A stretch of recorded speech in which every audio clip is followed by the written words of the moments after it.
Okay. Go away. Hello. If there's any place a soul would go.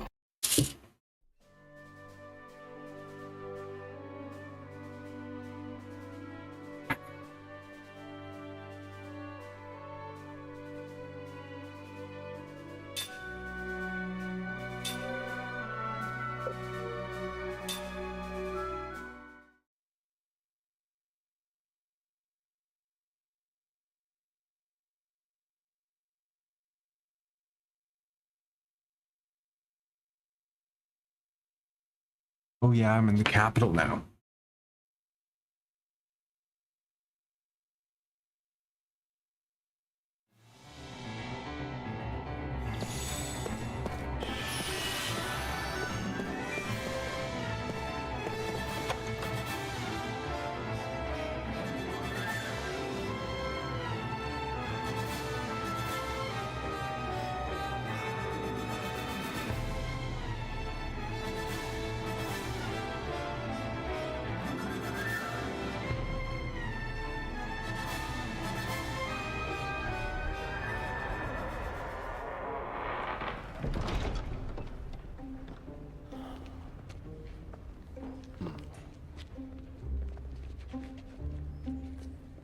Whew.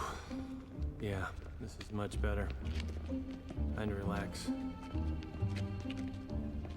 You all right? Yeah, somehow. Mac! You okay? I'm so tired, Cook.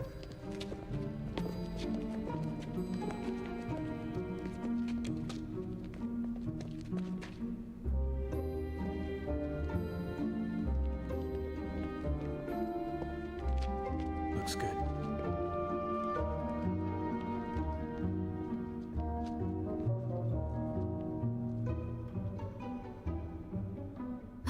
Ming! Aunt Ming! Ming! Jensen? Please, don't get up. Why have you come? Oh, you're all... You don't remember me? I'm Seth. Seth Balmore. This is Kai Marganar. We're comrades. Remember? Comrades? What do you mean by that? Here, let me help you.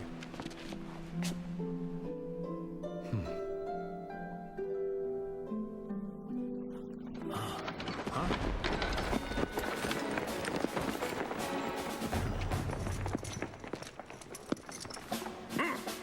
End of the line for you. Your Majesty, I'm terribly sorry for the trouble. It will be over. Just a moment. Sorry, this will be over in a second. Hey, Squeaky! Don't care about the Queen's continued good health, huh? Huh? Aunt Ming! You! Get out of the way! You do anything funny and the Queen gets it. Figurehead or not, she's still the Queen, Tiny. If anything happens to her, you'll be held responsible. You know better than to try anything, right? I mean, you're not stupid. You're a real thug. You know that, Jansen? There's an exit in the back. Huh? Behind us. Jansen, keep it up. And fall back. Right.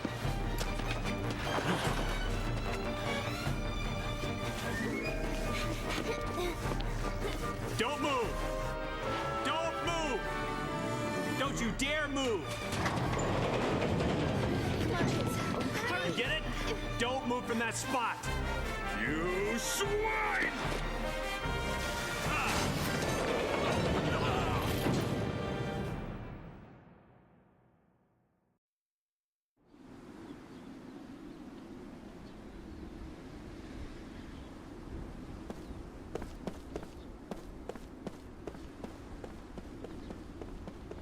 How the fuck are we gonna get out of here?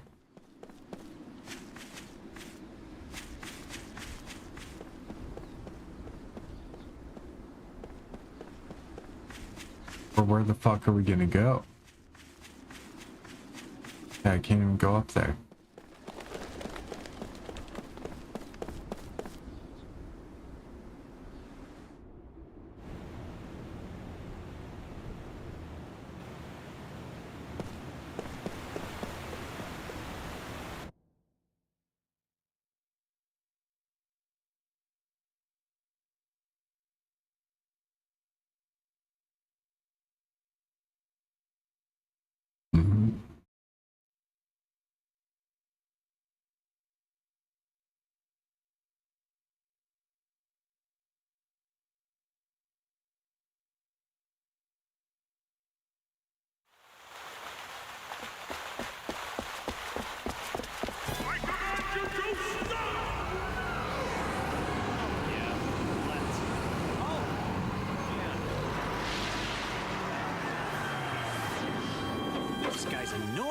General Kukunis!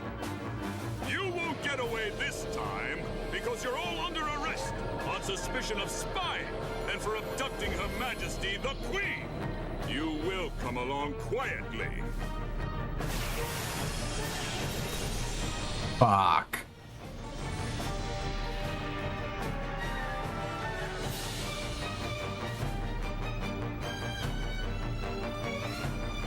Looks like we got a good chance!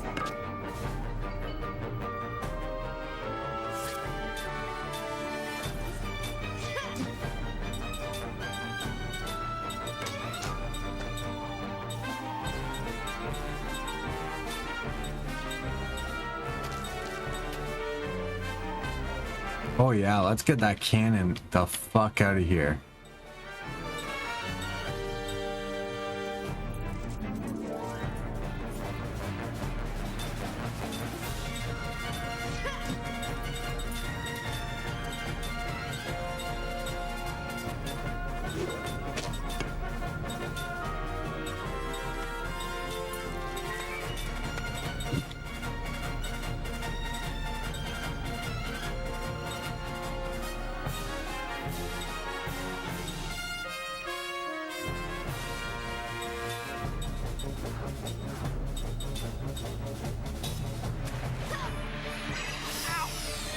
Wait, what?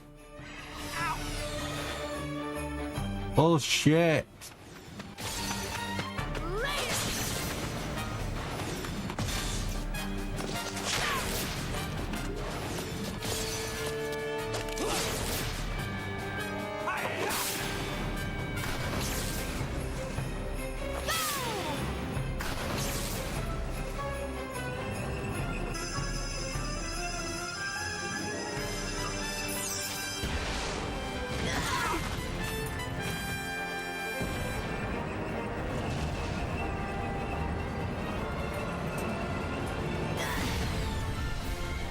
Shit.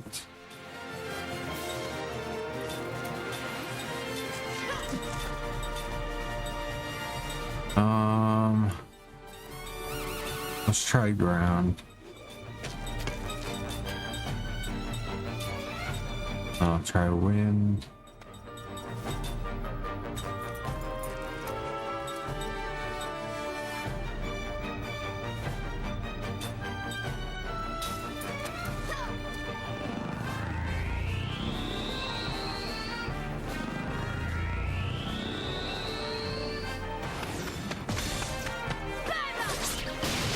There's no use. Don't even think you can stop us with your feeble effort.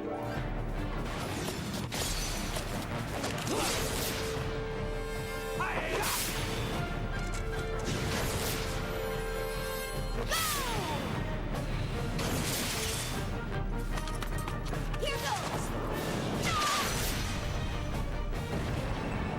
Nope, that's not happening.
Again, why are they picking on him?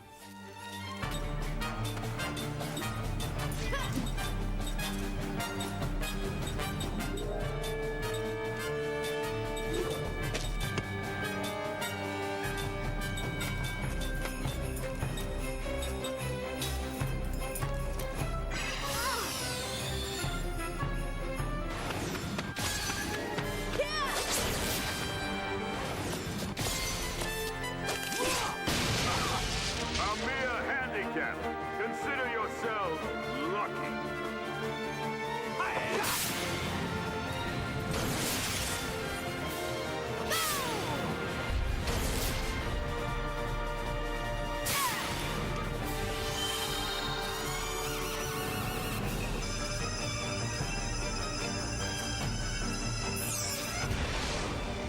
Yeah, let's get the cannon out of there, then the multi-hits, then I can focus on single heals. God damn it. Stop picking on him.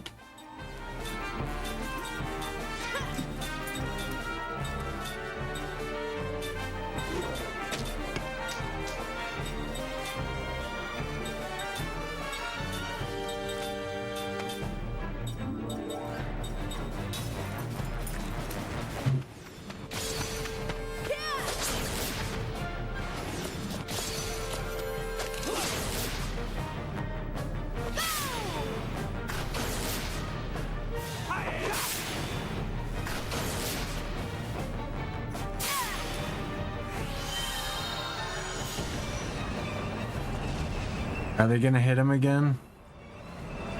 Of course they are. Why would they not hit him?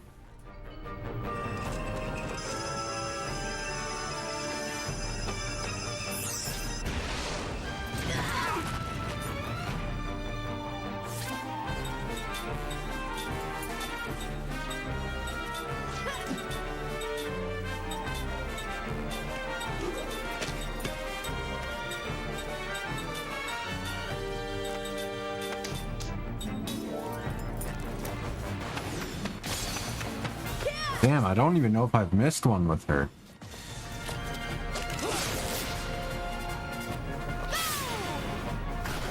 I'm not through yet. The real man. There we go.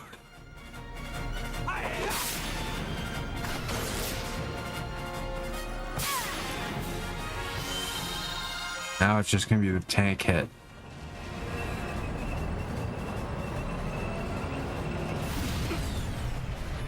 Okay.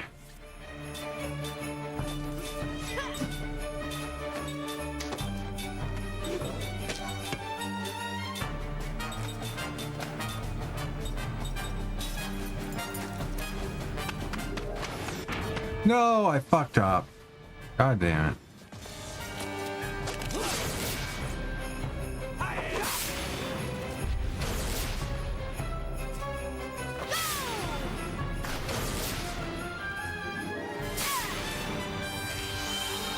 There we go. Now I'll heal up Cook and Jensen. Never mind.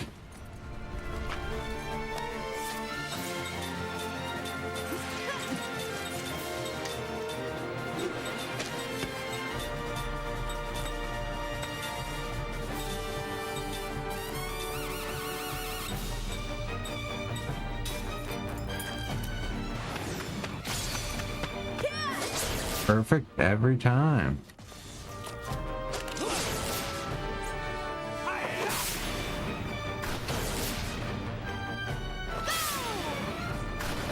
Our tank is too magnificent to strike, is it? Haha! Don't you realize it's no use? Huh? Why aren't we moving? Go!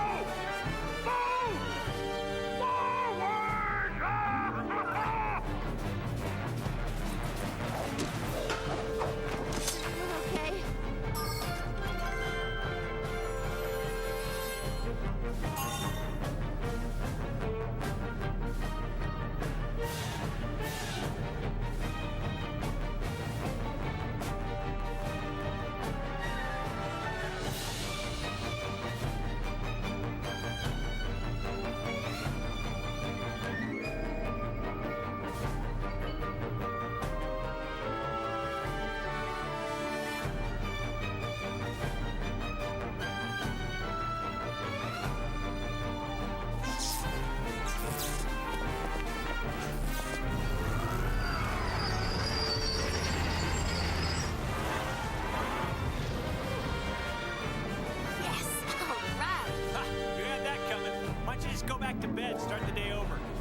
Oh no.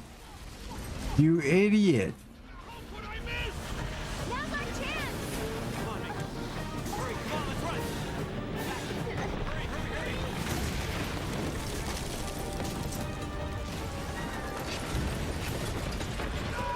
Come back, coward! Oh, my hand!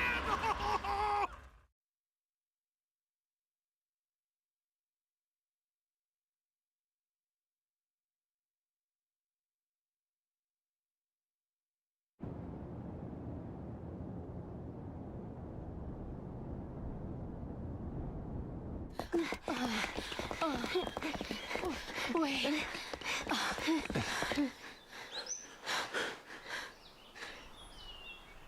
Yeah, sorry about that thing back there. Don't be. Well, I didn't want to pull a stunt like that, but listen, did I hurt you? I'm sorry if I did. I didn't mean it. It's fine. Everyone is safe now after all.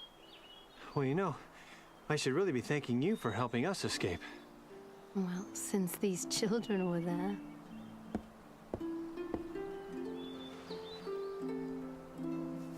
You're acting kind of weird. You got a crush? Would you shut up? We had a moment there. Aunt Ming, are you okay? Yes. Cook? Mac? Why are you two? Did something happen to your mother? She's passed on. Please don't let your spirits fall. I'll always be with you. Thank you, Aunt Ming. Oh, why would a big boy like you be crying, Mac?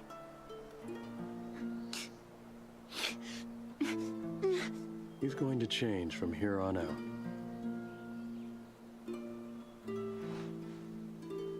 Seth. What you said earlier, that we were friends, is it true? Yeah, but this isn't the best place to stop and talk about it. We need to get out of town. What will you do, Your Highness? You said earlier you couldn't leave because you were the queen. I'll go with you. It seems I must. You'll come with us? Yes. Awesome. All right. Yeah.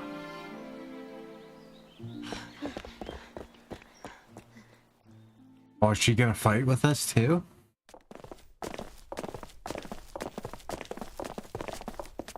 Hold on. We're being pursued by both Numara and Gongora. We should probably find a ride. Ride? Where? How? Let's go to the harbor. I've got an idea.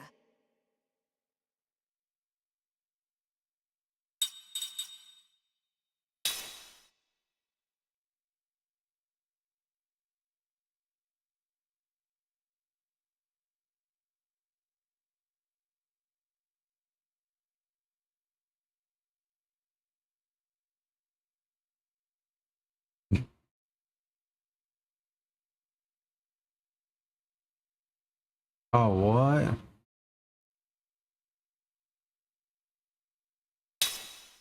Oh, so you combine them.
Anti-sleep. Anti-blind. See what rings we can get her.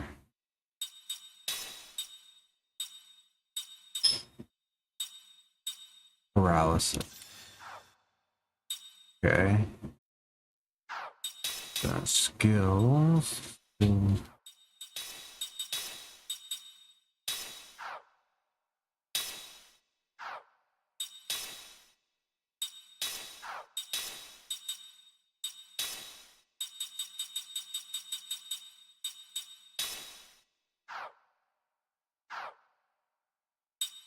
Once she learns that, then I think we give it to, or once I learn it, I think we give it to Mac. Wait, let's see if I can make Osmosis ring yet.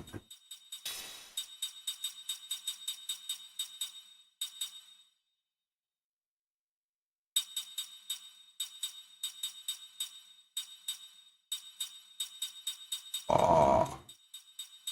Oh, I can.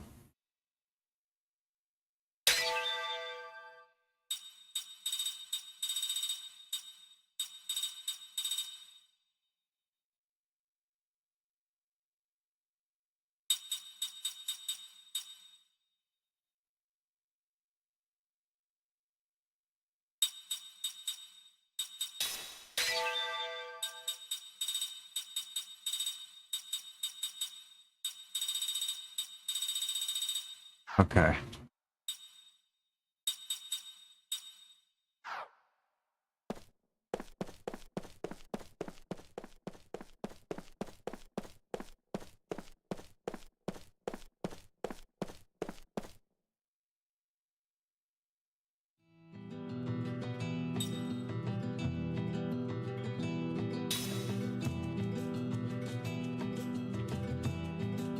Okay, and it was in...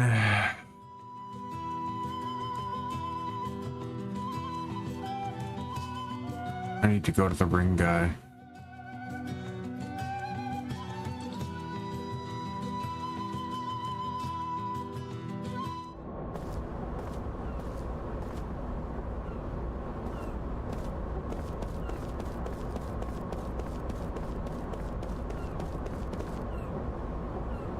Oh, no.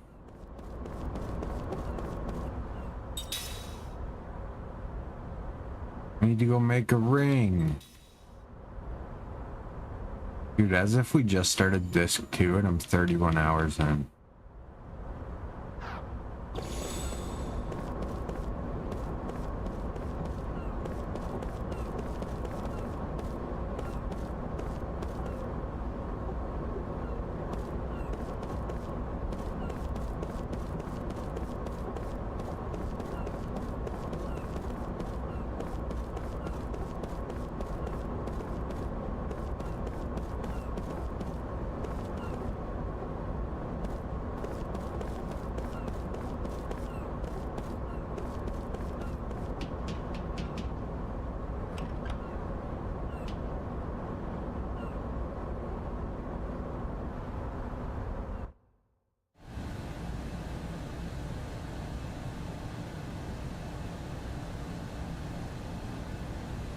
This is where I was supposed to go.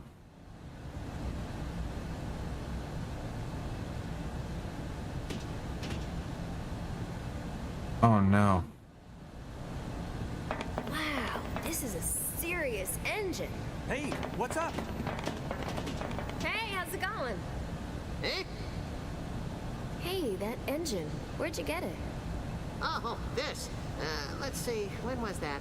A while back, an unbelievably huge fish washed up on shore. This was in its belly. We checked it out and realized it could deliver incredible output, so we fixed it and installed it in the boat. Did the repairs work?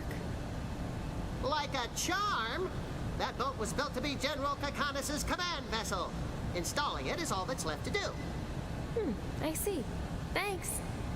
Don't mention it. A huge fish, huh? You know, a what? Is there something you remember? I really depended on it.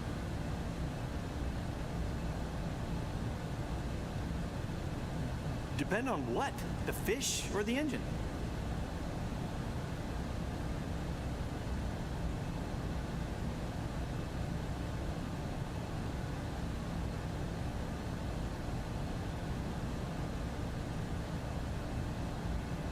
The engine.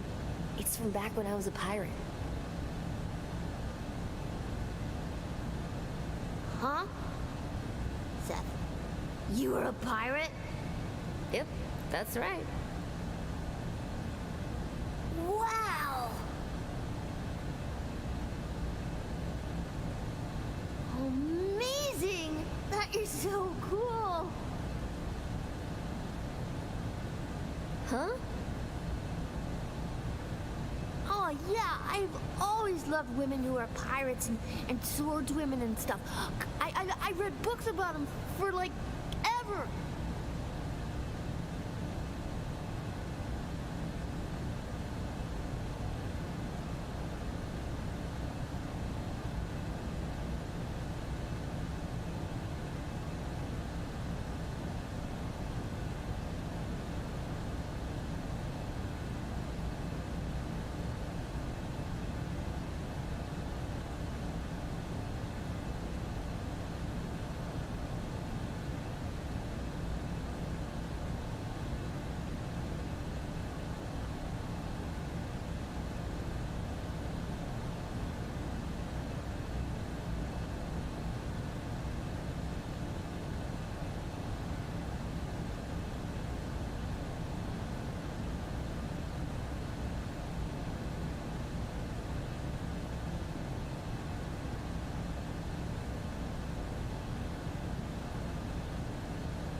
Okay, I need to try something.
Okay, how do I download it though?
What the fuck do you mean I don't have? What do you mean I don't have permission? The fuck are you talking about?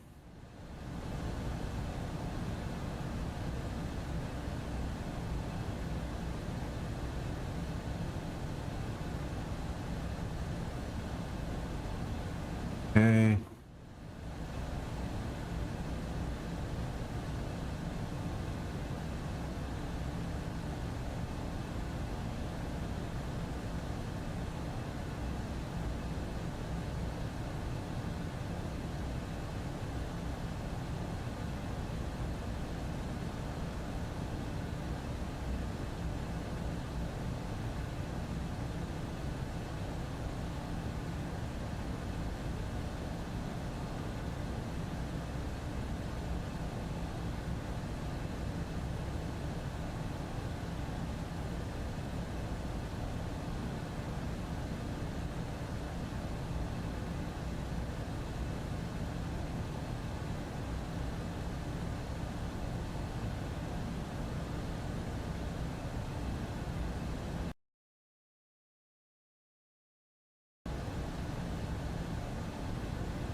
Okay.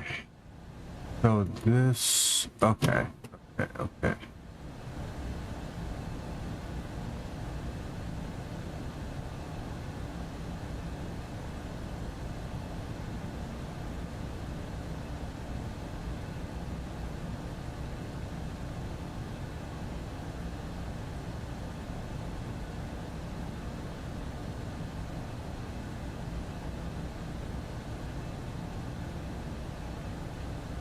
Okay, 1 second, guys. I'll be right back.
Let's see if I can figure this shit out. I've never done it before.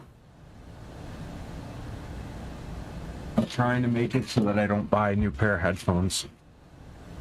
Because I am fucking brutal with headphones.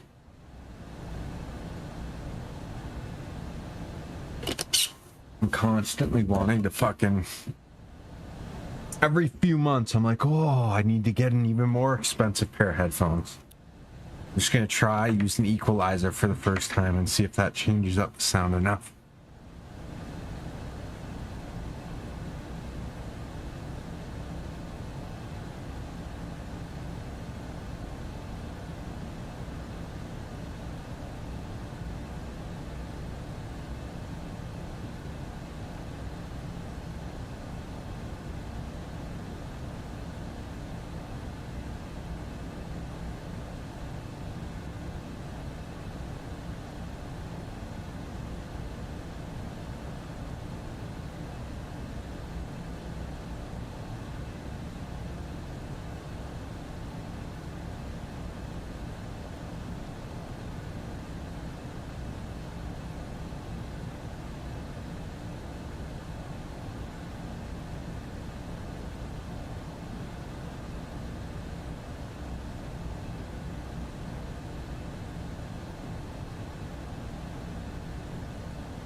Open the configure and you will see that it defines preamp and then includes example text.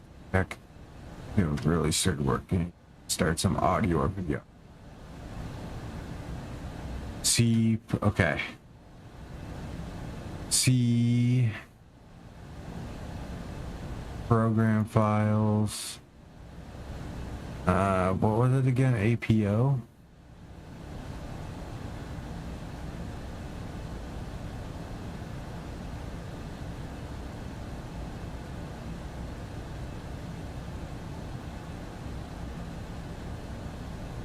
Wait, what?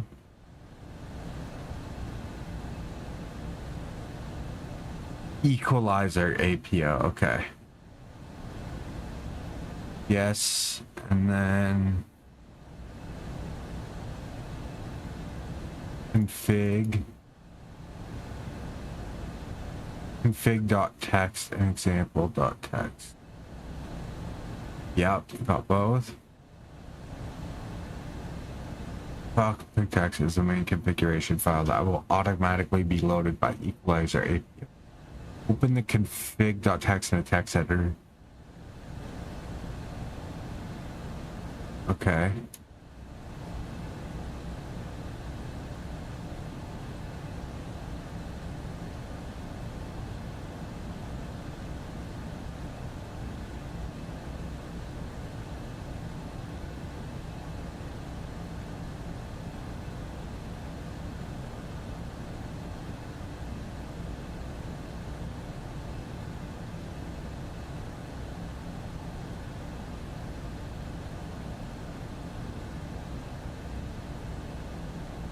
Okay, it is working.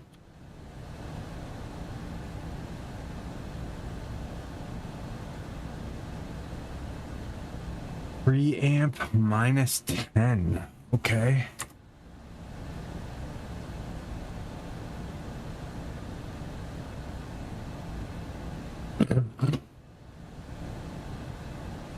Okay, now we want this.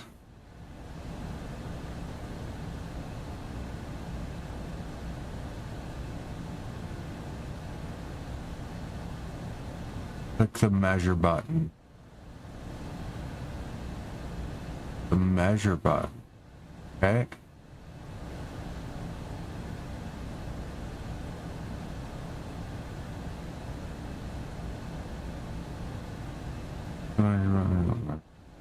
Bring up the measurement.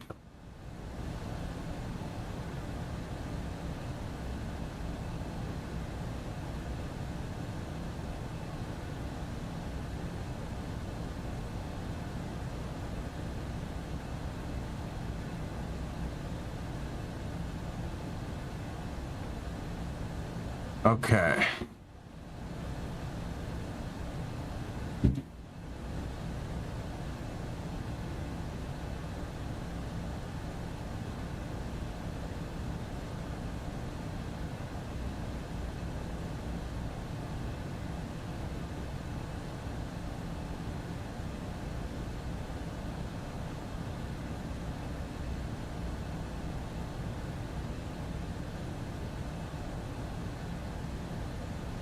Why is it only going in one side?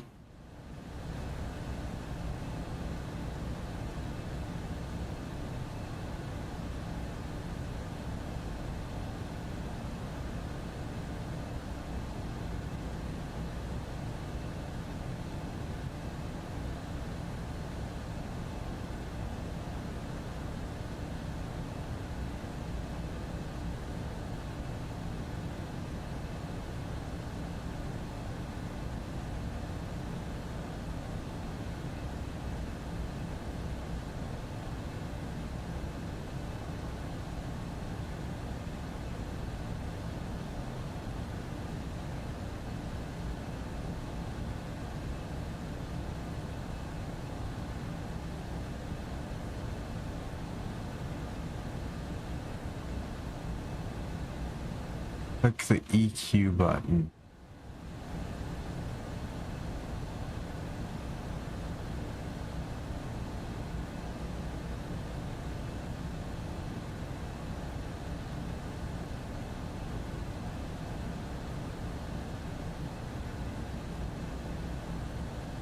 Where's the EQ button? What the fuck? Clarity. With the levels?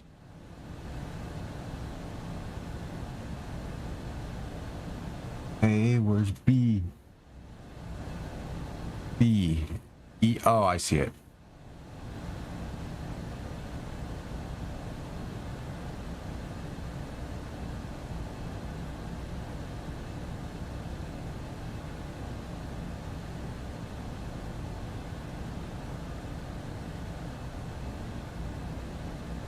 Generic. Okay.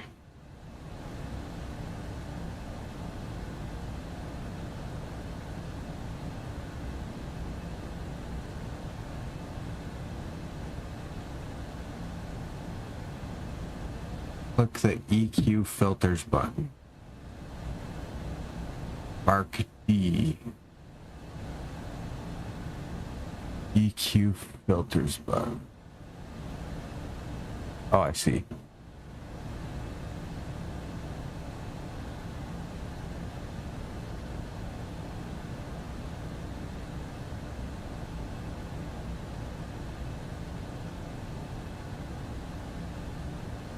Setting control to manual.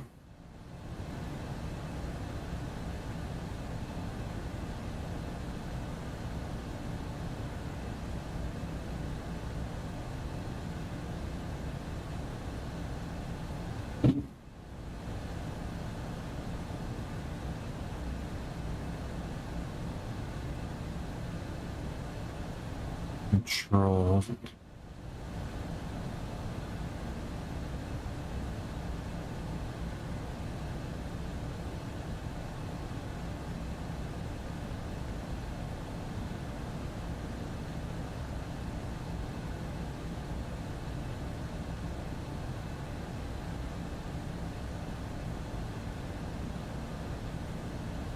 Generic header bandwidth.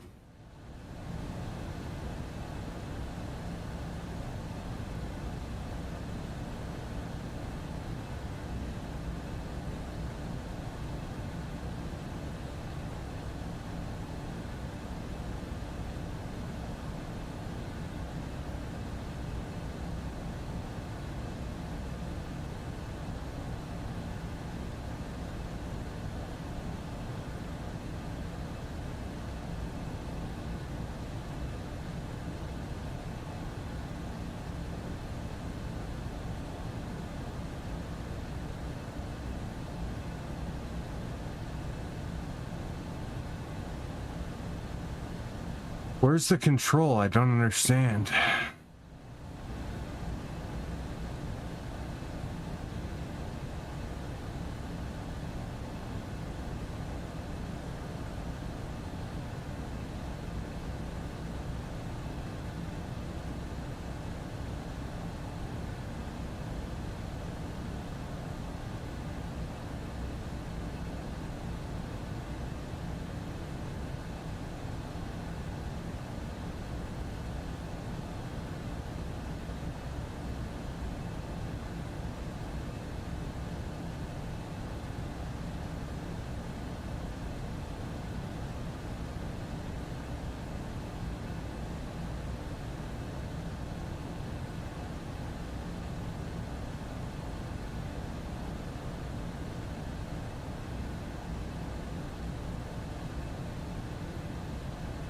Okay, no auto EQ.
Oh, it's doing that stupid thing.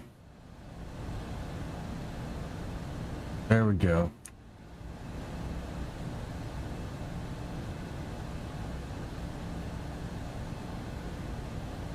Okay.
Okay, so I go to the main settings now.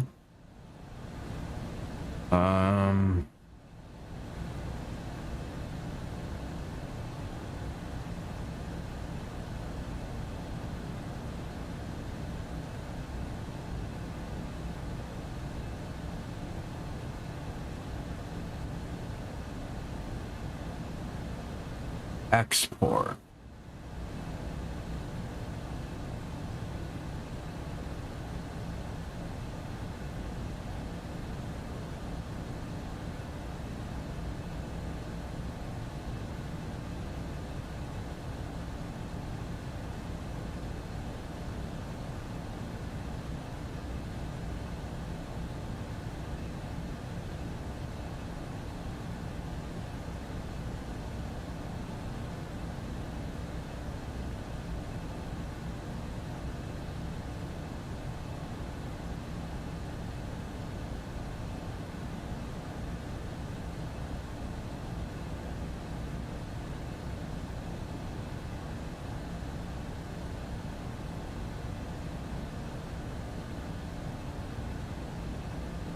Why is it saying I don't have permission to save in C?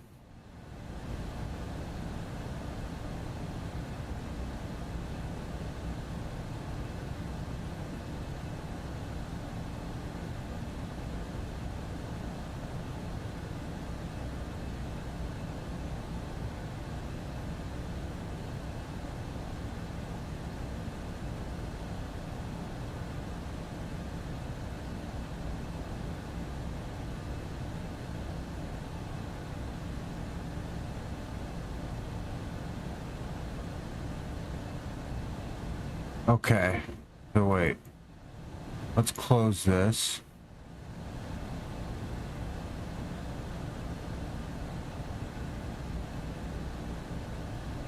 Okay, now...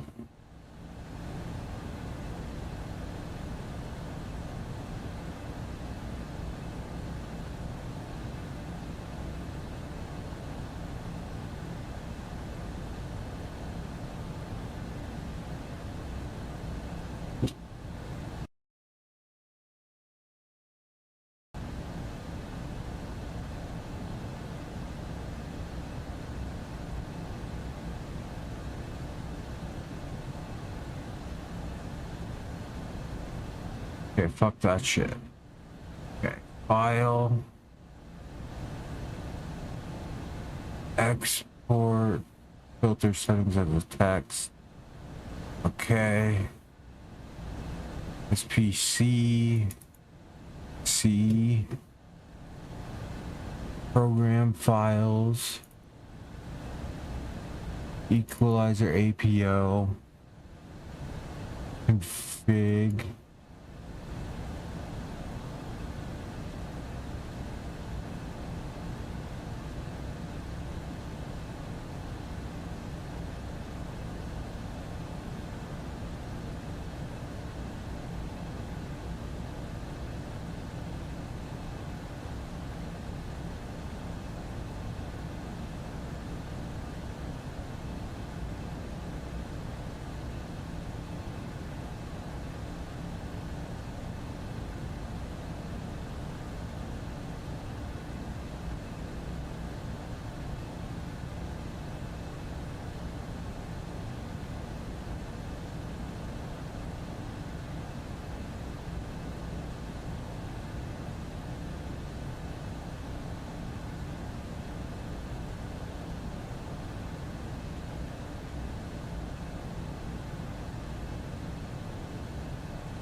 Wait, why can't I save?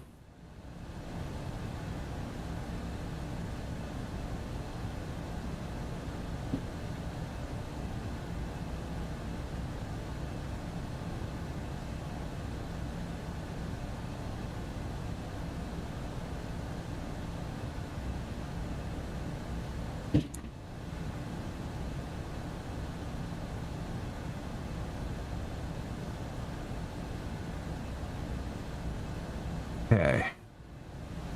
Now let's EQ filters. Oh shit.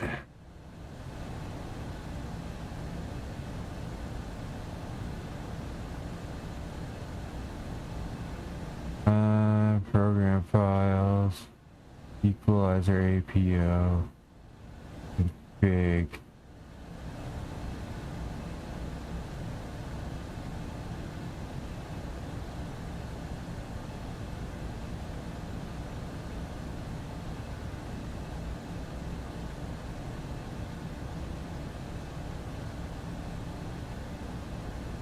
Okay.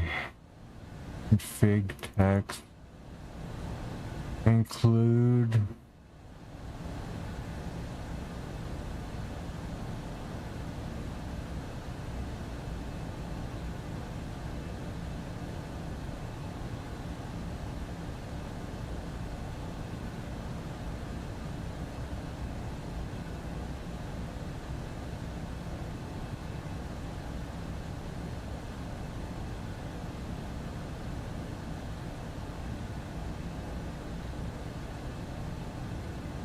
EQ, EQF, okay.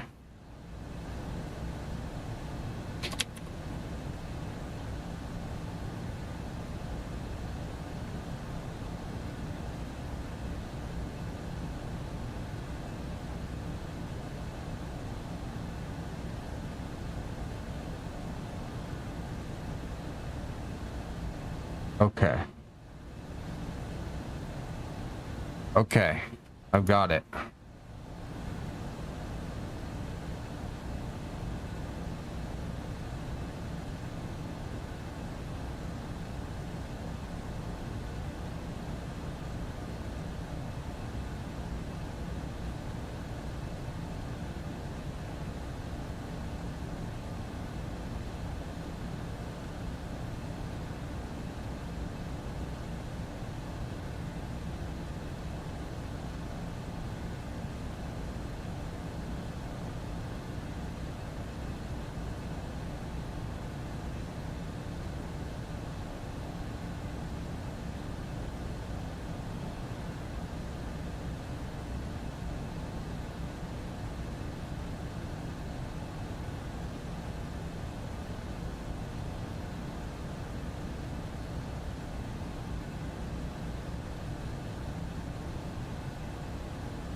Okay, so now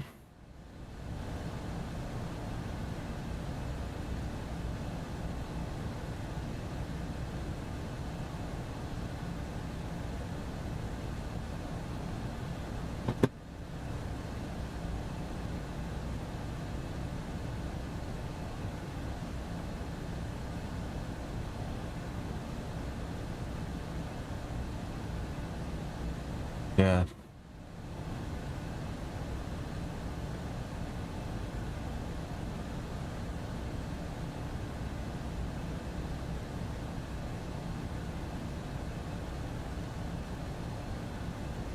Oh, this is okay. Now it's just explaining how to do.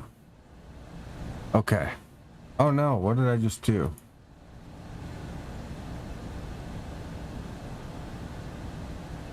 Okay, okay, okay.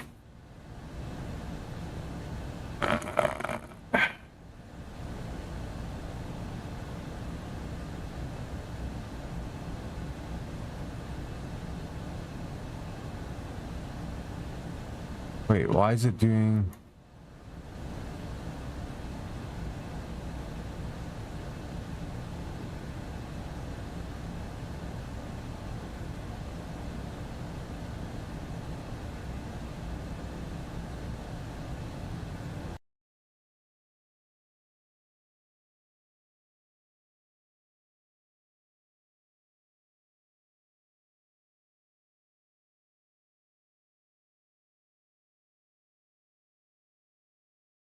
Wait. Playing from Tyler's.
I don't understand.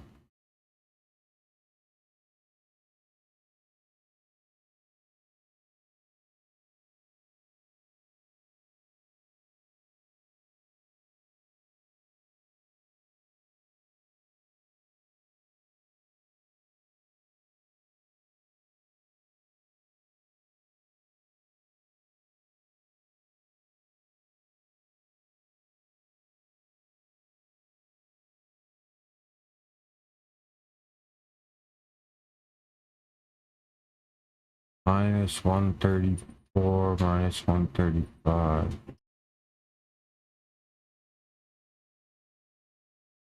Minus 140, it just keeps going down.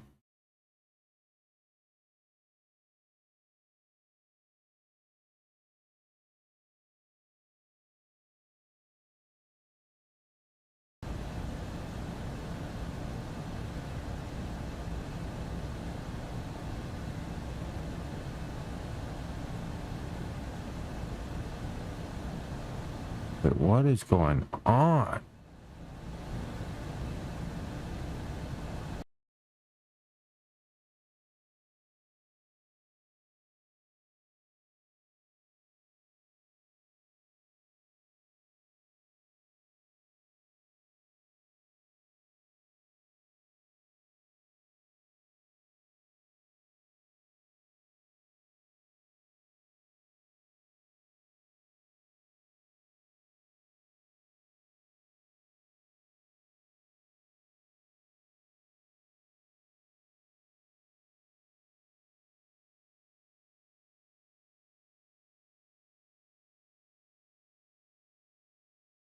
I don't understand what I'm looking at.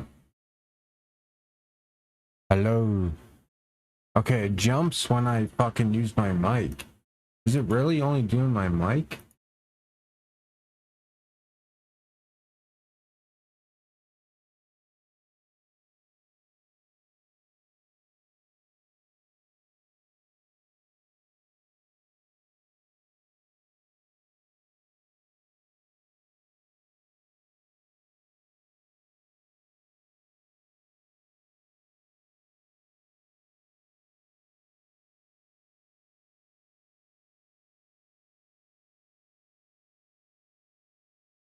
What am I getting?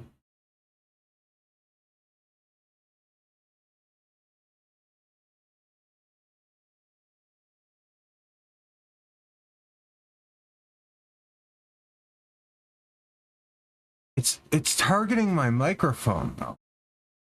How do I get it to target my fucking...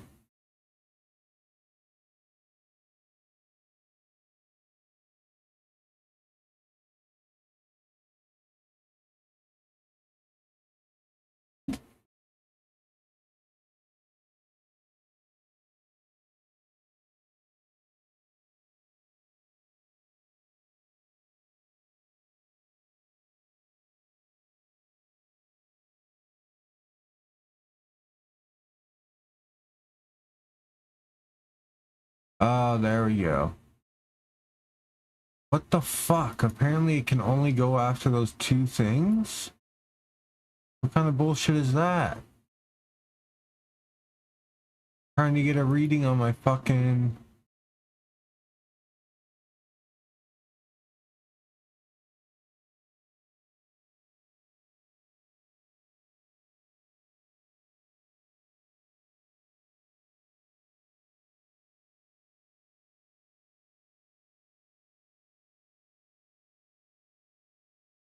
I don't want that.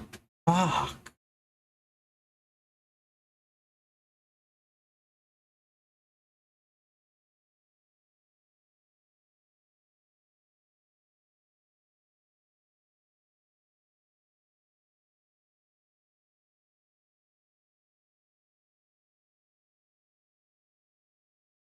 Okay, so... I don't know how to reset this.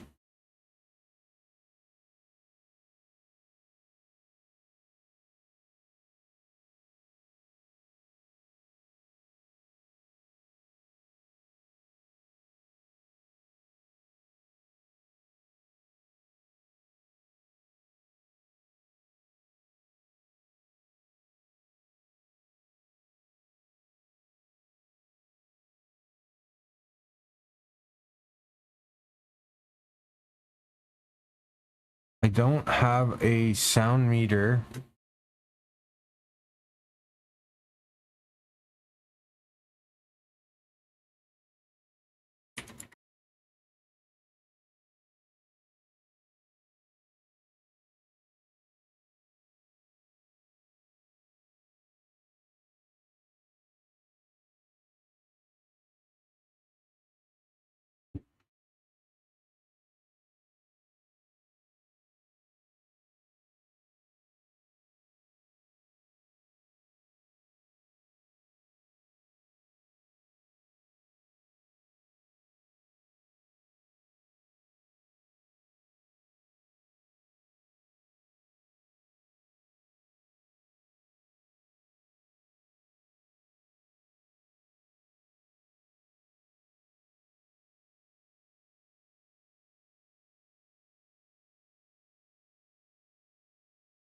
Okay. What the fuck? That's so annoying.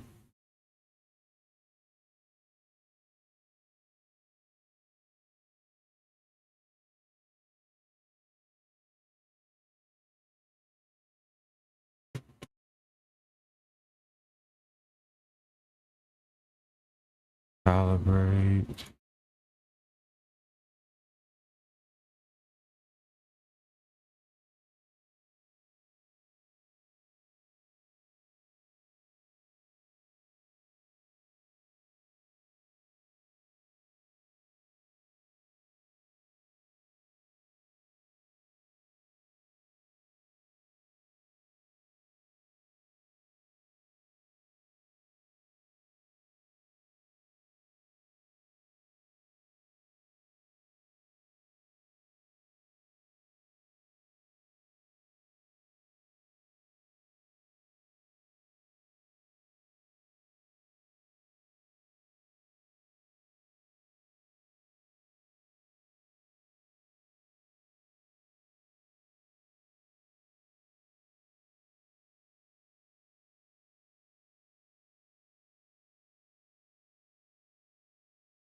Okay, so, oh, okay, this is only for a microphone.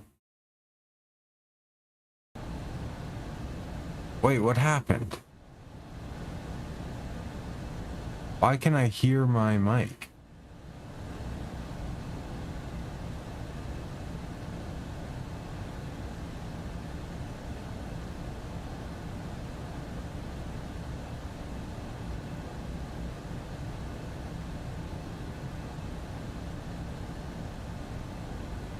Why can I hear my mic? This is fucked up.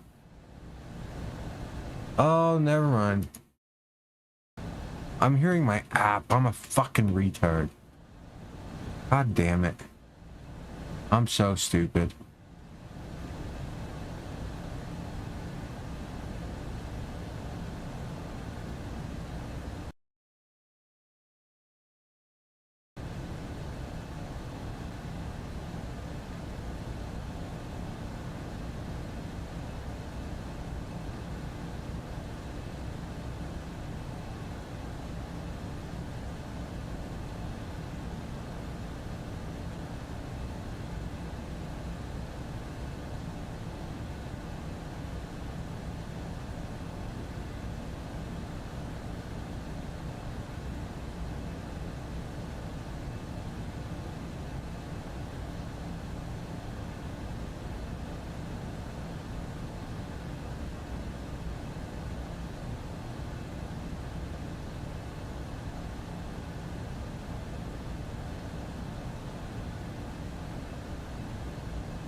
How did this guy get that, though?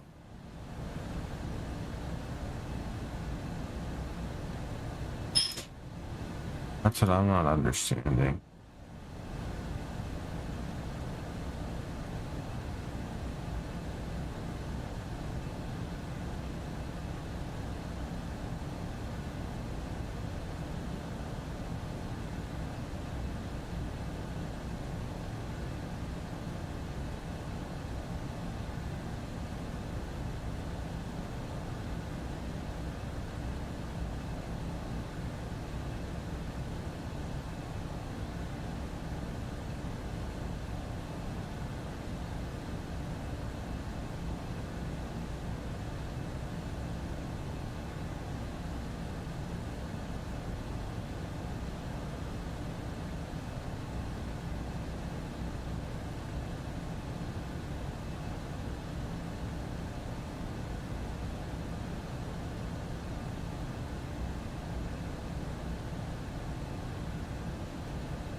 Okay.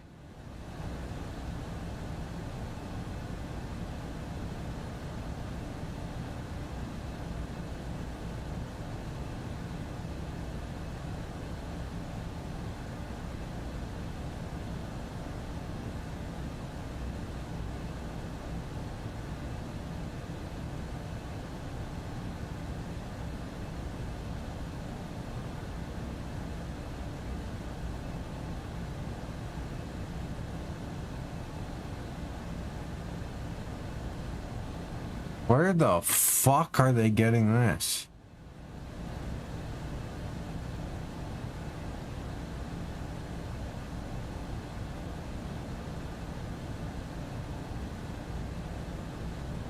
One, two, 10 band EQ.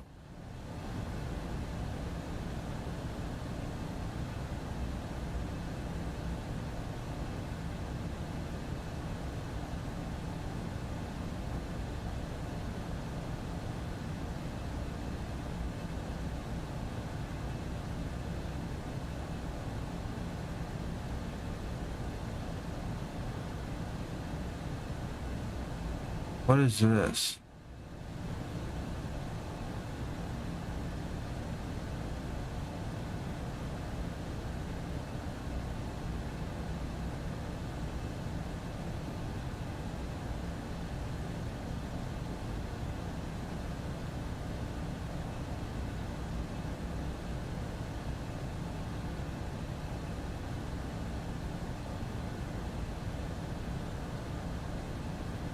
Frequency's 21.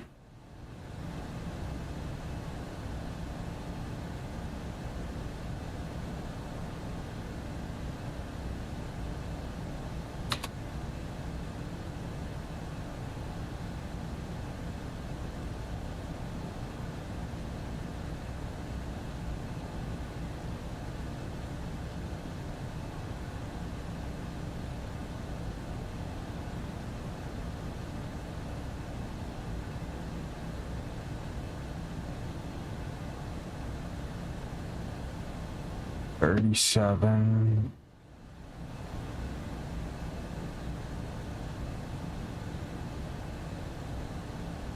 $8.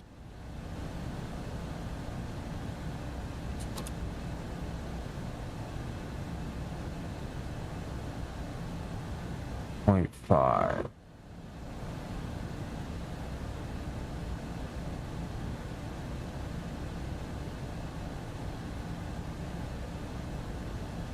$40.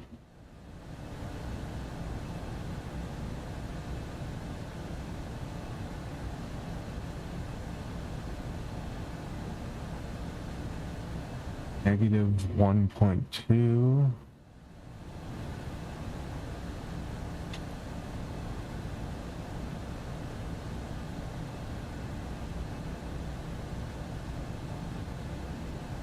And then 1.3.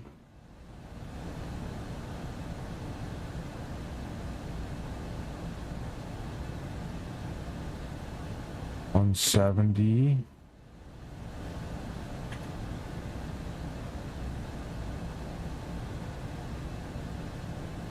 .9.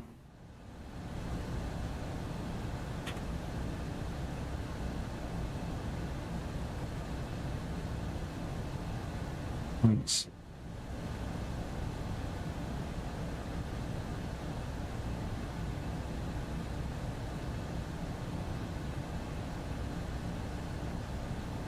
$400.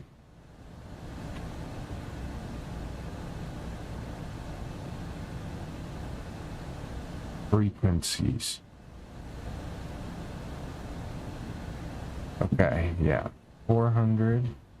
Negative.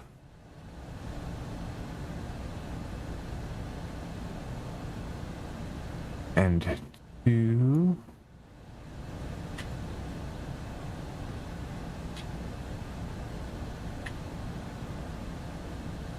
Okay. Then 510.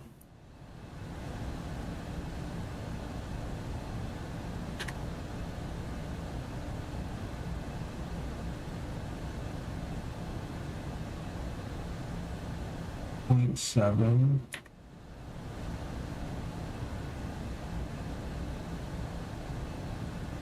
Two. We got 670.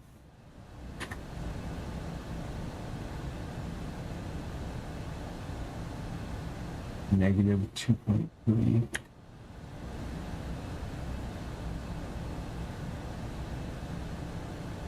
Negative 2.3 and 1.2. Okay, 1800.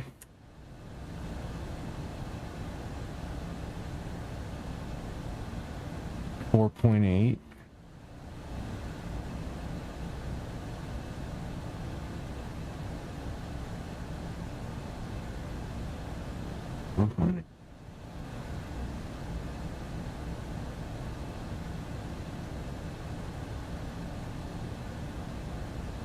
$3,000.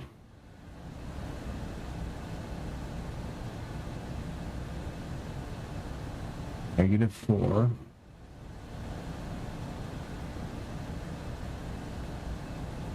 $1.9.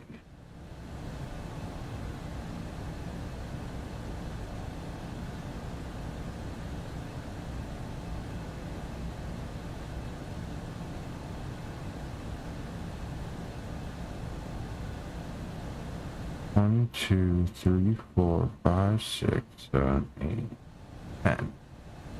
Am I confused here? 1, 2, 3, 4, 5, 6, 7, 8, 9, 10. I don't understand. What the fuck? Did I skip one? I did.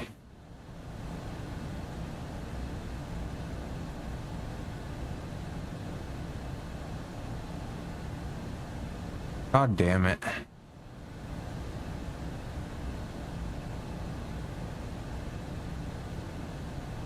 Okay, that's right. Fuck.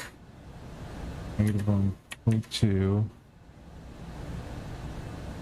1.3.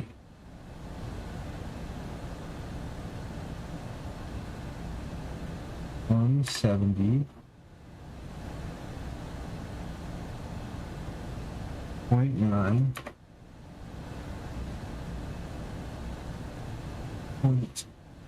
.6 400 minus 1.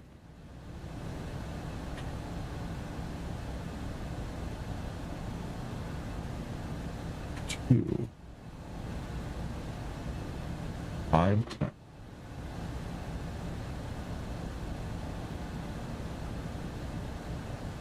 0.7 and 2 670 negative 2.3 1.2 1800. Wait, 1.8 or 1800? 1800 plus 4.8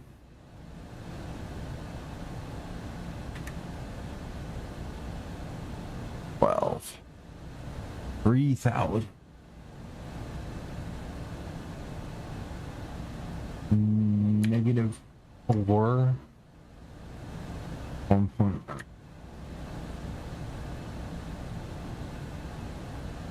Okay, and then this is 9,600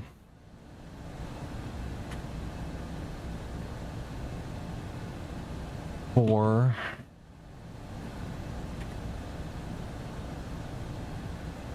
2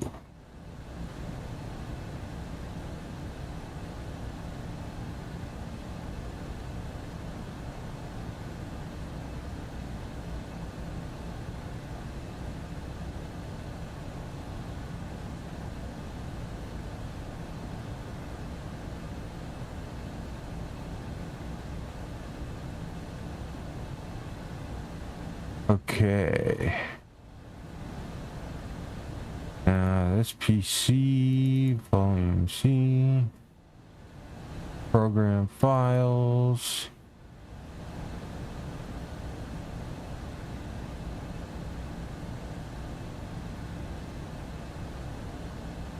Equalizer APO.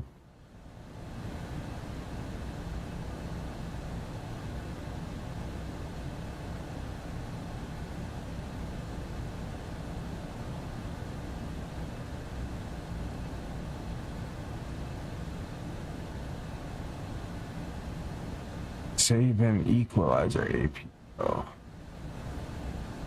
Wait, what?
What the fuck?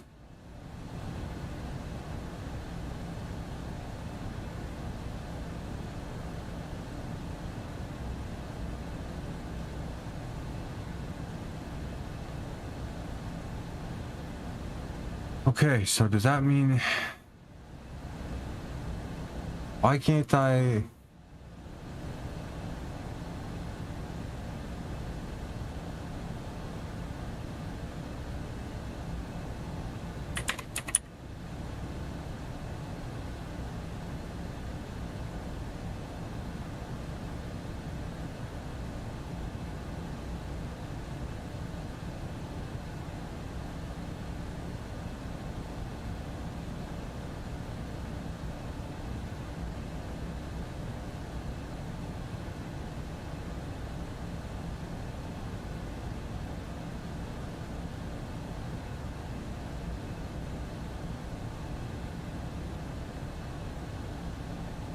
What the fuck? Why can't I don't understand.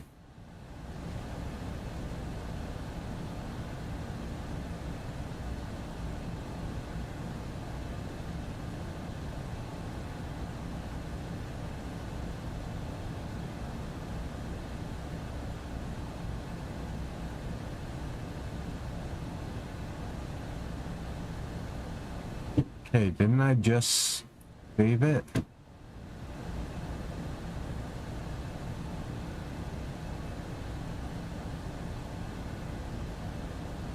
What the fuck?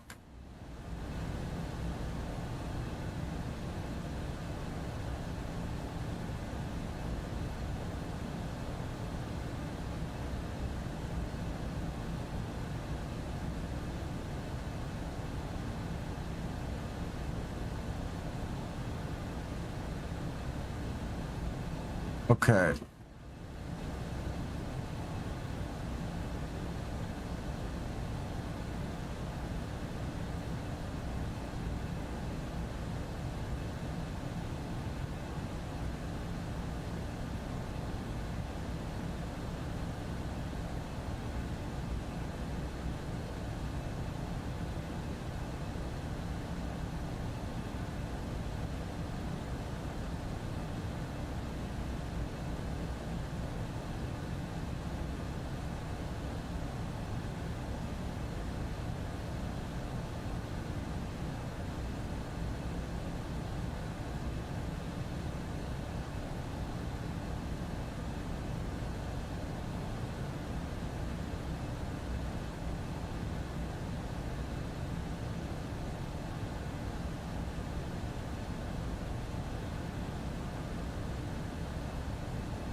Up.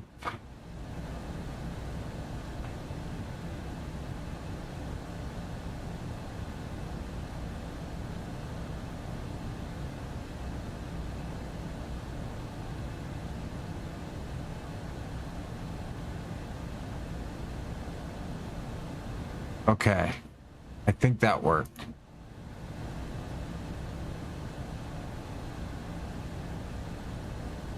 It changed the sound.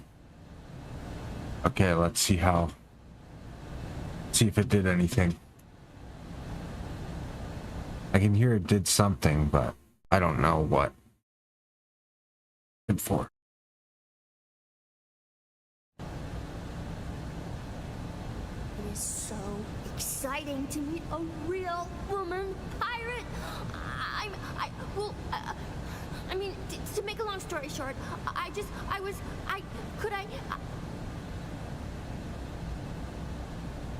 She wants to be your apprentice.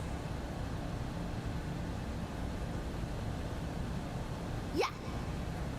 What he said. Could I? So, Seth, Mistress Seth, please let me be your apprentice.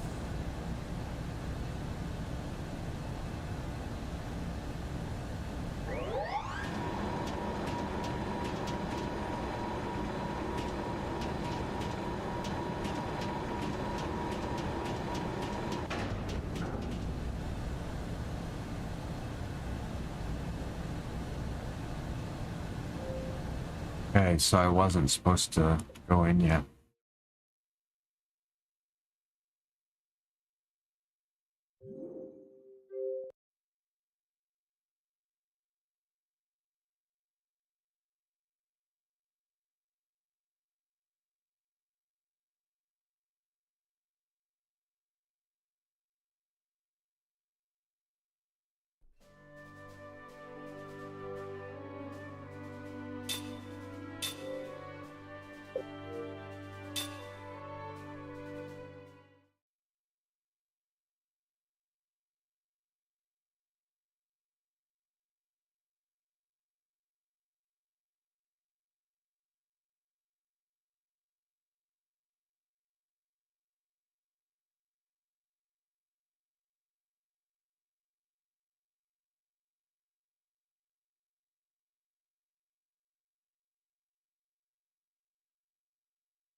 Really nothing here?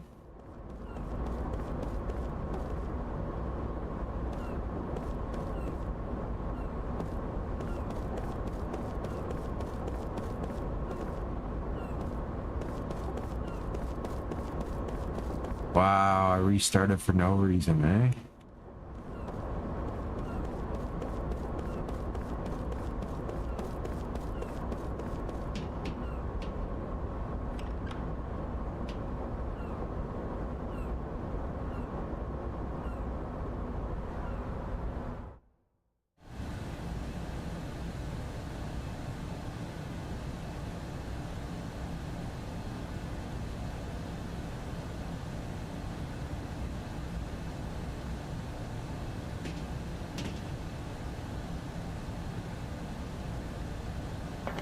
Hey, Eh? Hey, Oh, we checked. Did the like a... you know? Is there... I the end. Huh? Yep. What? Huh? Oh, Yes. she wants. Yeah. So, Seth.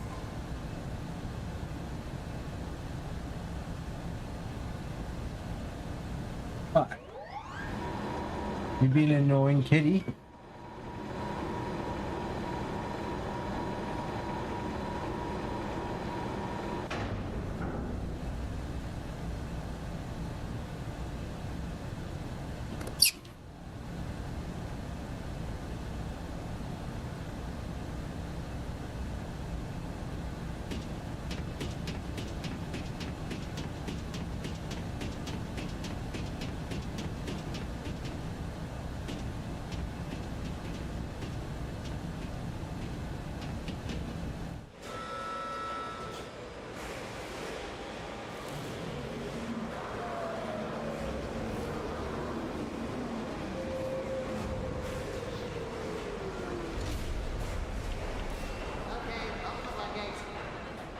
Inform General Kakanis that the engine installation is complete. He said to call him when we're ready for a test run. Alright, yeah. Oh, hey, look! Someone's on board! Oh, hey! hey yourself, you little toad. What are you doing there? Get off! Go! Get word to General Kakanis! Hurry! Yes, sir!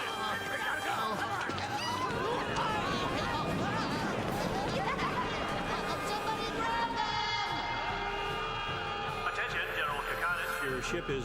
Thank you. Ah, all right. This should be easy. Oh, wow. A lot of buttons there. Gonna need a manual. I think I'm... Out of the way, amateur.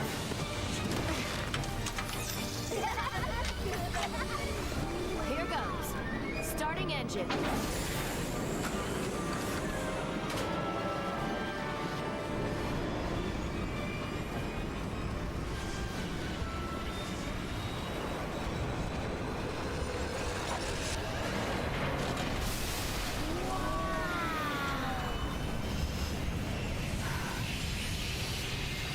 Cast off.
What just happened?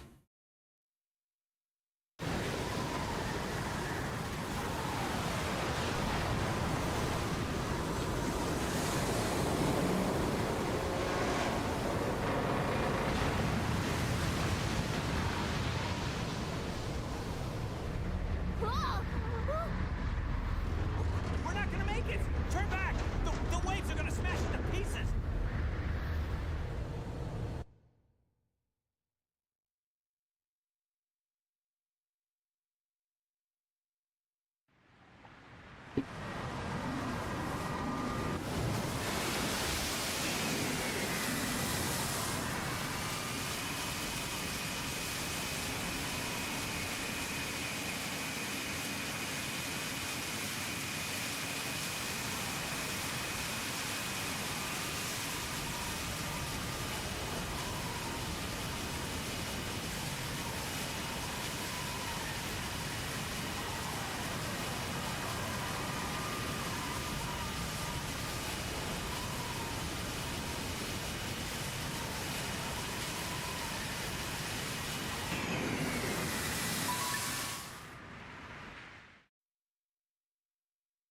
That's where we're supposed to go?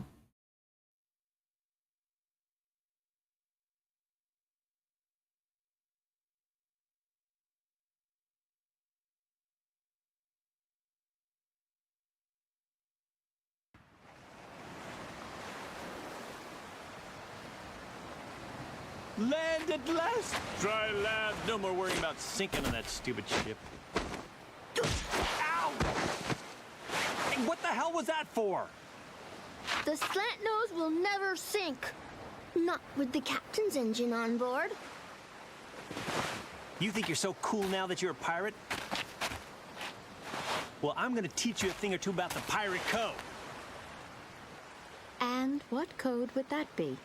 What code? Well, that would be a secret pirate code that we would do if we had the time. Touch my head. Hey, Grandpa! Wow, Cook is such a, and what a kick! Boy, she's strong. That Cook.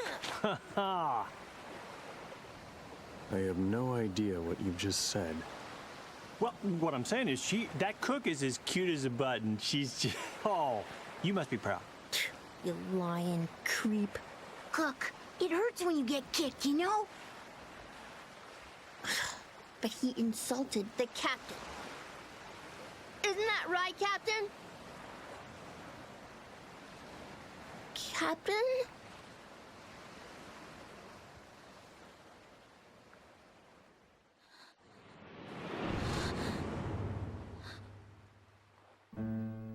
Sad.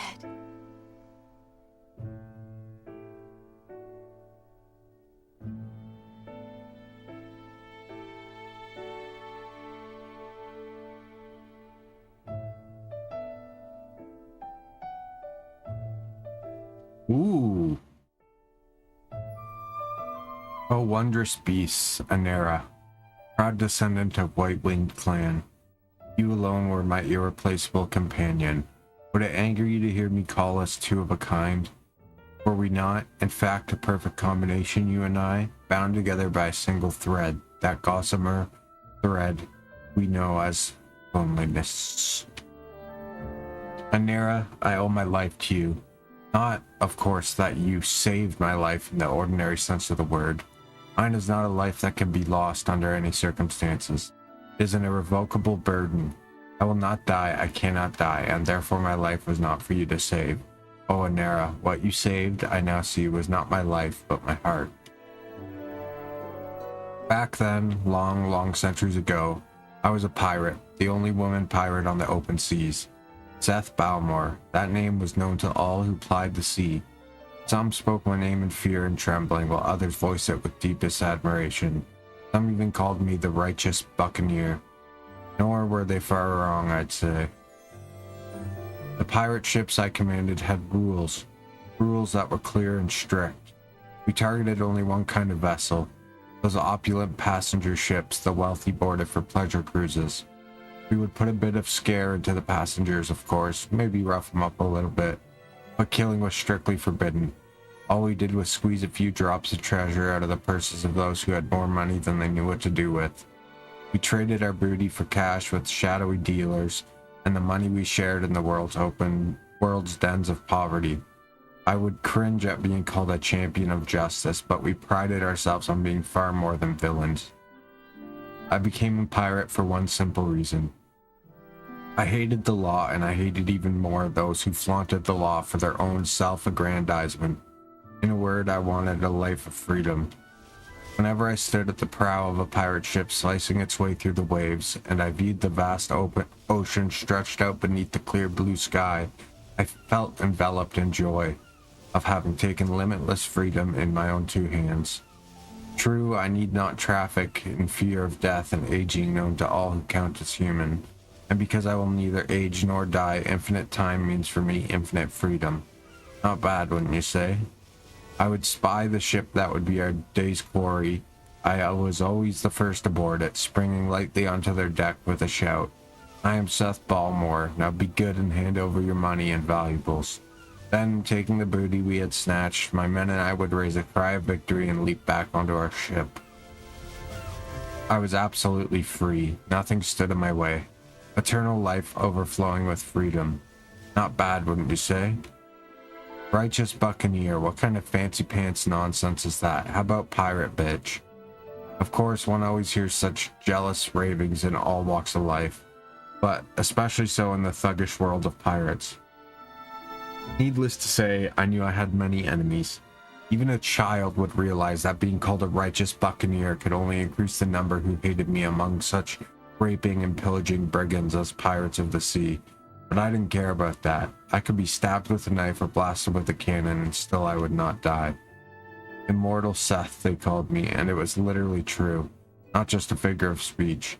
I won't get in your way, I told the other pirates, but I won't let you get in mine either. I was afraid of nothing and no one.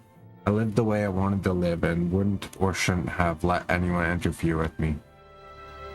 I went wrong only once, but that was all it took. In a moment of carelessness, I let them capture me. Of course, that alone was nothing for me to be afraid of. As I keep mentioning, I can never age or die. It would have done them no good to try killing me, and they knew it. The most they could do would be rough me up a little and threaten to make it worse for me next time. They had to do something to show their men how tough they were. They couldn't just let me horn in on pirate game and pretend it never happened. So I said, hurry up with the torture, will you? I haven't got all day. We were in a cave on a desert island. I was in handcuffs and leg irons and surrounded by half a dozen huge men, all well-known pirate captains. One of them was holding a long, thick chain. I get sick to my stomach just looking at your sweaty faces. Come on, hurry up and beat me with the chain, or would you rather strangle me? Whichever you choose, hurry and get it over with. The men laughed out loud. Hurry and get it over with, said the leader. Too bad for you, Seth, but this punishment is not the kind that can be hurried.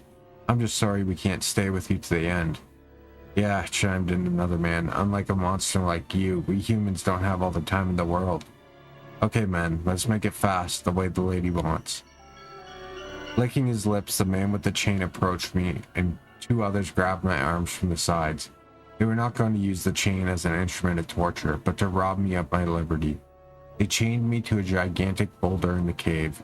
They were laughing so hard they could hardly contain themselves. Just what you need, eh, Seth? The end of the road for you. We can't shoot you, we can't stab you to death, so we'll just lock you up. We'll never come back to this island again. Even a half-baked pirate like you knows this place is not on any sea lanes. No fishing boats, even. And right about now, your men have gone off looking for the wrong island. We're the only ones who know we brought you here. Not even our crews know where we are. Nobody's coming to save you, that's for sure. You'll be in here forever. Can't move a muscle, and you can't even die. All by yourself for the rest of eternity. With that, the men walked out of the cave, leaving me there, with a single lantern. Cowards, I screamed. Don't run off like that. Don't do this to me. But the only response was the hollow echo of my own voice in the cave. The lantern the men left behind was not meant as a kindness, but rather the opposite. It was a prop in their little drama. When it finally ran out of oil and went dark, it would impress on me the weight of eternal solitude. As long as the lamp kept glowing, I was filled with rage for the men, but when the oil was running low and the flame began to flicker, a deep anxiety assaulted me. Unable to move, I stared blankly at the flame. Eternity. This world has no such thing. Or perhaps it should not have. Solitude. I was always alone. Or more precisely, I always ended up alone.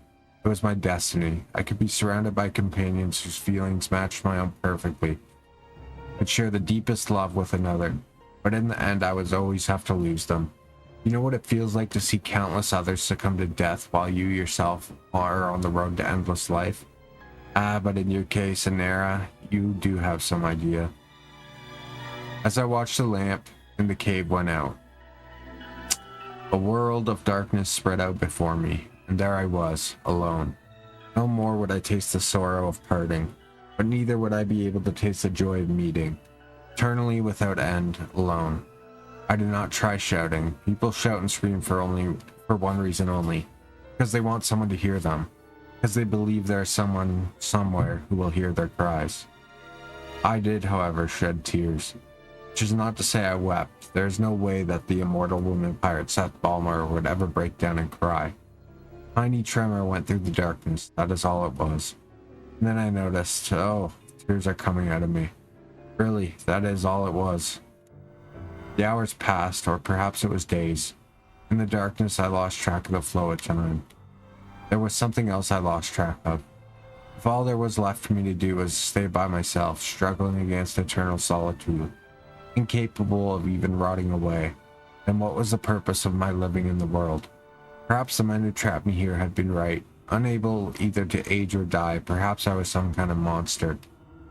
Then why was such a monster living in this world? What was I supposed to do here? I did not know the answer to that. I would never know the answer, to the end of my never-ending life. I felt frustration, sorrow, but above all, fear. Eternity was frightening to me. Solitude was frightening to me. I might have been trembling, or without even the energy for that, I might have been utterly drained. Whatever it was I was feeling, that is when it happened. Nera, that is when you first appeared before me. A tiny burst of light softened the darkness, and from the light, almost before I could wonder what it was, there came a voice. Are you too trapped in the prison of solitude? Who is that? In the light, a flash of white wings.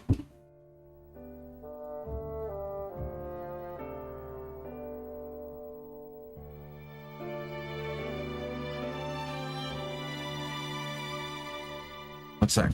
I'm gonna get an energy drink.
remembered some things from a long time ago.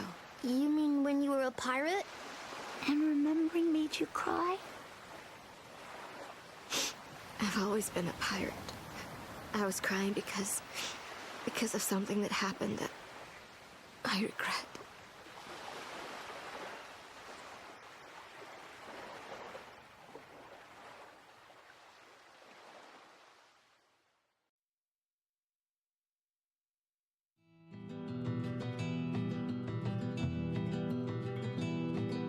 Wait, what?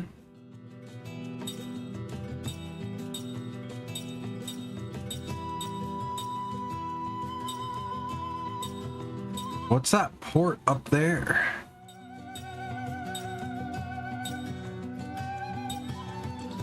Oh, I haven't got it.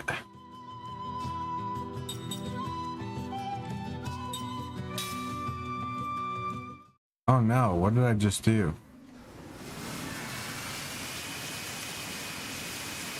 Yeah, let's go check this out.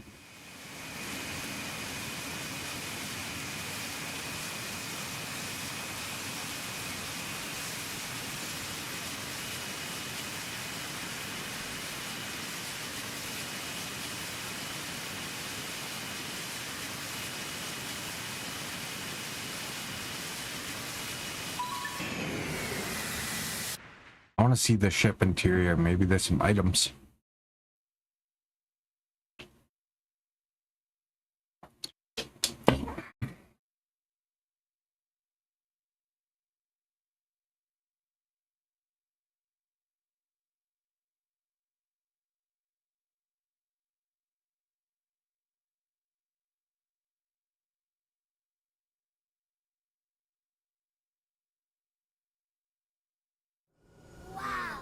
Look at all Are you the feeling buttons. okay? Don't push any of them. I'm fine. I'm the only one that's without you. Okay then, where do we start? Have your memories come back? Nope, it comes in fragments. Same as you. Bits and pieces. Please tell me what you meant by saying we were comrades. Do you have dreams? Yes, I do. Well, what about them? Have you ever wondered if those dreams might be fragments of your past? That there might be something turning round and round in your heart, different from the way you are now? Have you ever had a rush of feelings? Wow, you're like saying more than one word since you've been getting your memory back. Well, you're still as fun to be with, though. Well, have you experienced anything like what Kaim is talking about? I'm not sure. You know that you're called the 1,000-year-old queen, right? And your body is supposed to be immortal? Yes, but I don't know why I'm called that. Or why... He's an immortal too? I don't understand anything. That must be why Kakanis looks down on you. You've lost your purpose. It's just that... How should I put it? I often feel as though there's something terribly important that I'm forgetting. And it pains me. As though it may not be in my memories after all. But my heart remembers the pain. There have been many times recently when this has happened. My body wouldn't move, like it was exhausted. And then I would collapse. When I felt this vague sense of unease coming on, I would often play the harp, and that would calm my mind. So that's what you were doing when we met. Yes. Kakanis frequently advised me to lift the country from its isolation. At those times, he recommended nothing more than expanding our information about the outside world. But it seems that his true objective was something else. No, this is what they call fate. See, meeting me was predestined. That means Kakanis just played a role. He was a pawn to make it happen. All right, that's enough out of you. Ow, hey! All right, Seth. Ming, I felt the same as you until recently. My memories were locked up. Your memories were locked up? You, me, Seth, and Sarah. And one more whose name that you as queen should know. The Urin sorcerer, Gangora. Yes, I'm aware that there is a sorcerer called Gangora, but The 5 of us were once comrades. What? We had a 1,000-year agreement. We came to this world to accomplish something important. For that reason, we were made immortal. We don't age. When the end of the 1,000-year agreement drew near, Gongora betrayed us. Though we couldn't die, he inflicted pain on us that was worse than death. Pain? What kind of... He deprived me of someone more important to me than myself. He cruelly stole her from me and inflicted a deep wound on my heart that can never be healed. I also had something important stolen from me. Gongora used magic energy to block my memories and seal them within me. After he wiped out our entire lives, we became like living corpses. Then I too have had something very important stolen, and my memories locked away? Yes. What could possibly be so Don't push yourself. Take all the time you need to remember. Oh yeah, I have something to return to you. Return? To me?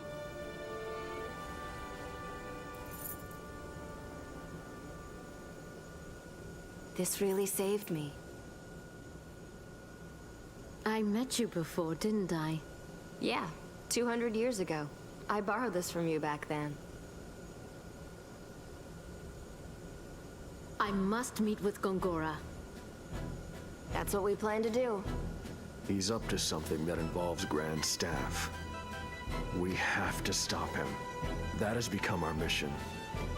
Guess that means our destination is Ura, right? Hold on. If we go to Ura, we'll have to cross the ocean. In a boat like this, there's no way we'd make it. Even with your engine set? It's an old clunker. Oh, it's got power to burn, but the ship itself wouldn't be able to handle the strain. It would fall apart. Aww. Why don't we head for Gotza? They've made the most progress with magic technology. I am the Queen of Numara. I shall request aid from the King of Gotza in the name of our countries and for the world's future.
There's nothing here.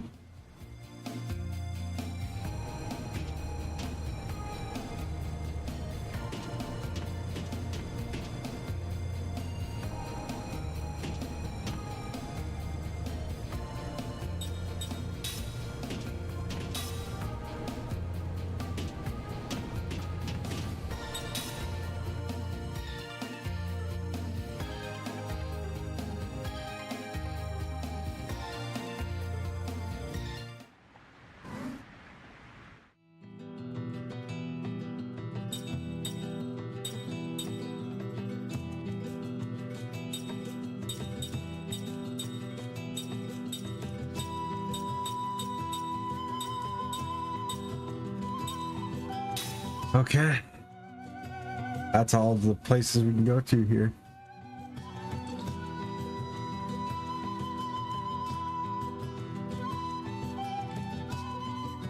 Oh wait, but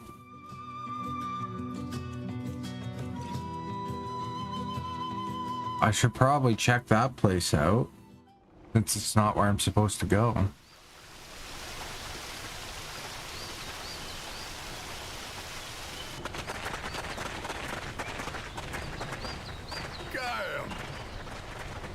Look, it's Kyle! Hey, everybody! Kyle's back! It's good to see you again, Kyle. But, you haven't changed a bit.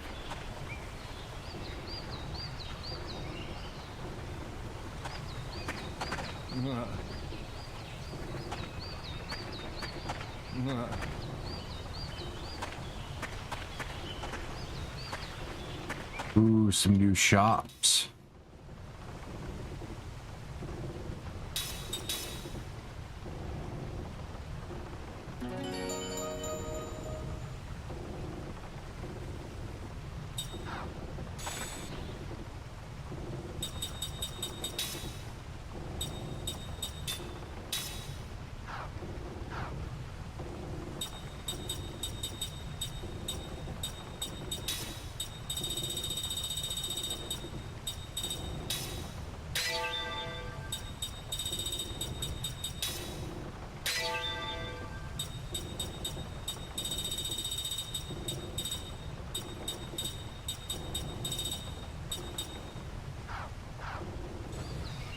Wait, why can't I?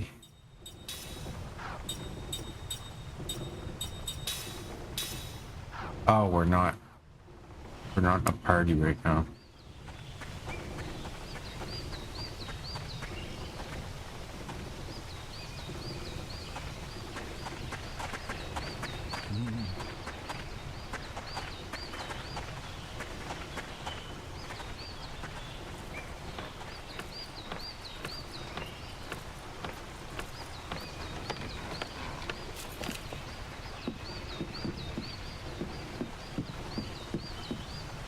Nope, nothing up here.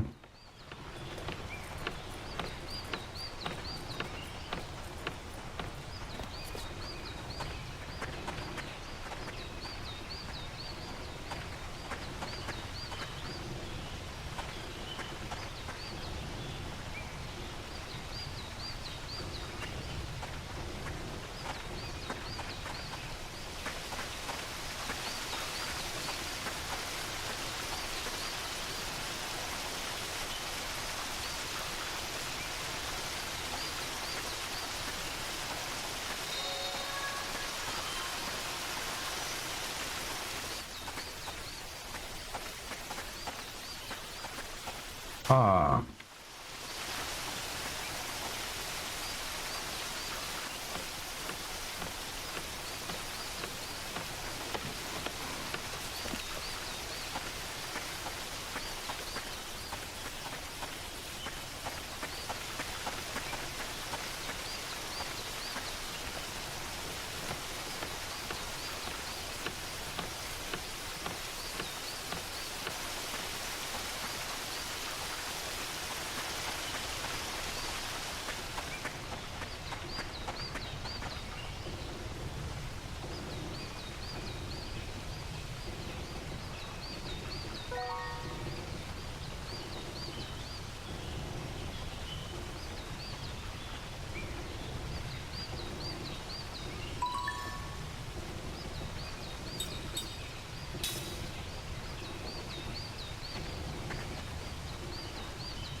Ooh.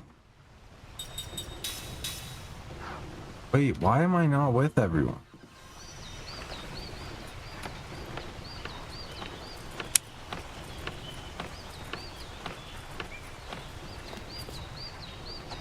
No, no, no, no, no, no, no. Cancel. Yes.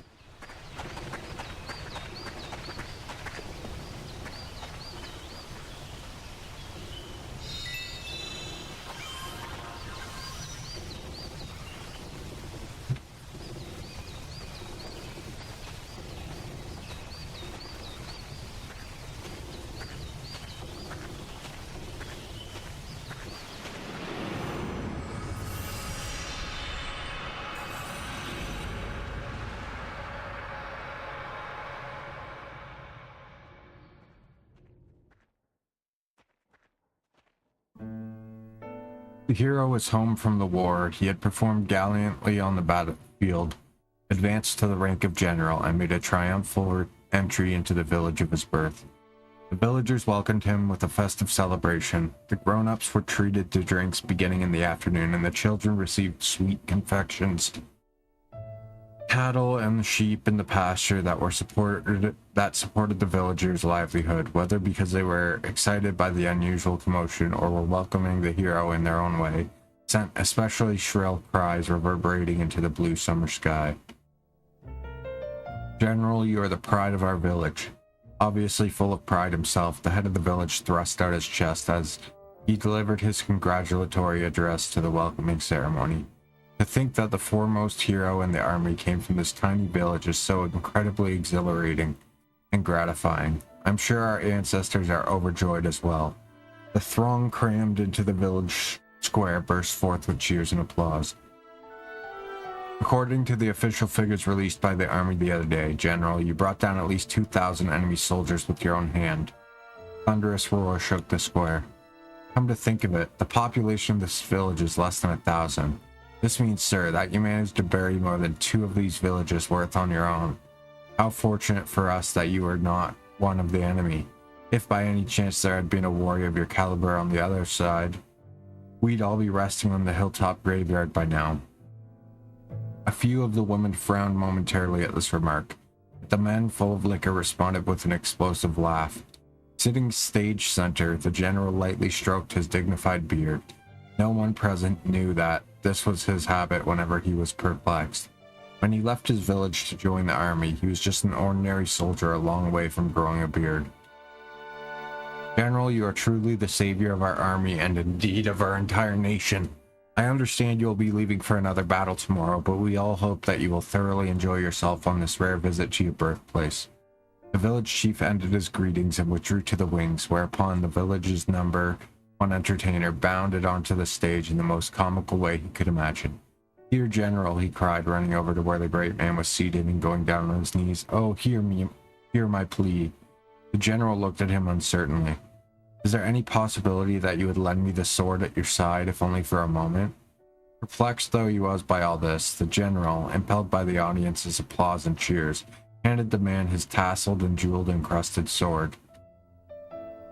The man bowed deeply as the sword entered his outstretched hands, and again he cried, My gratitude knows no bounds. Pretending to stagger under the weight of the sword, he came to the front edge of the stage and held the weapon aloft. And now, ladies and gentlemen, I will reenact the event that raised our dear general's fame to the heights in a single bound, when he hacked 18 of the enemy into the little teeny bits. The audience cheered wildly, and the man, with exaggerated movements and commentary, swung the sword in a great arc. The audience knew exactly what he was doing. The general had not only made a name for himself for his strategic prowess, but was also widely acclaimed as a warrior on the battlefield. He did not rely solely on his weapons, but, in the end, leveled his opponents with his sheer physical strength. This, too, was a matter of the utmost pride of the villagers. Here we go. 1 man down, 2 men down, flip the sword back, 3 men down, 4th man slashed diagonally, right through the shoulder, 5th man's head goes flying, oof, then 3 at once, 6, 7, and 8th man. What a bother, I'll just skewer you like this. The man thrust the sword through 3 imaginary opponents, and the crowd went wild. The general, too, broke into a smile and applauded. When he was through clapping, though, he stroked his beard again. I'm sure you can understand how I felt at the time, sitting up there on that stage, the old general says to Kime before taking a sip of water from his leather pouch. His magnificent beard is completely white, so distant are the past events he is recounting. Kime nods in silence, and the general continues as if mulling over every word. The more you know about war, the more you feel that way. I'm sure the villagers meant well, they just wanted to pay homage to their hometown hero. No, of course, they weren't being the least bit malicious. My village has the nicest people in the world, which is exactly why I found the whole thing so painful. I couldn't stand it after a while. Hacking 18 men to bits? The deeds of a hero are related in numbers. Surely the man who playfully swung the general's sword on stage that day could never have imagined the ones who lost their lives on the battlefield, the agonized expressions on their faces, the curse in their eyes as they stared into nothingness. But that's alright too. People who live peaceful lives don't have to know about such things. That's what people like us are for, to keep their lives far away from the battlefields, don't you agree?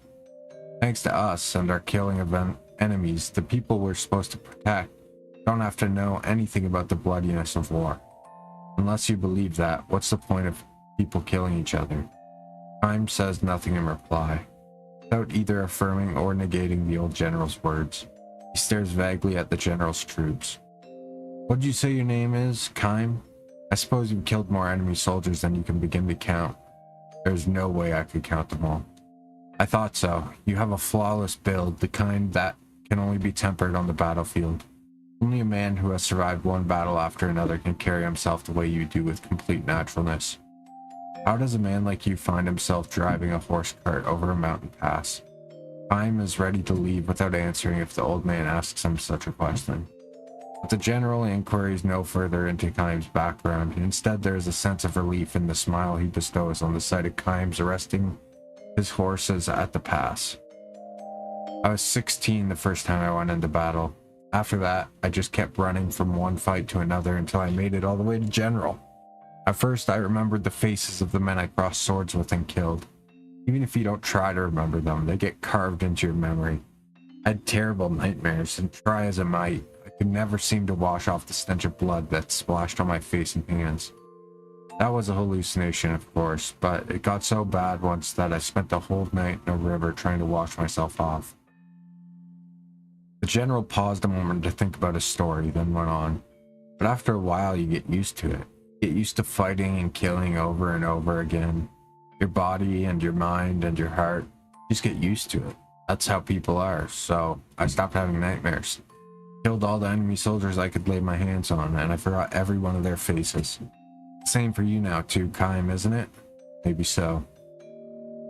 It's like a curse. If you don't get used to it, your heart breaks. On the other hand, if you do get used to it, your heart probably ends up breaking someplace deeper down. General casts a fond glance toward his resting troops. Then slowly shifting his gaze far down to the foot of the mountain, he says, "So, that's what it's like for me back then, when I returned to my birthplace in triumph." For the final event in the welcoming ceremony, several children mounted the stage. Now, in honor of our hero, the children will present the general a floral wreath more marvelous than the greatest medal there ever was. The audience went wild again. When the children put the wreath on his neck, the general favored them with a warm smile. First honest smile from the heart that he had managed since climbing onto the stage. And finally, as a special treat for the general, who has been galloping from one battlefield to the next, far from his native place, the children's chosen representative will read his own original composition spelling out the joys of the peaceful life of the village. With a look of grim intensity, a small boy, barely old enough to go to school, unfolded his composition and, gripping it in two hands, began to read aloud from it, straining to make himself heard. First, I'm going to write about one of the nicest things that happened to me. At my house, we have a pasture with lots of cows and sheep. One cow had a baby 2 days ago. I helped my dad by stroking the cow's back with a handful of straw while she was having the baby. That makes the cow warm up, so it's easy for her to give birth. Baby was born just before the sun came up. It was a tiny baby, but it could already stand on its own legs. Baby, wow. We're going to take care of this baby until it gets big. Dear little calf, hurry and grow up, okay? The general had tears in his eyes. Now I'm going to write about one of the saddest things that happened to me. That was when my grandma got sick and died. She was such a nice grandma. I know her sickness made her feel bad, but she was always smiling when I was around. She let me hold her hand when she died. I watched her face the whole time, because I knew I wouldn't be able to see her anymore. And I wanted to remember her, even after I grow up. She just kept smiling and smiling for me right to the very end. That's why she is always smiling when I think of her. Are you looking down on me from the sky, Grandma? I will never forget you as long as I live. Tears were streaming down the general's face. When the ceremony ended, the general left his village and headed for the town where army headquarters were located. There he wrote a long letter to the king, and he gave his sword to his most trusted lieutenant. The general had decided to retire. This was as big a surprise to me as it was to anybody. When I heard the little boy's essay, it occurred to me, what makes us really human is to celebrate each life that comes into the world and mourn each life that is lost. I didn't need medals anymore. I didn't need the honor of being allowed into the presence of His Majesty anymore. I wanted to be a real human being again. As a result, overnight I went from being the village hero to being reviled as a traitor. The general turns to face Kime and asks, so are you going to mock me as a coward who ran away from the battlefield, or blame me for being a deserter who betrayed his own patriotism? Kime turns a gentle smile on the old man. Neither, he says. As a soldier, you made the wrong decision, but as a human being, you made the right. The general strokes his white beard and says, my habit has changed too. Nowadays, I find myself stroking my beard when I'm embarrassed. Two men look at each other and smile. Okay, back to work, says the general, standing with a grunt. He calls out to his troops. Alright, men, it's all downhill from here. Let's give it one last push and get back to the village before sunset. Troops under the general's command consist of 30 sheep, not one of whom is likely to take a person's life. Tell me, Kime, are you planning to go back into battle at some point? I don't really know, he replies. I'm content with herding sheep for now, the general says. I don't have the least regret for the decision I made that day. It would make me happy to think this could be a kind of lesson for you. With this parting remark, the general turns away from Kime and begins walking. Sheep amble along after him in newly reformed ranks. Standing at attention, the general raises his right arm and waves at his troops on. Forward, march! The command he had once delivered to tens of thousands of men in the battlefield now echoes pleasantly among the mountains of his native village. The end.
Fuck, why would they do that for 500 gold?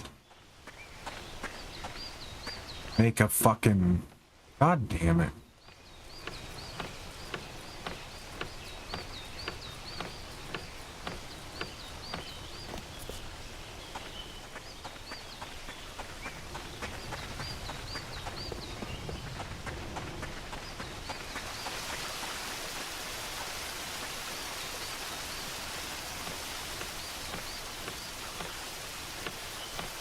No, this is not where it is. How do I even get there?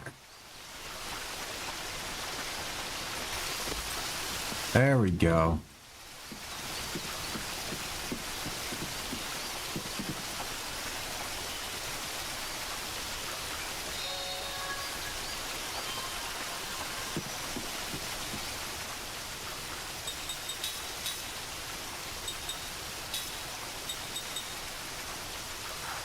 Grants immunity to petrify. Okay.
What's going on?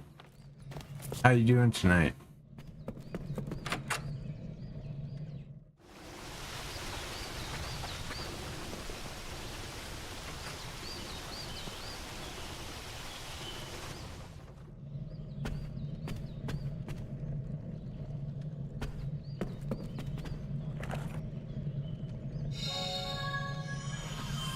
Seeds of Terror.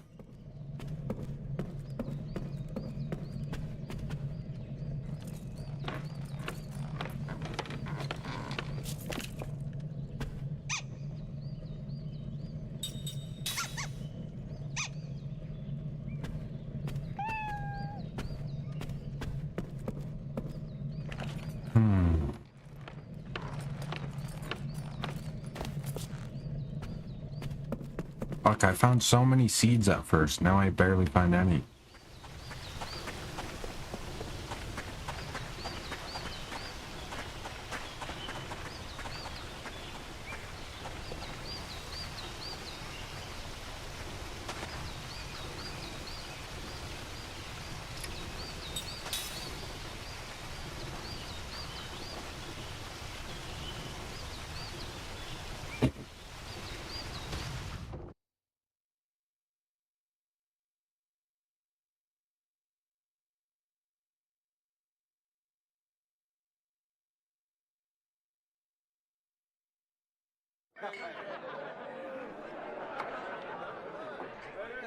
I'll go speak with the king.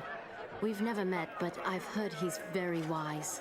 I'm confident that he has a ship that can get us past the hypercurrents.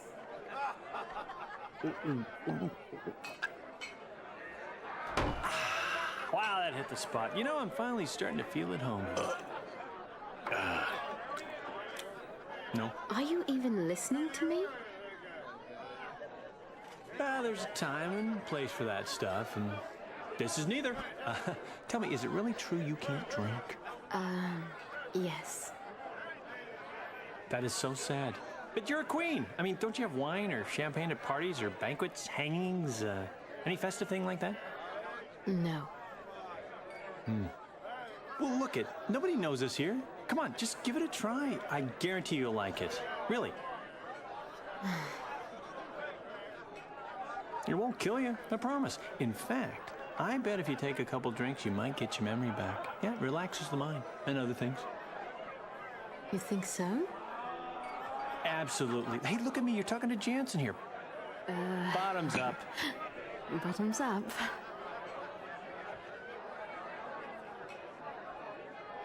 What? You don't like the cheap stuff? No, it's just I've never tasted anything like it before. You don't have to force yourself to drink it. No, I want my memory back. If there's any chance this will help, I'll manage to drink it.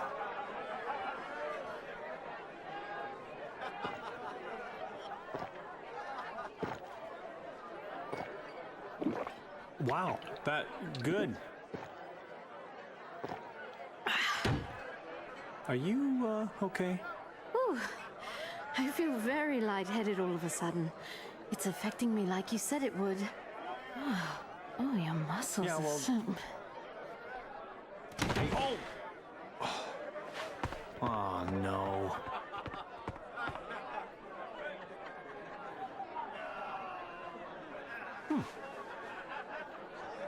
You know, you're cute when you're asleep. Jansen! Ah! What? Oh! What the hell do you think you're doing? Well, we was having a serious discussion about, you know, what's going to happen next. And planning. Happen next? Yeah. You know, she's going to talk to the king and get us a ship, because yours can't float where the... You know, after all, Goats has got the most advanced technology around. We'd figure we'd get a more seaworthy ship from him. So that, you know... What? All right. I'll give you the benefit of the doubt this time. But don't try any funny business with Ming. Yeah, well, I'm looking out for her too, you know. I mean, look how restful she looks right now.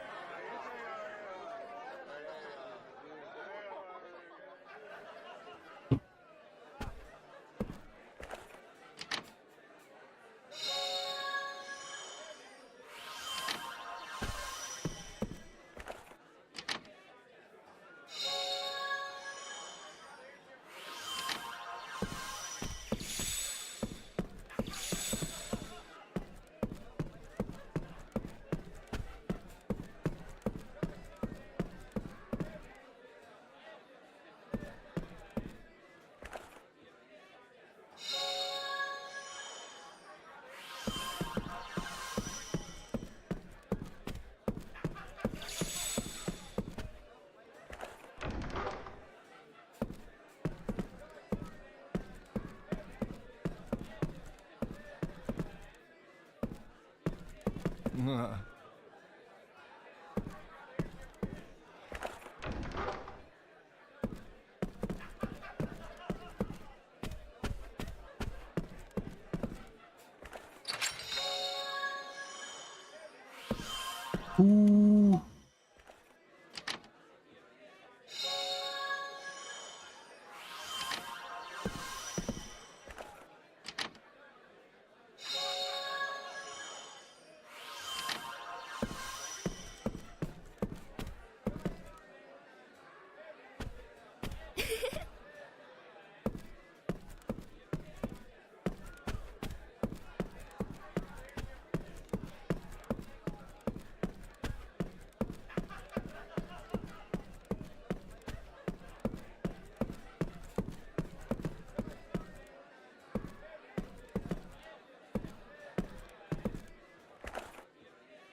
Hey, Kime! I heard you were back.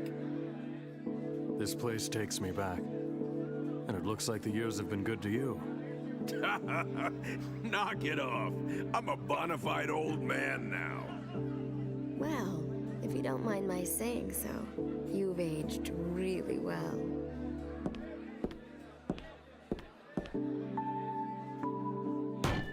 Thanks, honey.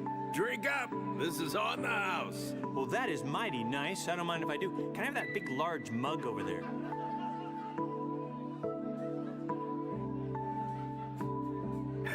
I was only 7 when you saved the village, but I remember you as if it were yesterday. You were a hero to us kids back then. Yeah? So, we're trying to get to Goatsa. Ah, forget it. The only way is through the Black Cave. I heard it'd been closed off by some old sorceress. There's nothing to be afraid of. We'll just bust our way through. It's not that simple. Neither muscle nor magic have had any effect. Although adventurers with plenty of both have tried. My guess is that only that old sorceress can bust through the blockage. She's got some serious magic energy. Yep, she sure does. Why don't we wait until she goes to the bathroom? Then we can, sneak by her. Oh, it gets better. You know that place where you and Sarah lived? Well, that old sorceress has moved in. My house? What? Hey, you don't even have a lease agreement? We kept the place up after you and Sarah went away, so it'd be ready if you ever came back. But I'm afraid she's made a mess of it. Sorry. Don't trouble yourself. It saves us the hassle of having to look for her. That's a good point. The only thing to do with squatters is run them out. Well, I think you'll be okay. Just be careful, Kime. We're off to kick some old woman's butt. That doesn't sound right.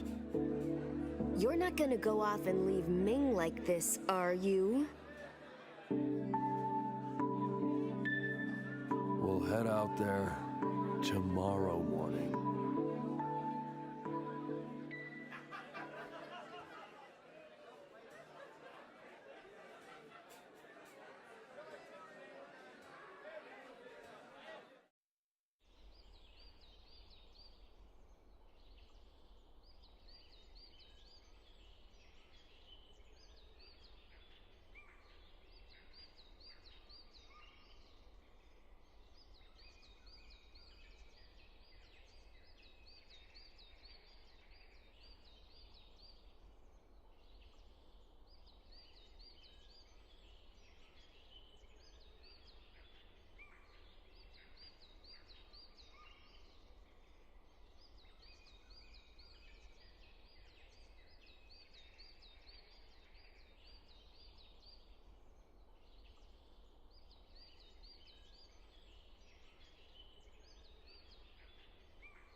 Ooh. You know what?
Actually, wait.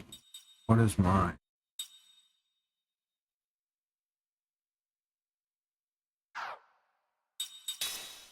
No, I'm switching with her.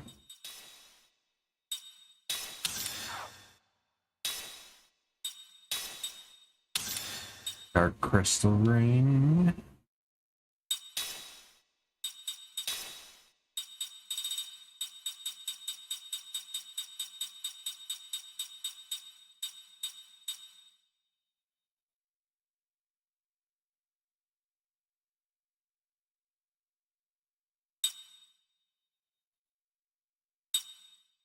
Hmm.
Okay, let's see. Equip versus Demon Warrior Ring.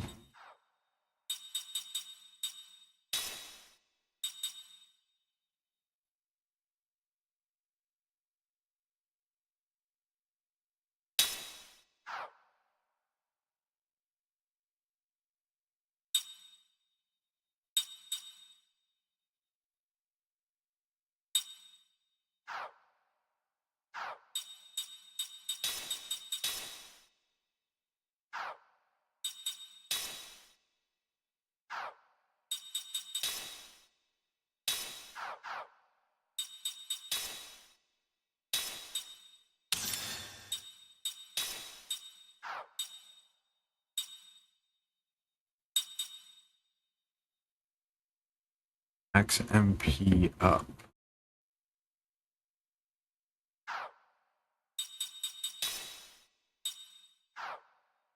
These do nothing.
Okay, composite magic is for healing.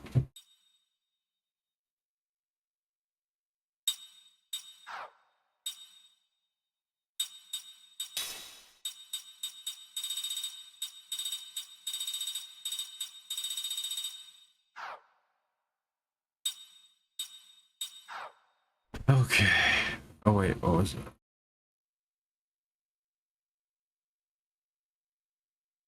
50 health or MP.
Motherfucker.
Oh, they just moved.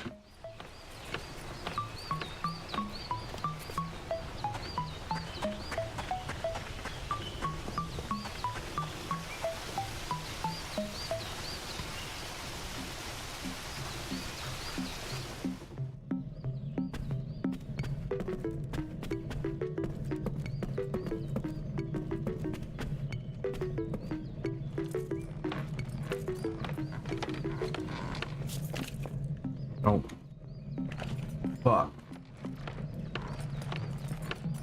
Oh, there it is.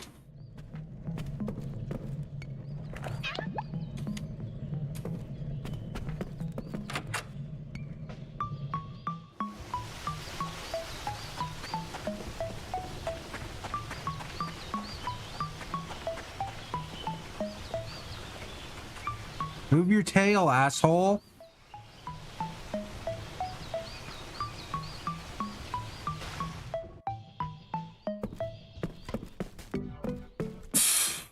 Oh, Ollie, you're pissing me off.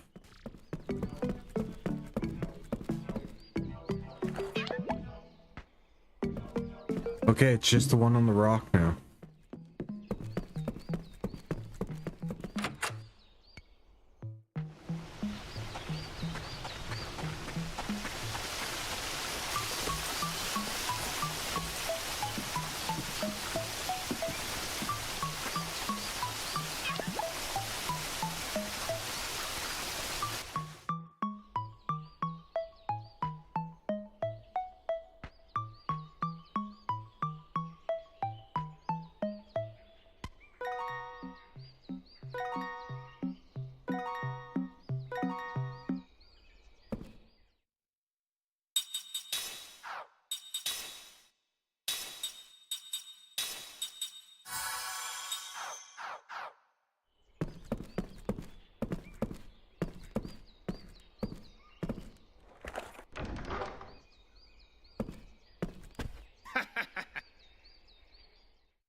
Wait, I have adapters. And I have counter.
Wait, I can sell some shit.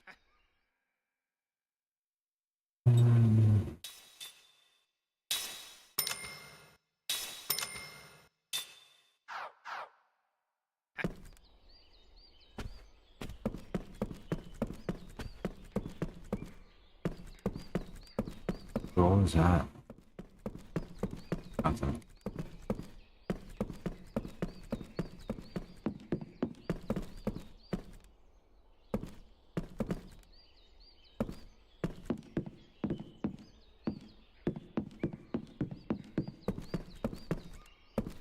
Different people.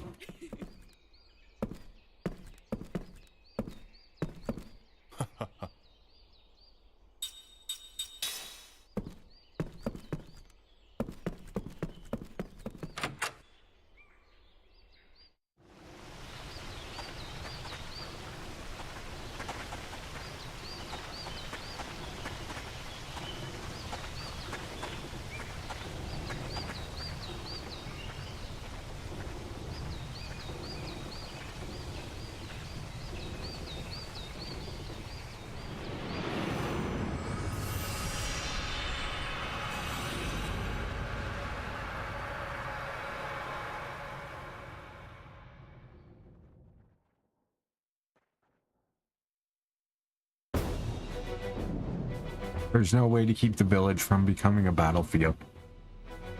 The enemy forces crossed the northern pass and made their camp close by. The home forces are here too, sending one unit after another into the village to resist the enemy's attack. The place is a powder keg. Ringed by mountains where two highways intersect, the village is a crucial focal point for transport. It cannot be allowed to fall into enemy hands. While its capture is essential to any hopes the enemy might have for victory in war, long years of fighting have come down to this one major battle. It is a battle that must be waged. The logic is clear, simple, inevitable, and it will transform this tranquil village into a battlefield at any moment.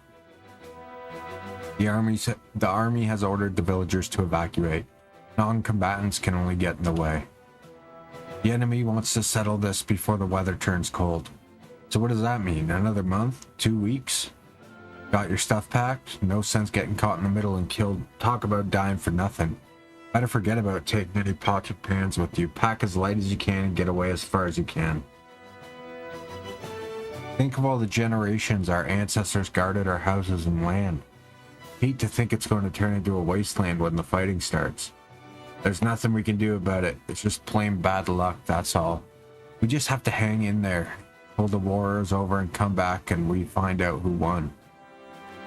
The main thing is to get out now. Right, it's all we can do. Gotta stay alive. Better not hope for anything more than that.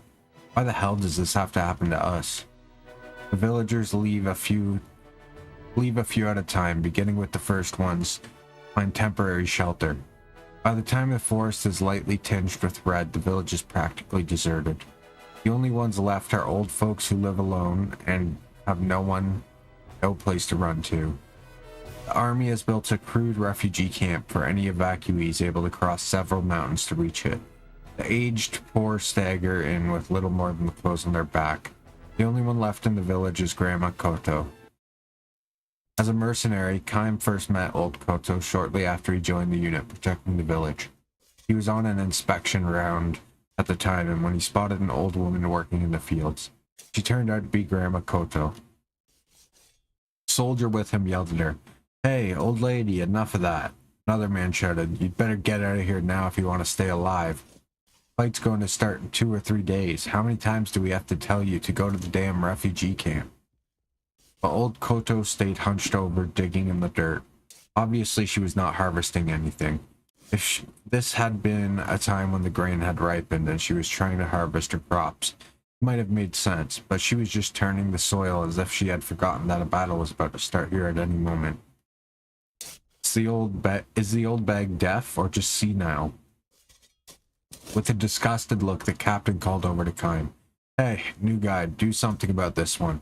Drag her to the refugee camp if you have to, tie a rope around her neck. We can't have her wandering around out here. She's going to get in the way when the fighting starts." The captain's tone was arrogant. The more cowardly and commanding officer is, the more arrogant and overbearing his style becomes, and the less he is able to conceal his nervousness when a battle is nearing. Time strode silently towards the old woman in the field. "Go on ahead," the captain called out behind him, but he did not turn around. Only a few days would be needed to decide the outcome of the battle for the village. It was a reflection of how violent it promised to be.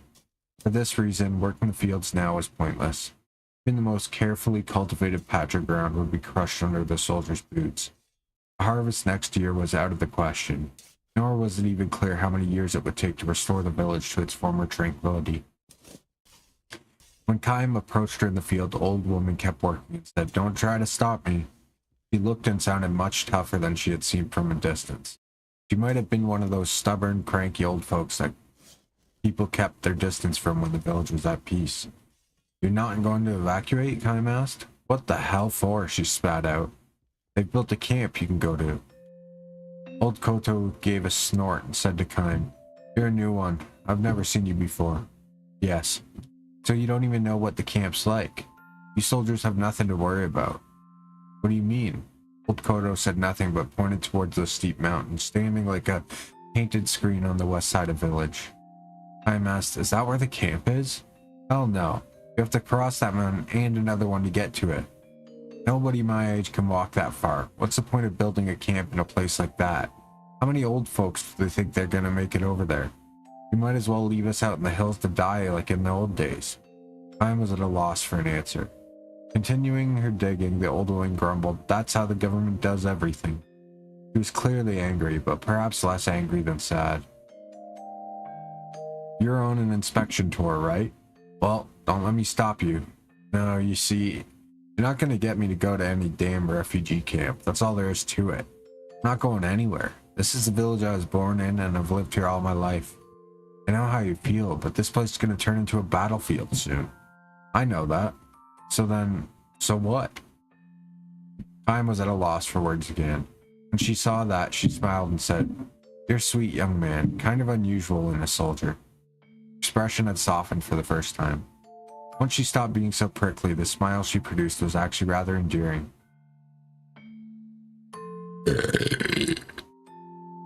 "When this place turns into a battlefield, people will die.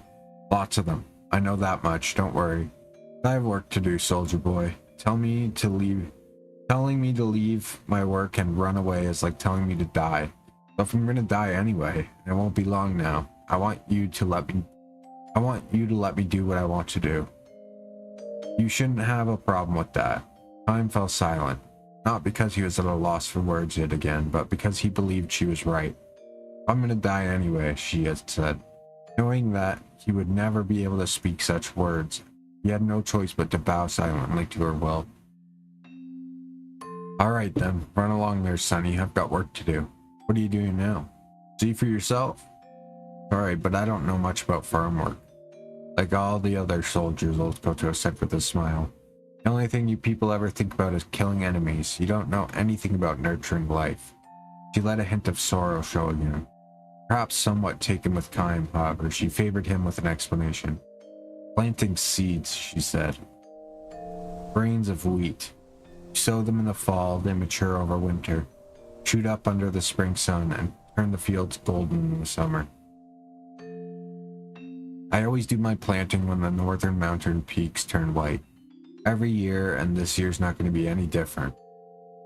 Would the seeds mature in the trampled fields? Kaim had his doubts. Grandma Koto, however, displayed not the least anxiety or resignation as she scattered seeds in the newly turned soil. Her hands performed the age-old ritual with ease and naturalness, as if to impress upon Kaim the fact that she was doing this year was nothing more nor less than what she had done every year before. As a result, Kaim's next words emerged with a smoothness that he himself found somewhat surprising. "What if the seeds don't grow?" "Then I'll just do it again next year. Next year's bad, I'll do it again the year after that. You have to plant the seeds. That's how I've lived my life. If you don't plant, nothing will grow. See what I mean?" "I think so. Whether there's a fight or not, it doesn't matter. I'm just going to do what I have to do, that's all." She spoke with certainty, her wrinkled face softening into a smile as she added, can't even enjoy a meal if you know you haven't done things right. You're saying that this is what gives your life its meaning? This was the question to which Kaim had long searched for an answer. For what purpose had he been born into this world? What was he supposed to accomplish here? He had continued to roam through his life's endless journey without knowing the answers to these questions. Indeed, because he didn't know the answers. I don't know about deep stuff like that, Grandma Koto said shyly. I just mill the wheat I've harvested, bake bread in the fall. That bread is really special. Nothing tastes as good as the first bread you make with the wheat you grew that year. That's what my grandson looks forward to every year. I can't just decide to take a year off now, can I? See what you mean. No, you don't, she declared. You're nothing but a damn soldier. Her face had turned hard again. There were no more smiles from her that day. When Kaim returned to the barracks, the soldier who had been stationed in the village for 6 months or more said to him, "That old bag hates our guts. Because we've ruined the village? That's part of it, I suppose, but it's got deeper roots than that for her." Grandma Koto had lost her entire family to war. First, her husband died in the war 40 years earlier, then her son and his wife in the war 20 years earlier, and now the one grandson they had left was taken to fight. What's his unit? Kaim asked the soldier. The man gave a helpless shrug and named a unit that had been sent to an area with the most intense fighting. Talk about bad luck. The fighting's so bad out there. If it was me, I'd take my chances on being executed for deserting under fire. He's got maybe a 50-50 chance of coming back alive. Now, maybe 30-70. If her grandson were to be killed, Grandma Koto would be all alone in the world. She would have no one to feed her bread to. Must be tough to be left alone at that age, the soldier said. Looking at old Koto, I can't help thinking of my mother back home. There's no way I can let myself get killed. She'd never stop crying. Same for you too, eh, Kaim? Kaim said nothing in reply. He had no right to put himself in the same category as this soldier. The battle started 3 days later. Enemy army's attack was even fiercer than expected. Defense forces had no choice but to put everything they had into the fight. Kaim slipped away from the battlefront and headed for Grandma Koto's house. He found her leaving for the field as always. She gave no sign that she was afraid of the fighting. People who knew exactly what they must do, and who refused to be distracted by anything else, can be strong beyond all reason. Kaim saw now that there could be far greater strength in a finite life than in one that lasted forever. Because he sensed this so deeply, he stood before her, blocking her way. He lifted the tiny old woman in his arms and carried her bodily back to her house. What are you doing? Let go of me. I'm not going to follow some soldier's orders. I have work to do. Yes, I know that, Kaim said. But put me down now. I don't want to let you die. Holding her against his chest, he looked her in the eye and pleaded with her. I want you to bake bread next autumn again for a new crop of wheat. She stopped flailing her arms and legs in vain attempt to get free of his grip. She looked straight back at him as he said, as long as you have someone to feed your freshly baked bread to, I want you to keep baking bread year after year. Old Koto heaved a huge sigh and muttered, smiling, I knew you were a very strange soldier. The battle raged on for several days. Arrogant, cowardly captain died in the fighting. Soldiers who had told Kaim the story of Grandma Koto also died. Countless defense troops died, and countless enemy troops died. The village was consumed in flames of war, and old Koto's field was ravaged under the heels of the military. Kaim's side managed to stave off the attackers, then followed the retreating enemy to the north. All that remained in their wake was the empty, devastated village. The war ended as spring was giving way to summer. At the cost of massive casualties, the army repulsed the enemy's invasion. The village began to recover little by little. As Grandma Koto had predicted, not one old person who crossed the mountains to the refugee camp came back alive.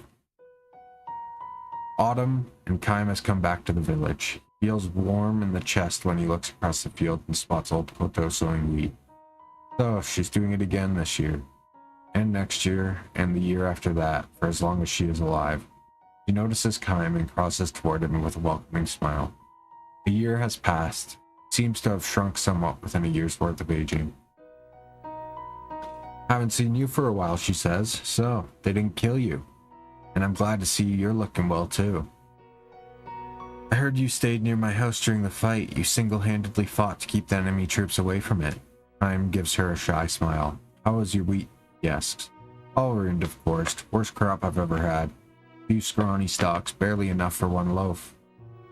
She tells him all this with surprising ease.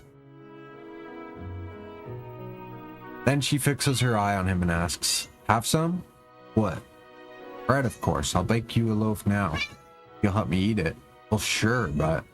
Grandma Koto sees through Kaim's hesitancy and says with a calm smile, yes, he's dead, my grandson.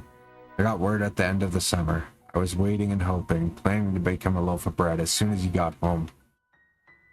When she sees Kaim hanging his head in silence, she adopts a spirited tone as if she has to be the one to cheer him up. Come on then, you eat what he would have had. It'll probably be tougher than usual, what with the wheat harvest being so bad, but I'm sure my grandson would be happy to know I fed my bread to the man who saved my life. So, this old woman has lost her entire family to war. In other words, there is no one left to enjoy her bread. Still, she urges Kaim to wait just a minute while I finish this up, sowing the wheat for the next year's harvest. She does it because that is what she has always done. Does it because it is what she is supposed to do.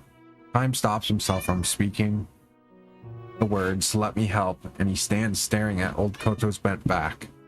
In the glow of the setting autumn sun, she is sadly small and sadly beautiful. Kaim eats the fresh baked bread. Old Koto was right. Made from wheat grown without its full measure of care, the bread is hard and dry and poor in taste.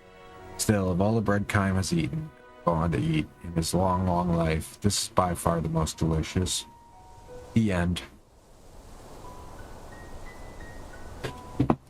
Torgal, you're pissing me off.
Noodle dish left.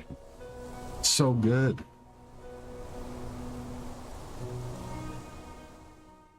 I'm gonna have to go out and get more of them. Even though I don't need them.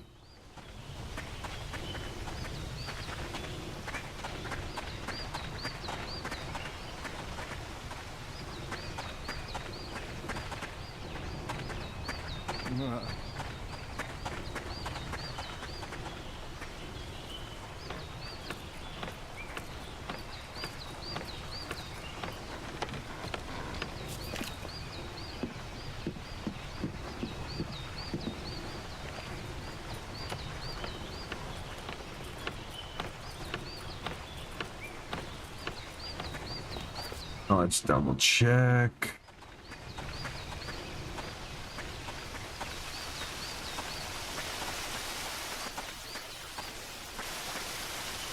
Is there anyone up here?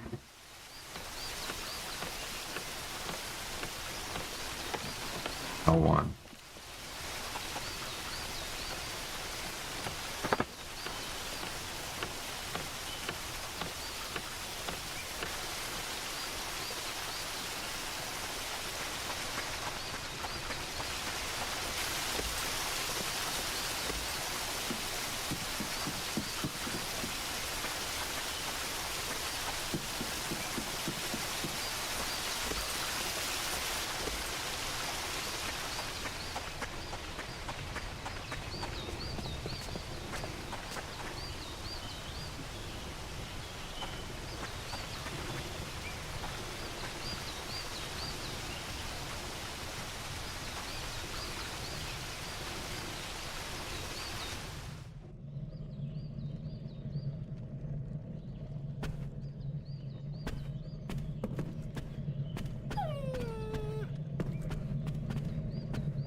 Something just flickered.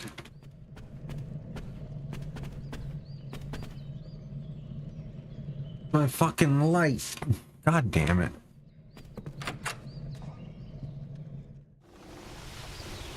Let's...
Okay.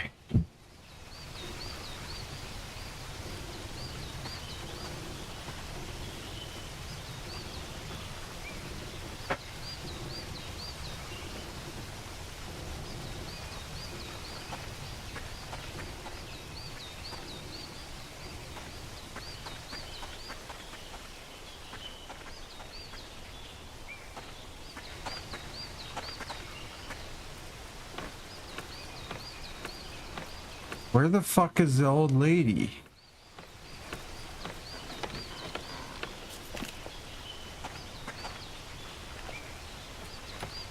Where is this old fucking lady? I thought it was back here.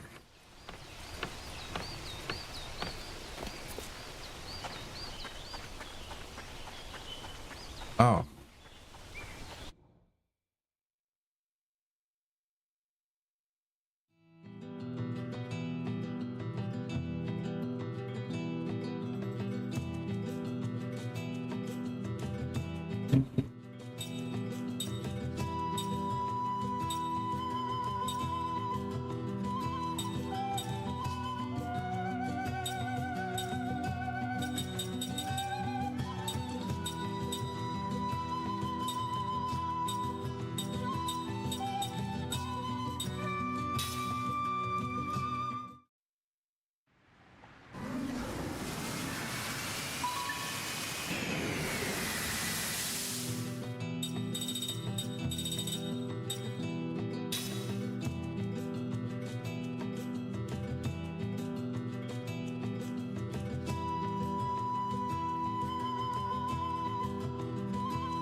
No one gets in my way.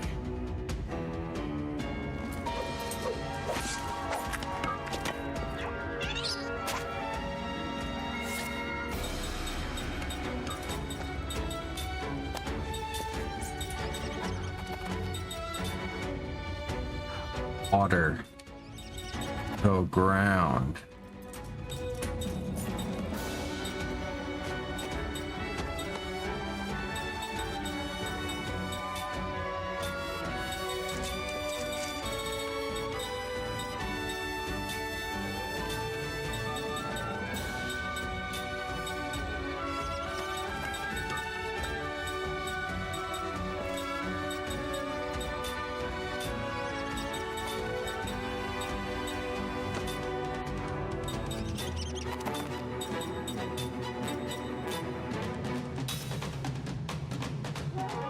Okay.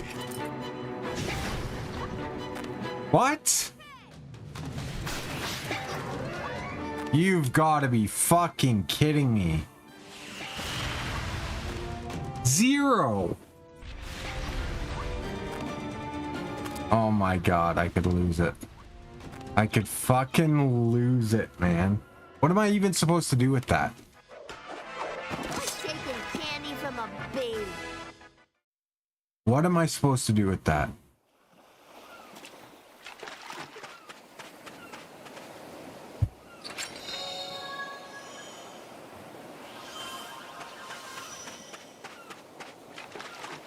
Like, seriously, what the fuck?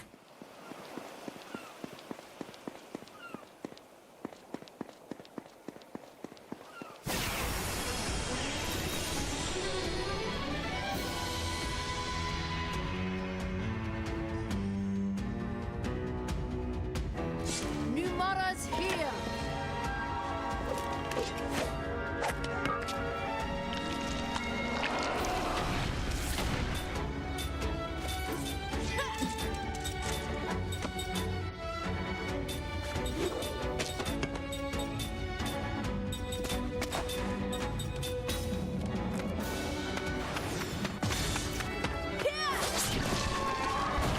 Oh no, I am not supposed to be here.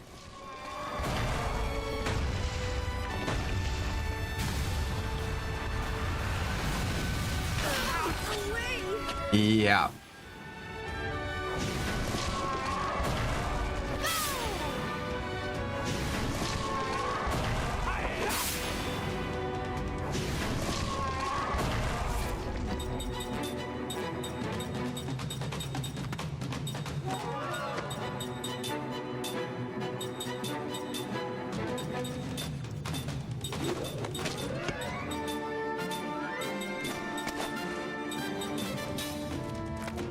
This is so bad. Sorry about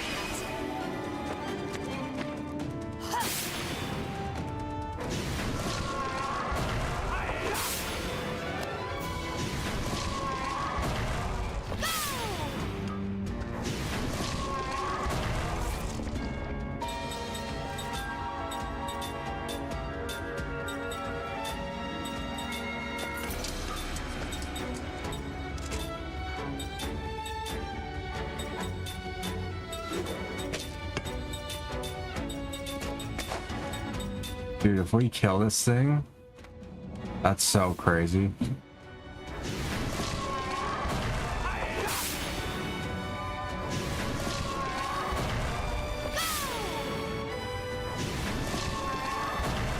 Okay.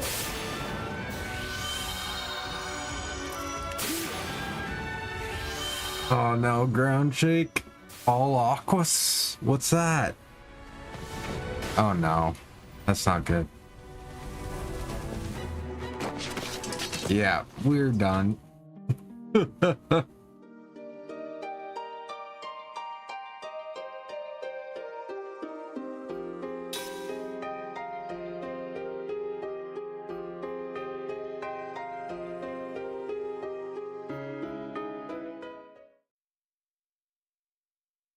Yeah, let's get the fuck out of here.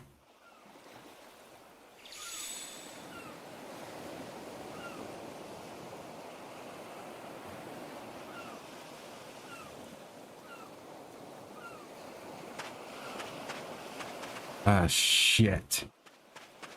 I'm going for it. Oh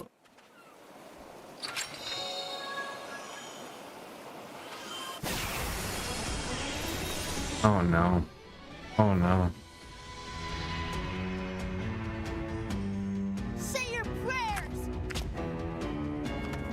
Please be the silver Kellyon. Yes!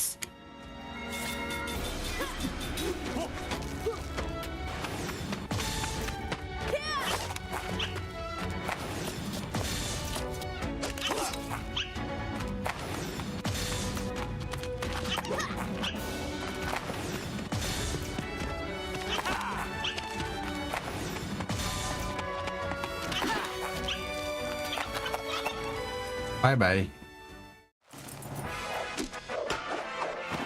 It appears I've still got a lot to learn. Alright, let's get the fuck out of here.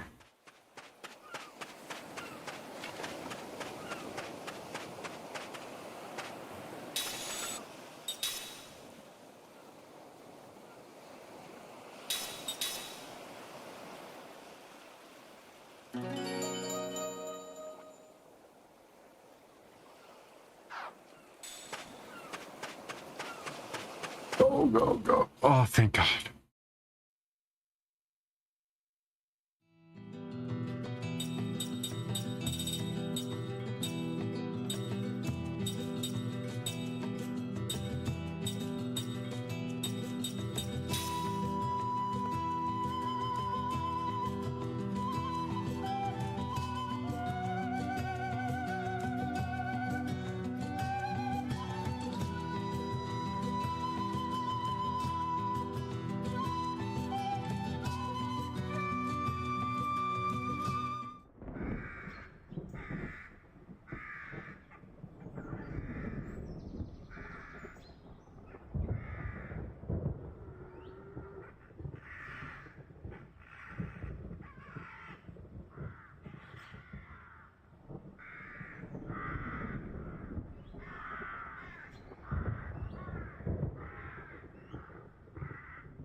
What was the other one? Which one did I just get? Wait, what? Oh, stabilizer? Is that it? Steel blocker? Deuce's head. Okay, let's get this shit going.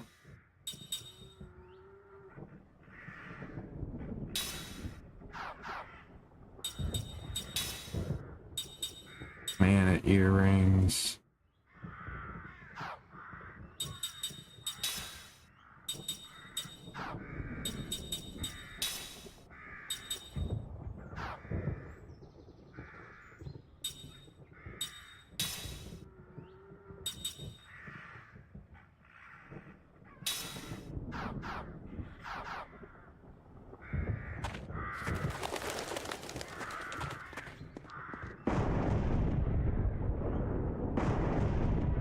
What the fuck?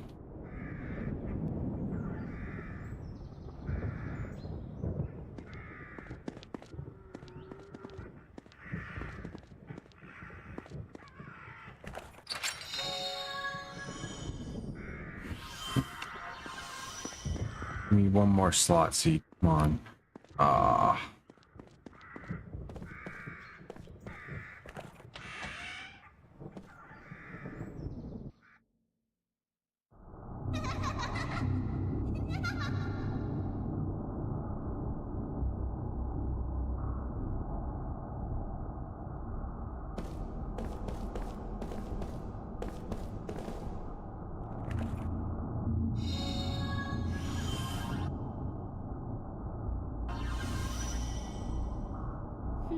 What's... They look like pieces of a poem.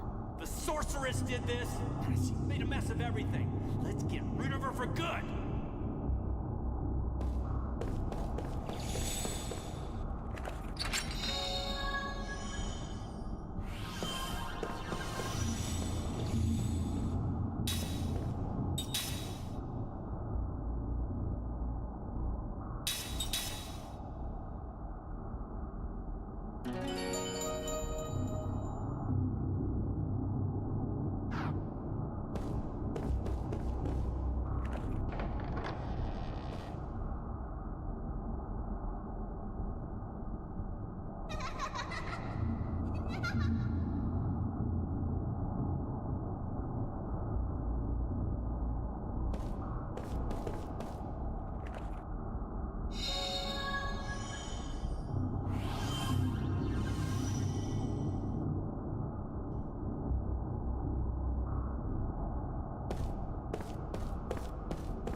How do I get this? Oh no.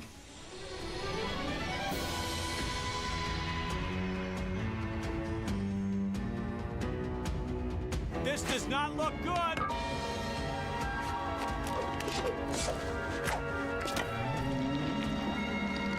What the fuck?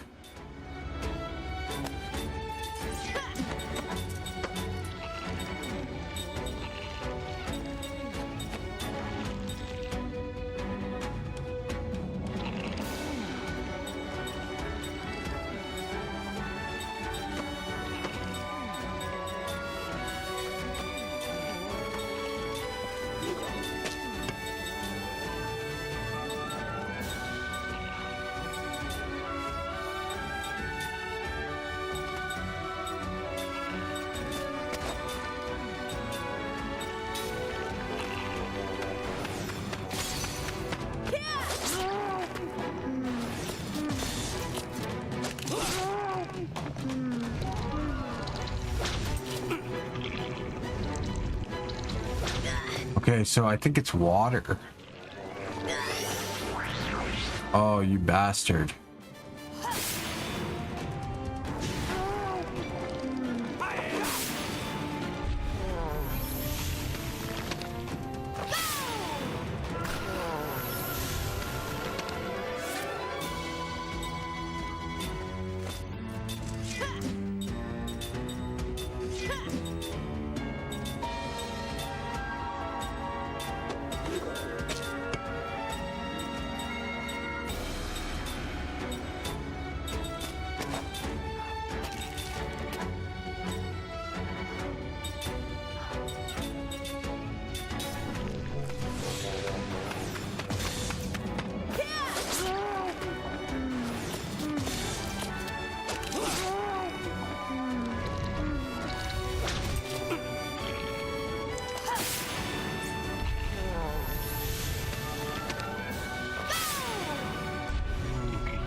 Wait, what? What the fuck?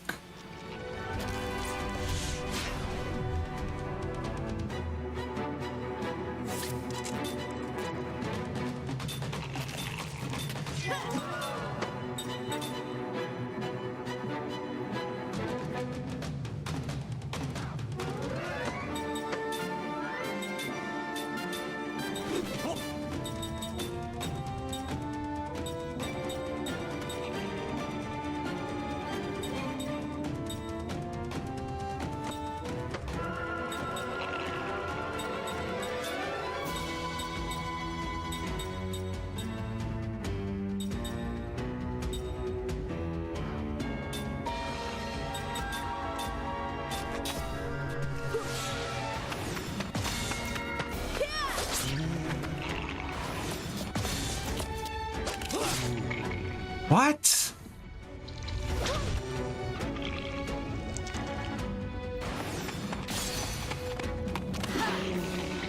Oh my fucking god. Why can't I hit?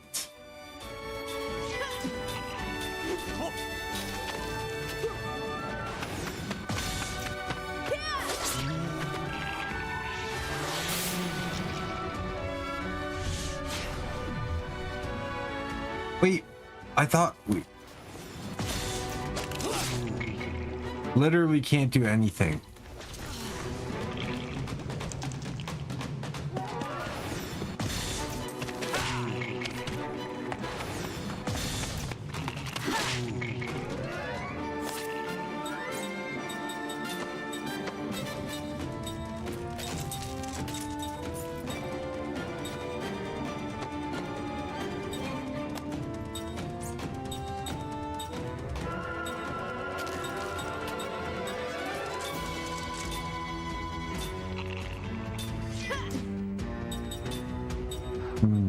I need spirit magic. That's what I need.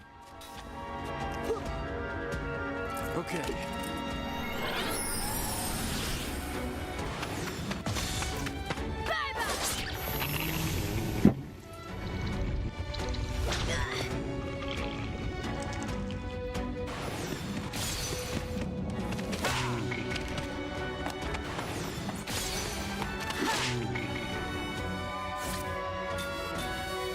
Really no point.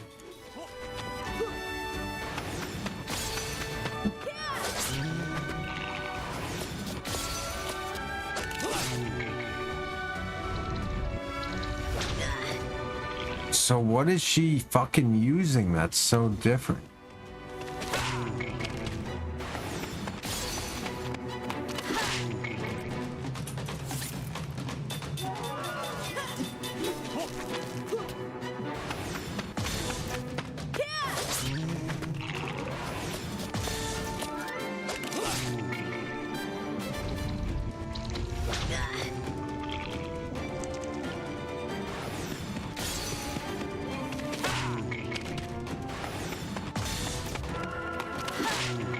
Okay, so we need to give them... They need to learn the same magic as the kid knows.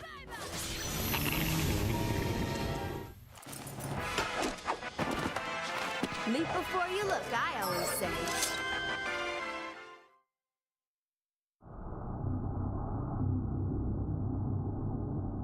Okay, let's see what she's got.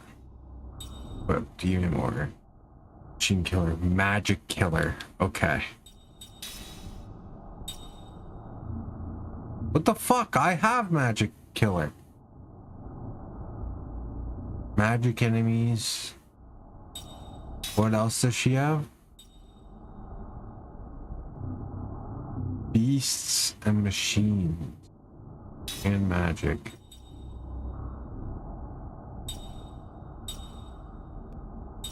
Gotta be beast then.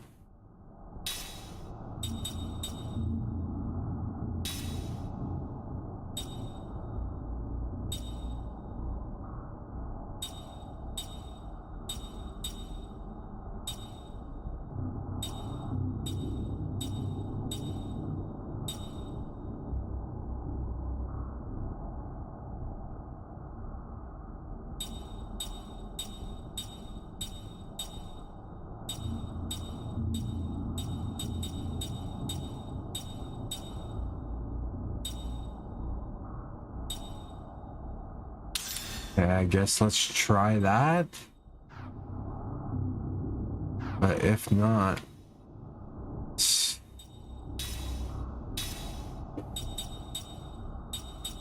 What is it? All together for spirit magic. Well, 3 spirit magic.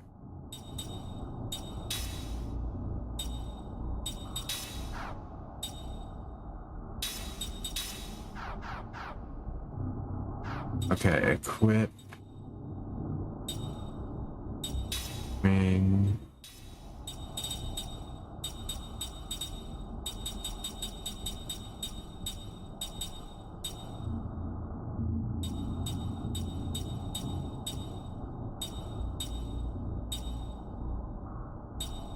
Wait, no, it's this.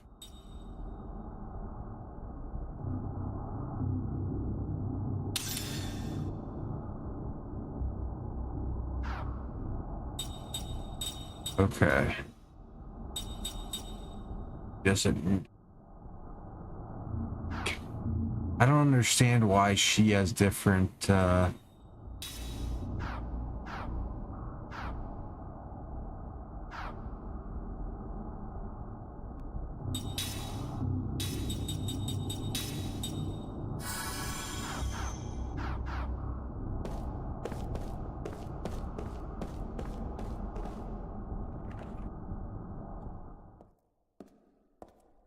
Are you remembering? Yes. Our grandma lived here?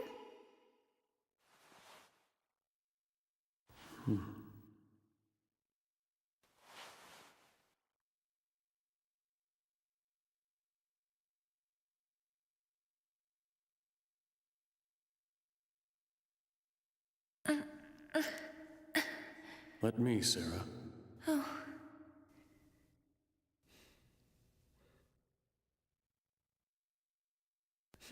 Here. Thank you.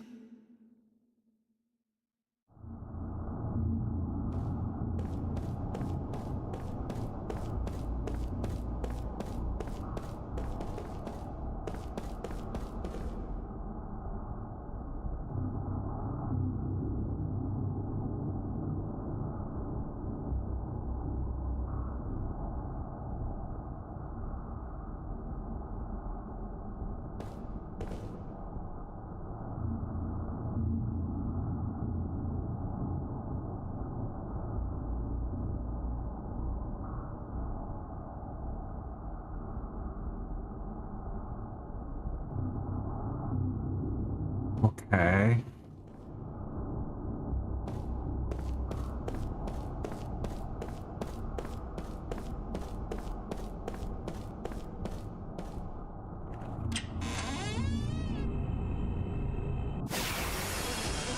Oh, shit.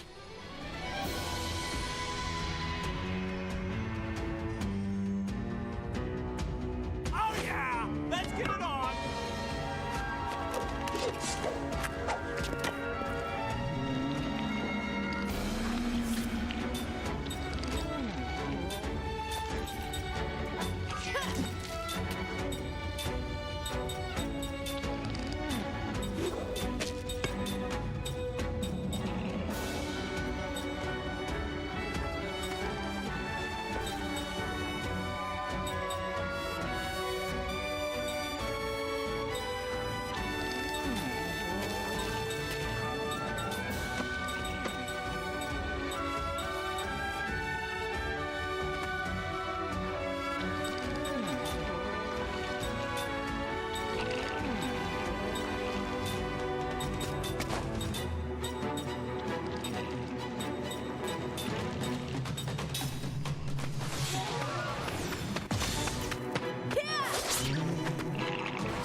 Yes, it's beast.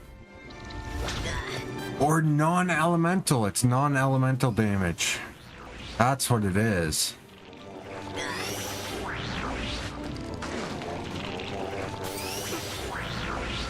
So I just need to do a big damage boost.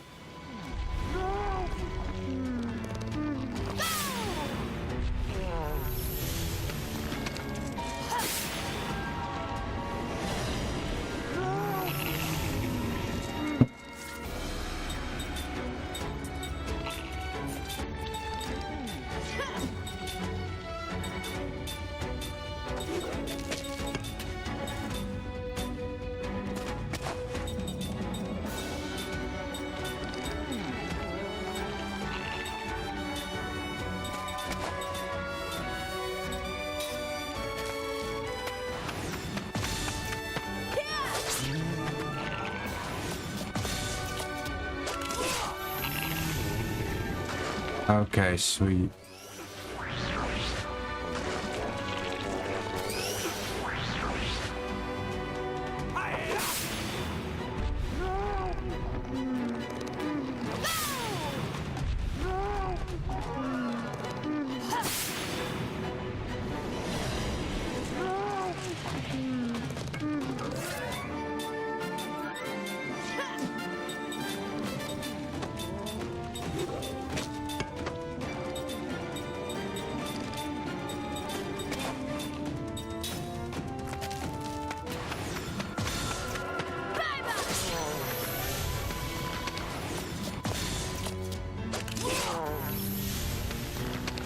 Okay. That was close.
I'm always ready.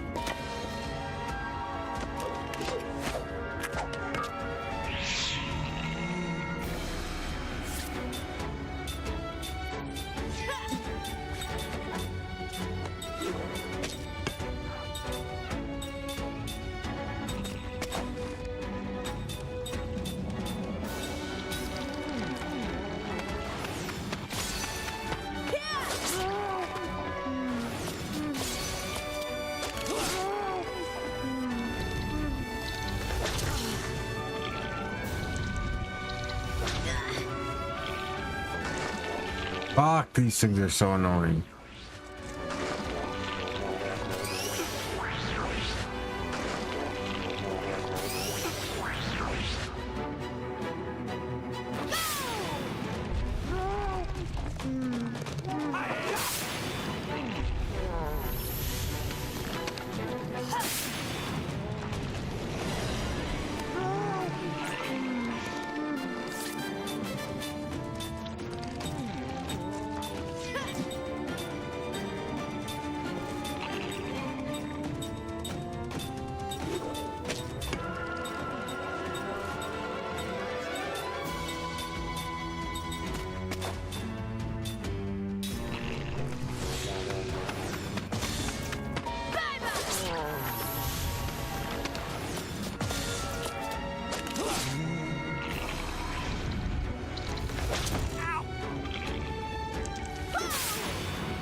God damn it.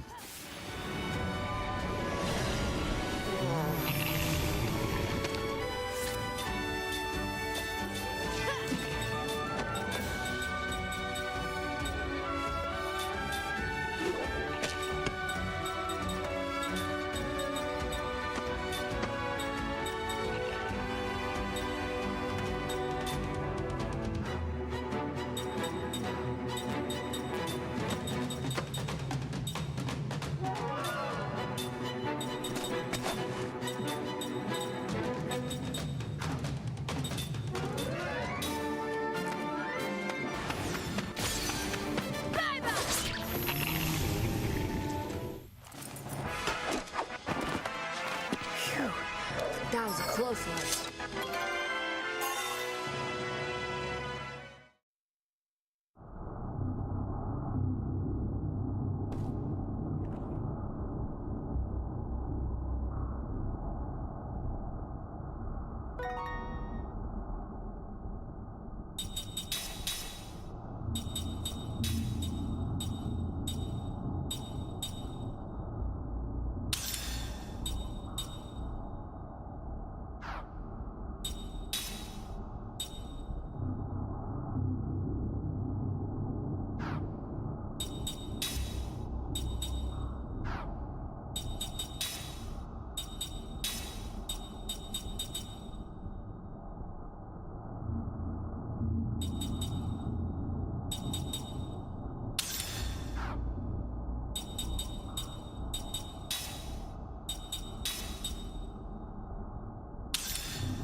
Looks like we got a good chance.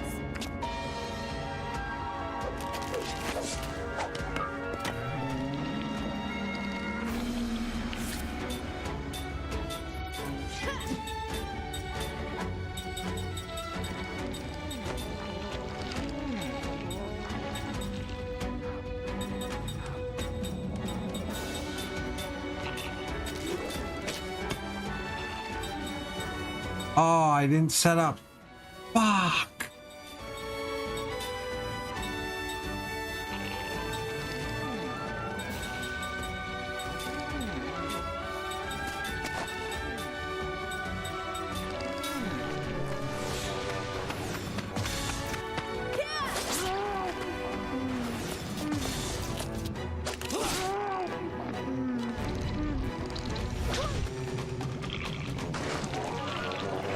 God damn it.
That was a close one.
Okay, is there anything else I really need her to get? No, really need to just... Okay.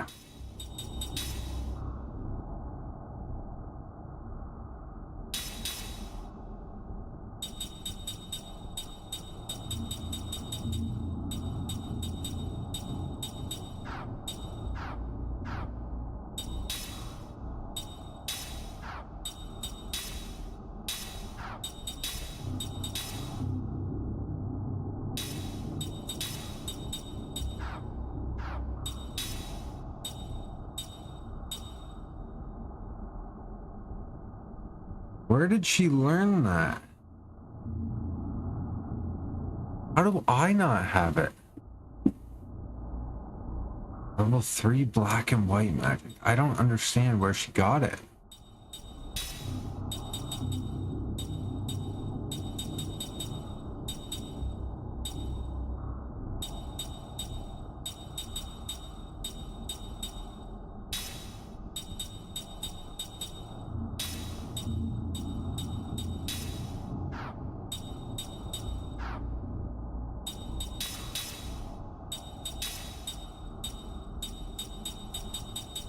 Oh, I do have it. What the fuck?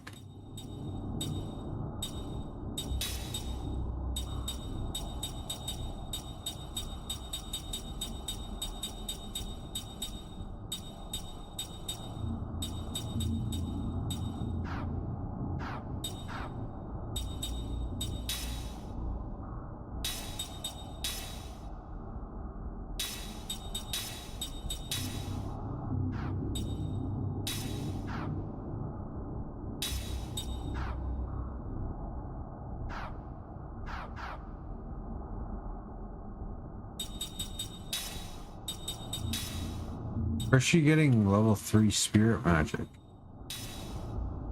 Okay.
Oh, fuck off.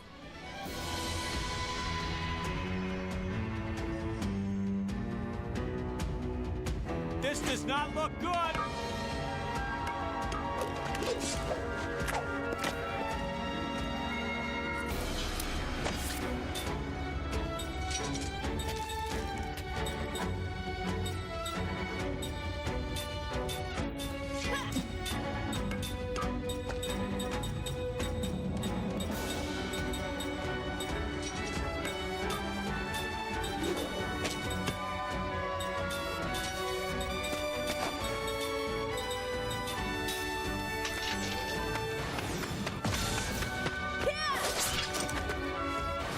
What?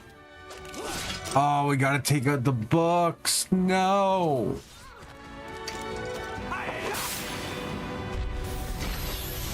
Oh, never mind.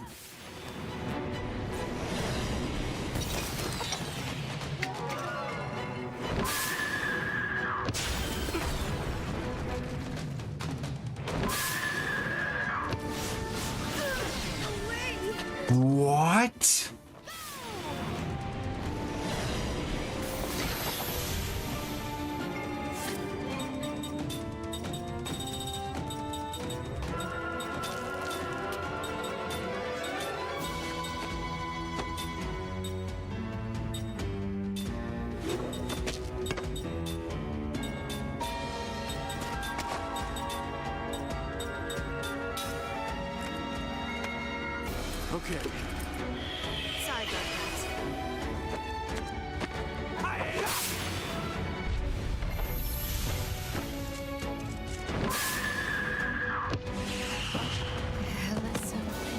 Are you kidding me?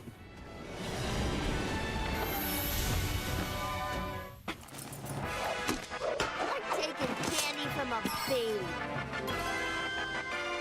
She didn't get a level up? Oh my god. Oh.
Wait, what?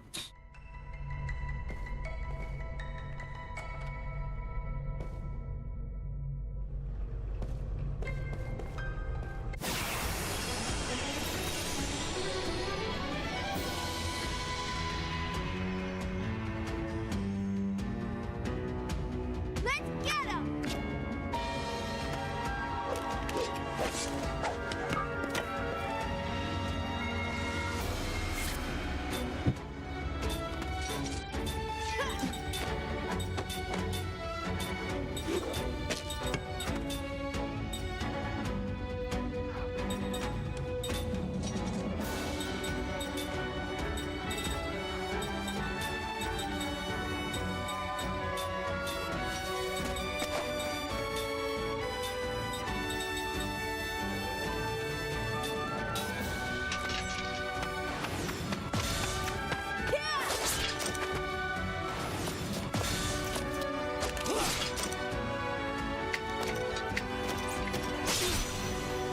Oh my lord.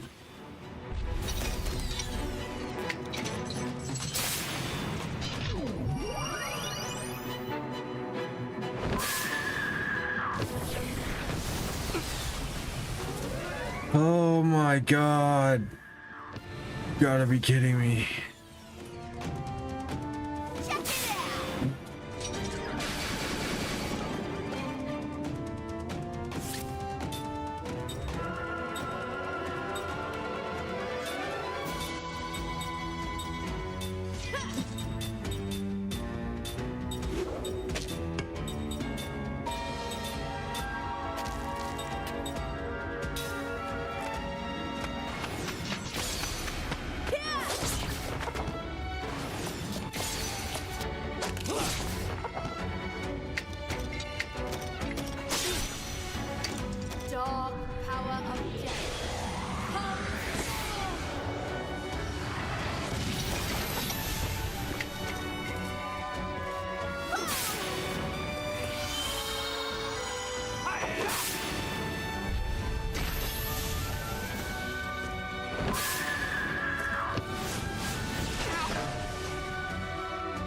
As if.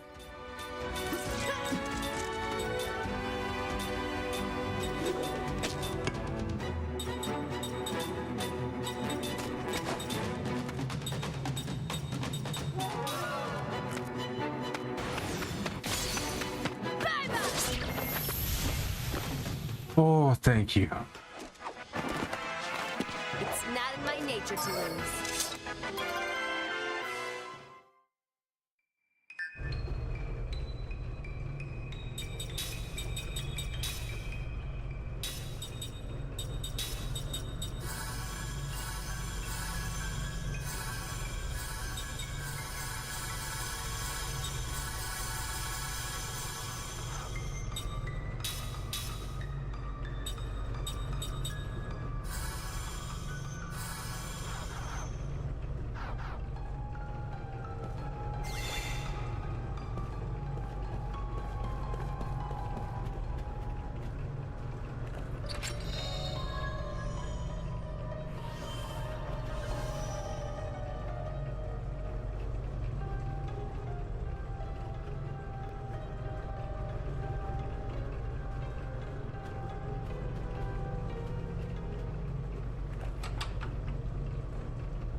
Oh, yes, that's great, actually.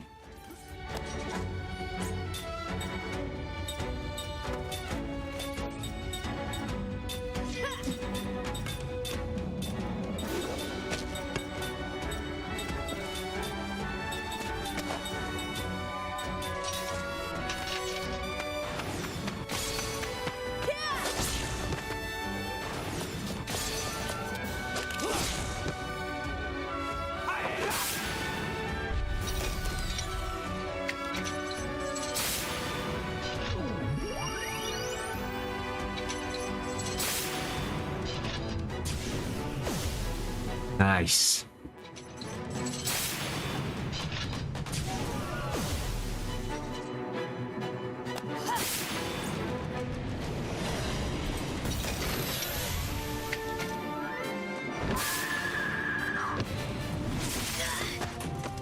Motherfucker.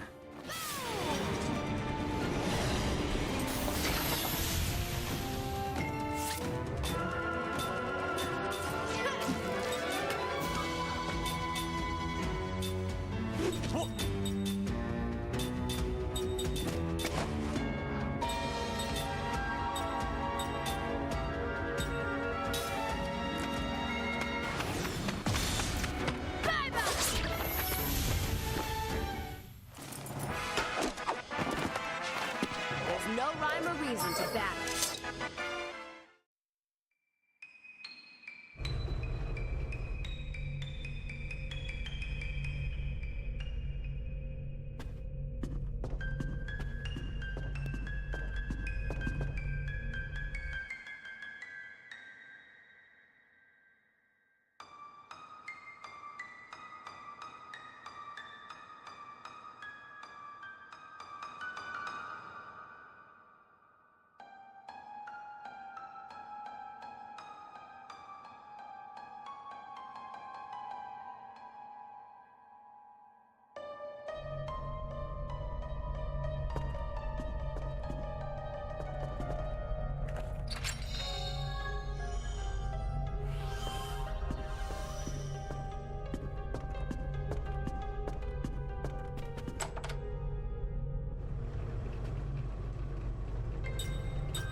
Yes, it did work.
What are we supposed to fucking do now?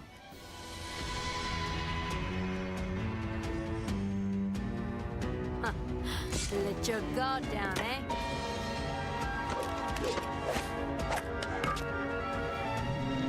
Fuck, her accent is all over the place.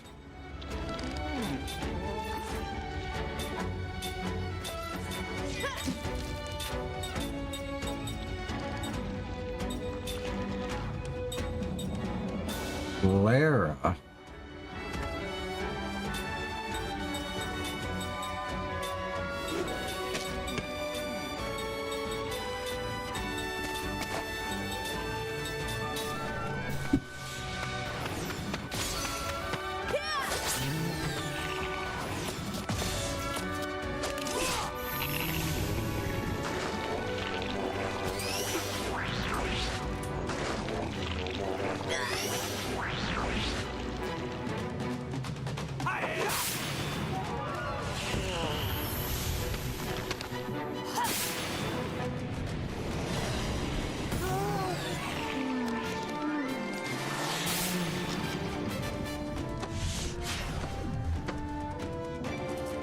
That's okay.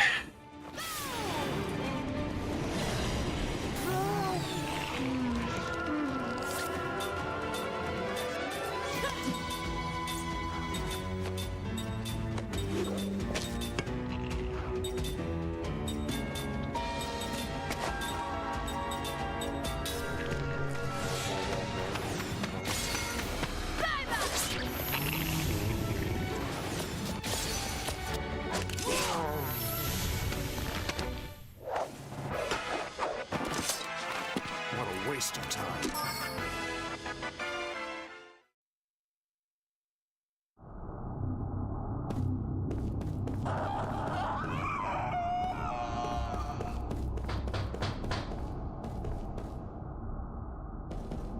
What was that?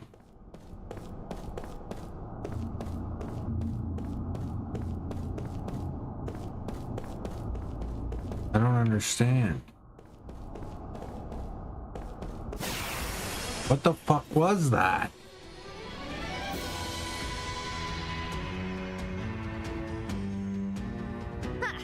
Not too smart, eh?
It appears I've still got a lot to learn.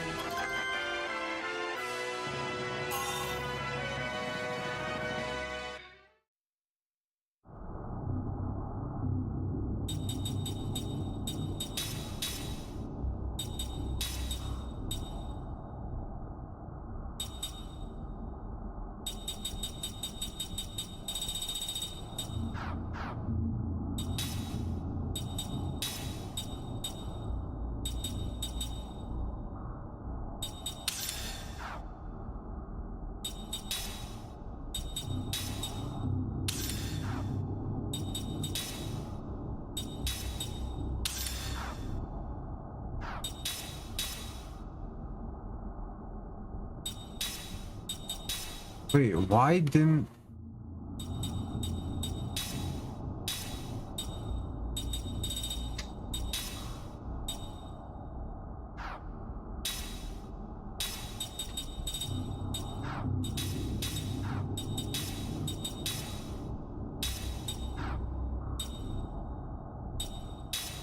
Why isn't it working?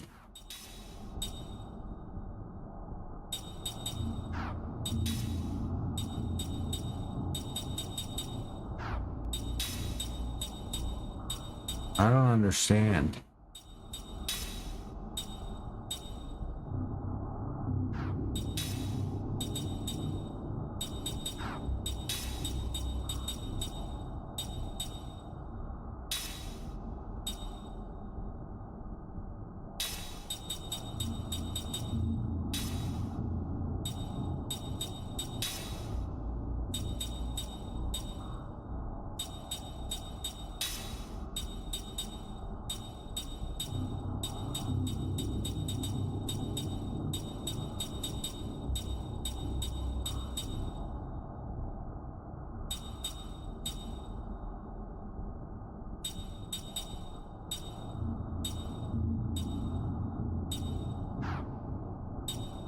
Okay.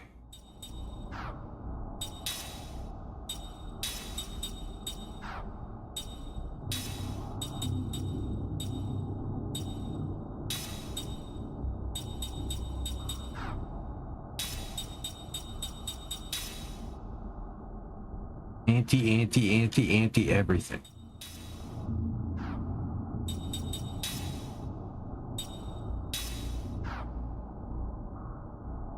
Linked skill, level 3 spirit magic, doing nothing. What the fuck?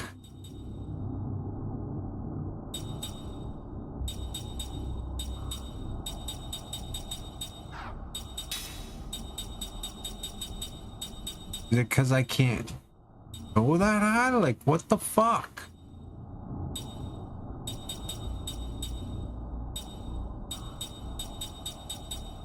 I don't understand.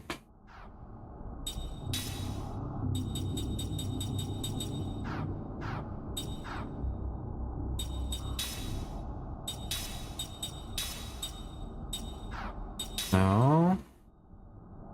Level 4 white magic. Yeah, let's go level 4 white.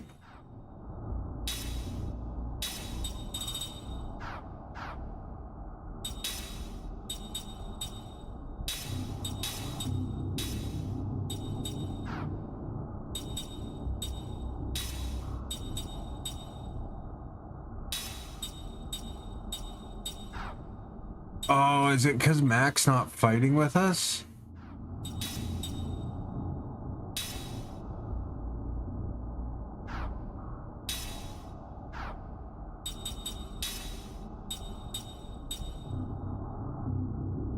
Okay. Well, why don't...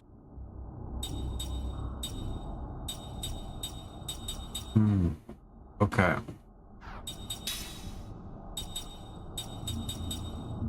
Fuck her then. Let's go with Mac.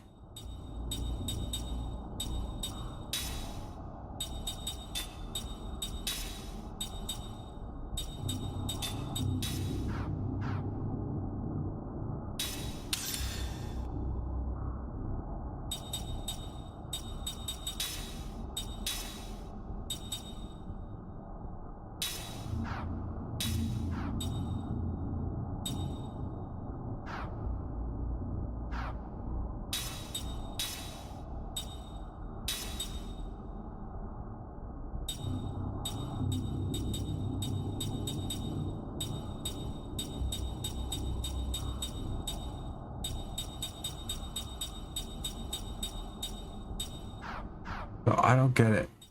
Who's using the other rings? Don't need that.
Stick with that for now. Let's see.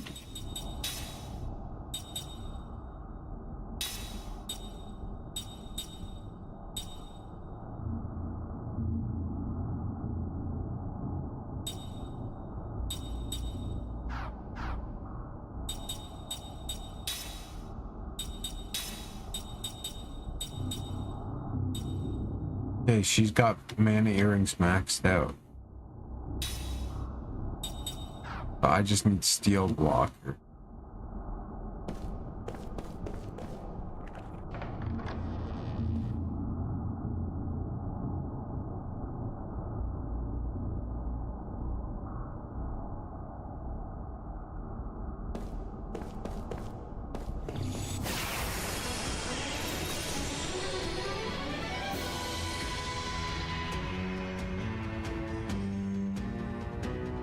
If it's a fight you want, you got it.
Hero? Oh no.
Okay, here goes!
No fucking way.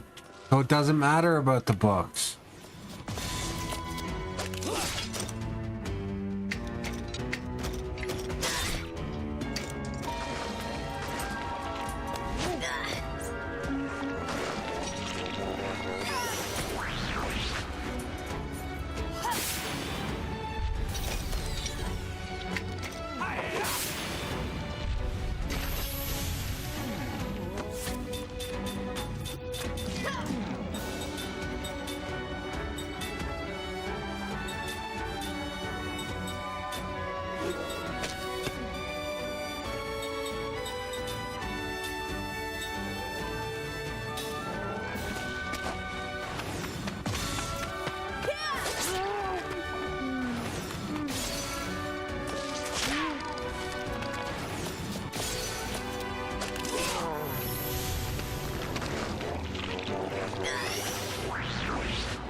What a cinch.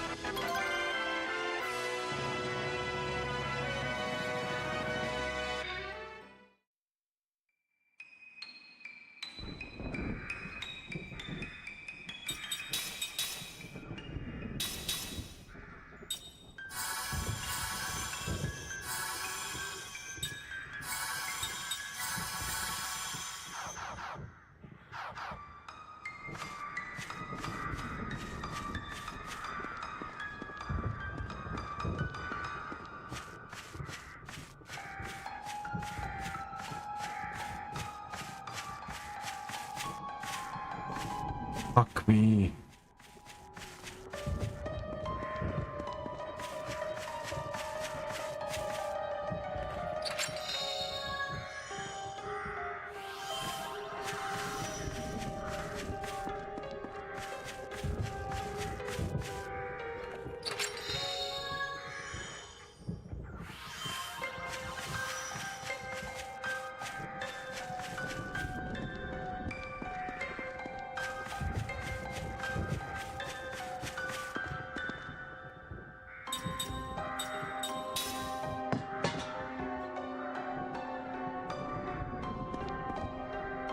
Fuck. No.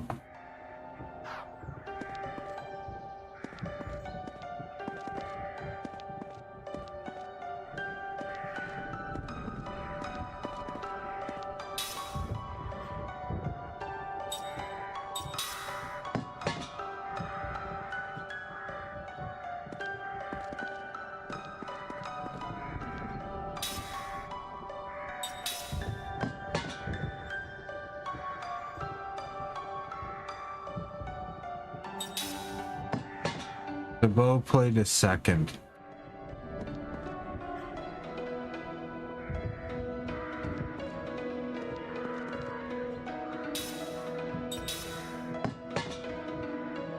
Or was it? Okay.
God damn it.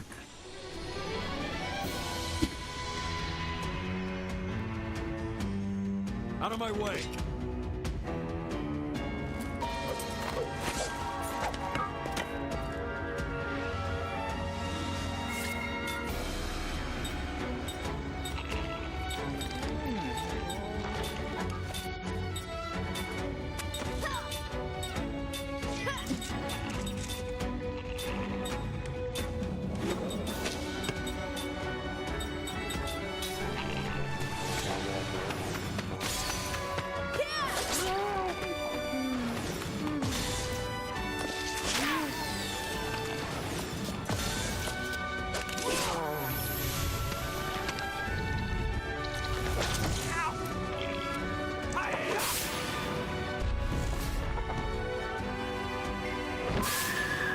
Oh no.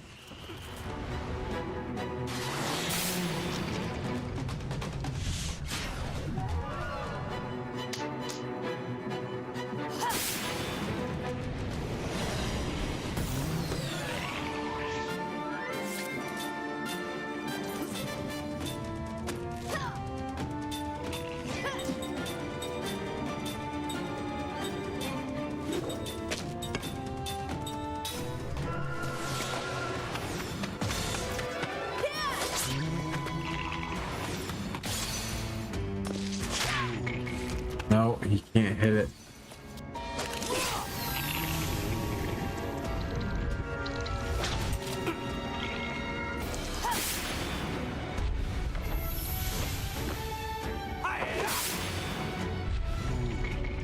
Okay.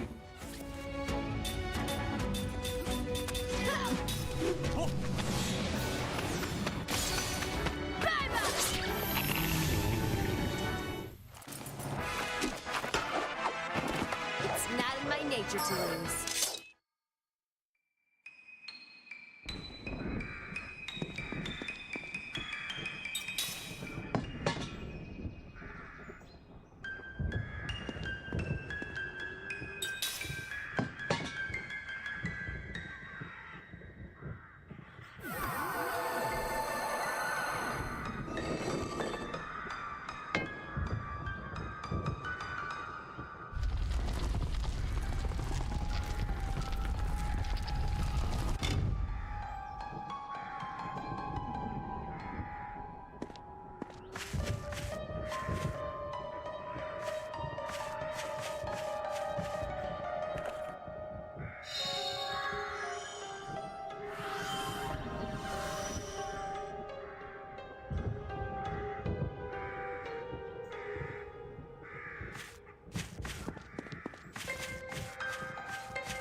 Okay, celestial room.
Plot seed, please. Fuck.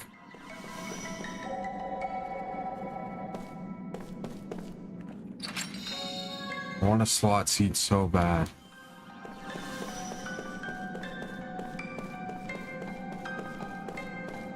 What?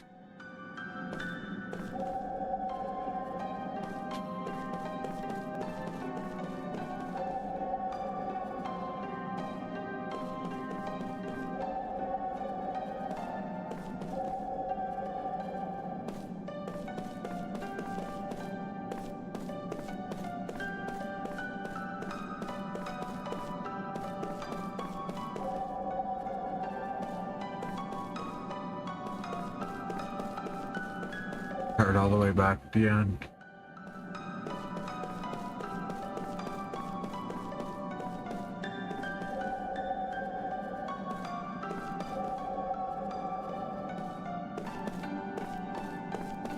Hey, but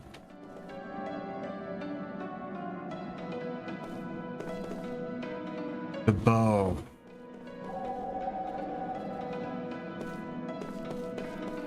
I'm so confused.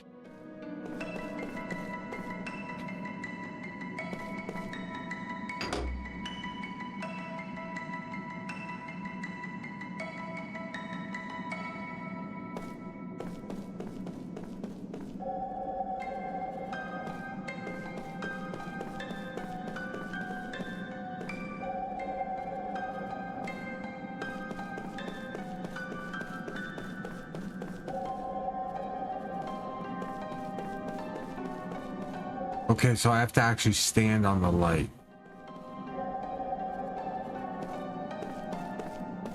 Okay, now it's the next one.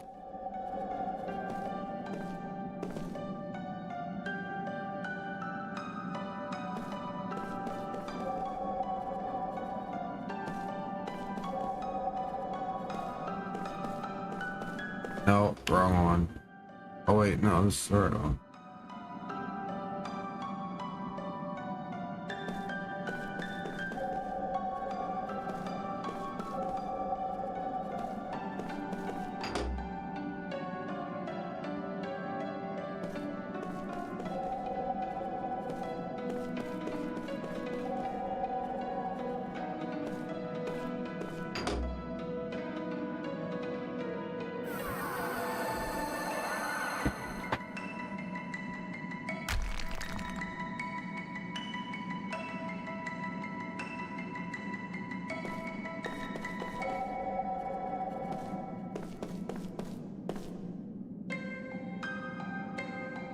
Just a moment. The magic energy is strongest here, on the other side of this door. She's here.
I feel it too. Come on.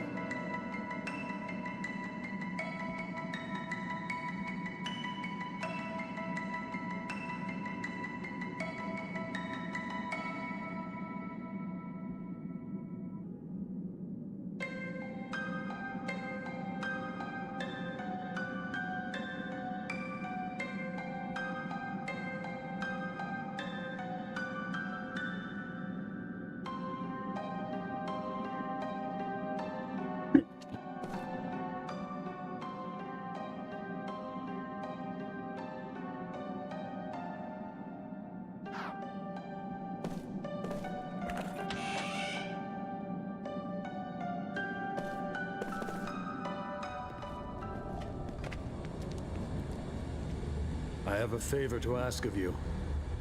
Oh, son. What? So,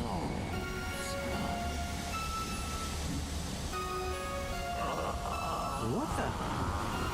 Magic energy. He's freaking. It's overwhelming. What kind of magic energy is this? You mean you don't know?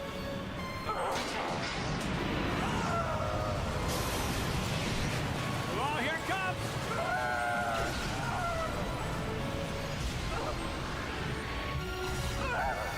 What's she doing? She's attacking herself.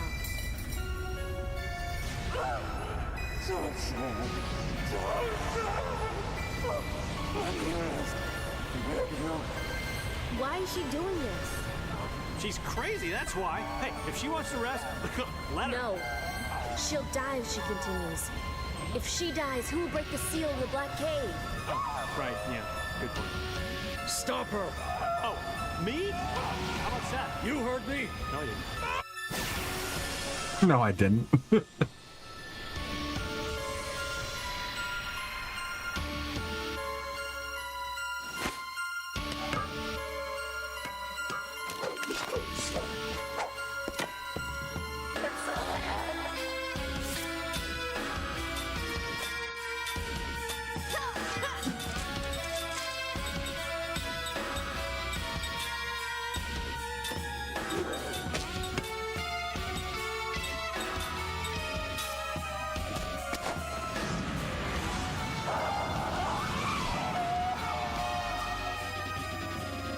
No.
Oh, no way.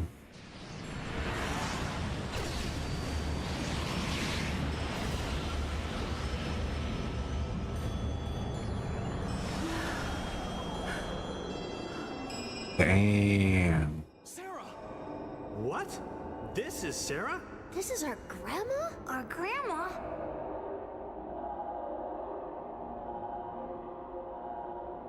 Sarah. He's mad at you, boy. Sarah! Sarah, it's me, Kime! Don't you remember? I couldn't save her. I did. Sarah!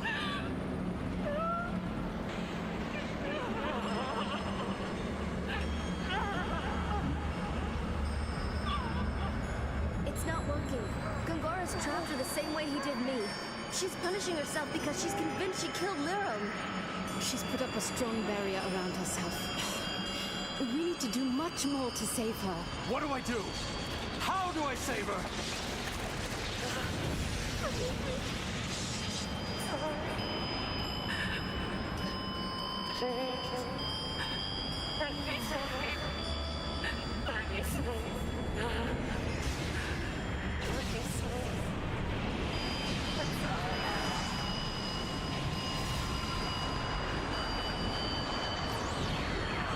Oh, she's getting ugly. Oh, Sarah, no! Grandma! No! Listen, Grandma! You ready? Waves coming just like the morning comes.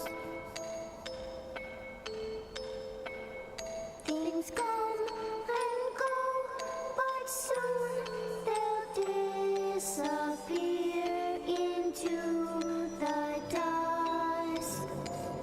We all collide together and we fall apart. Then it all goes away. But there will come a day that our light will shine. From the darkness and sorrow that we knew, there will be a light that reaches us inside.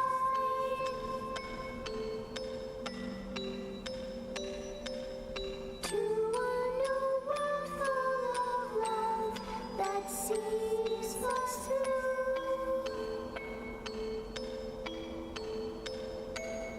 I know it, I feel it, you're heading straight home back to me. No.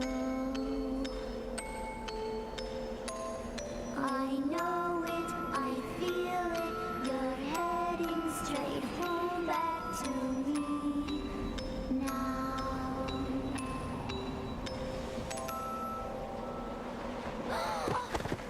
Sarah!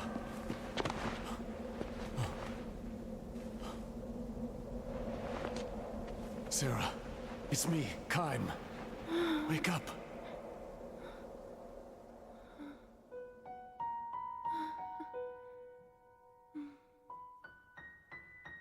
Kime. Yes, it's me. I think she's going to be all right now. I don't sense any pain or fear in her magic energy. That's good, right? She's back to herself again. Loved you once. And I still love you. You remember? No, my memories are gone. But you, I know you're my husband. I know what we left behind in this house. A journal I kept. I know you are Kime. The only man I've ever loved. I've been waiting for you. was plans. What was it? Record keeping. Even though Gongora erased her memory, Sarah was driven back here by the longing in her heart and returned to her home. The home spirit called to her. I could live here. The journals she left behind provided a record of her 1,000 years of living. Nice. Welcome home, Kine. I remember you. I remember how much I loved you.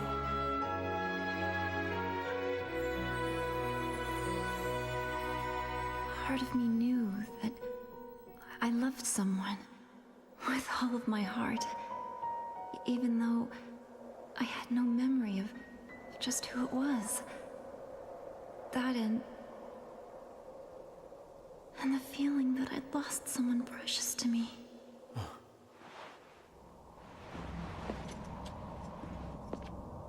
That would be Liram.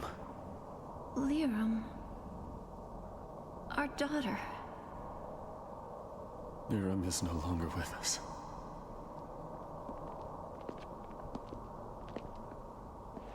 She was our mother. Our mother was always singing us that lullaby. And so we sang it for you, Grandma. I'm Cook. I'm Mac.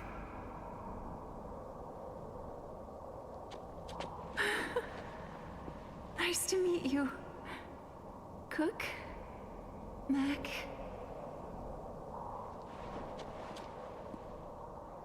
My journal kept me living in the past. Now my life is full once again. Because our daughter has given us these beautiful grandchildren.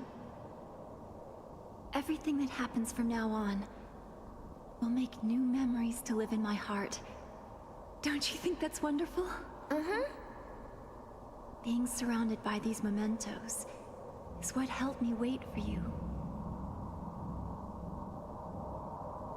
Nice picture. Click. Oh yeah. What a woman. Mm-mm. Fine, fine. Jesus Christ, man.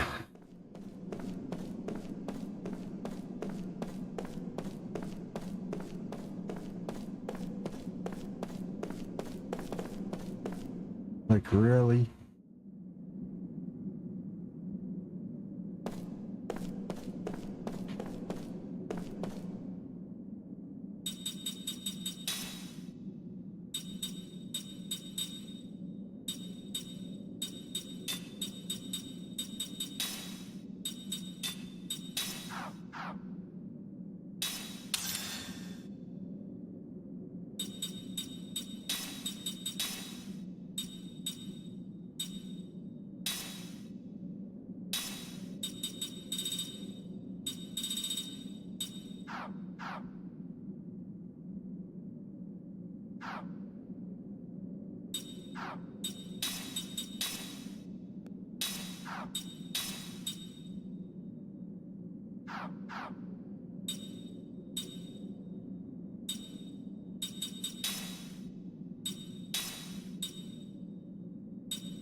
Sarah, we need to get to the Goatson capital.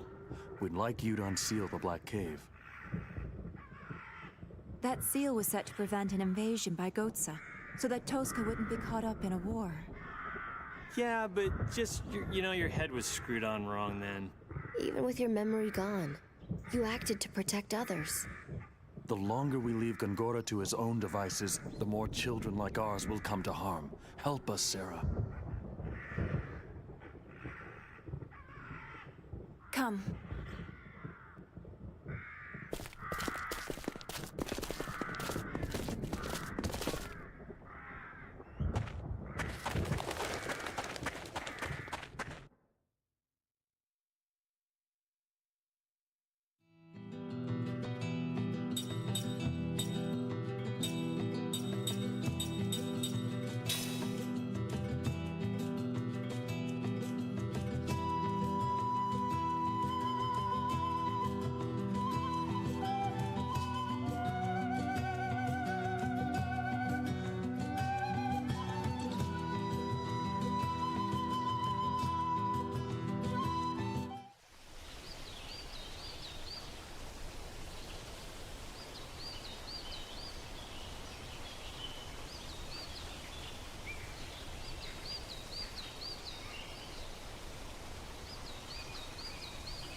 Even when he's trying to look detached, his true feelings show through.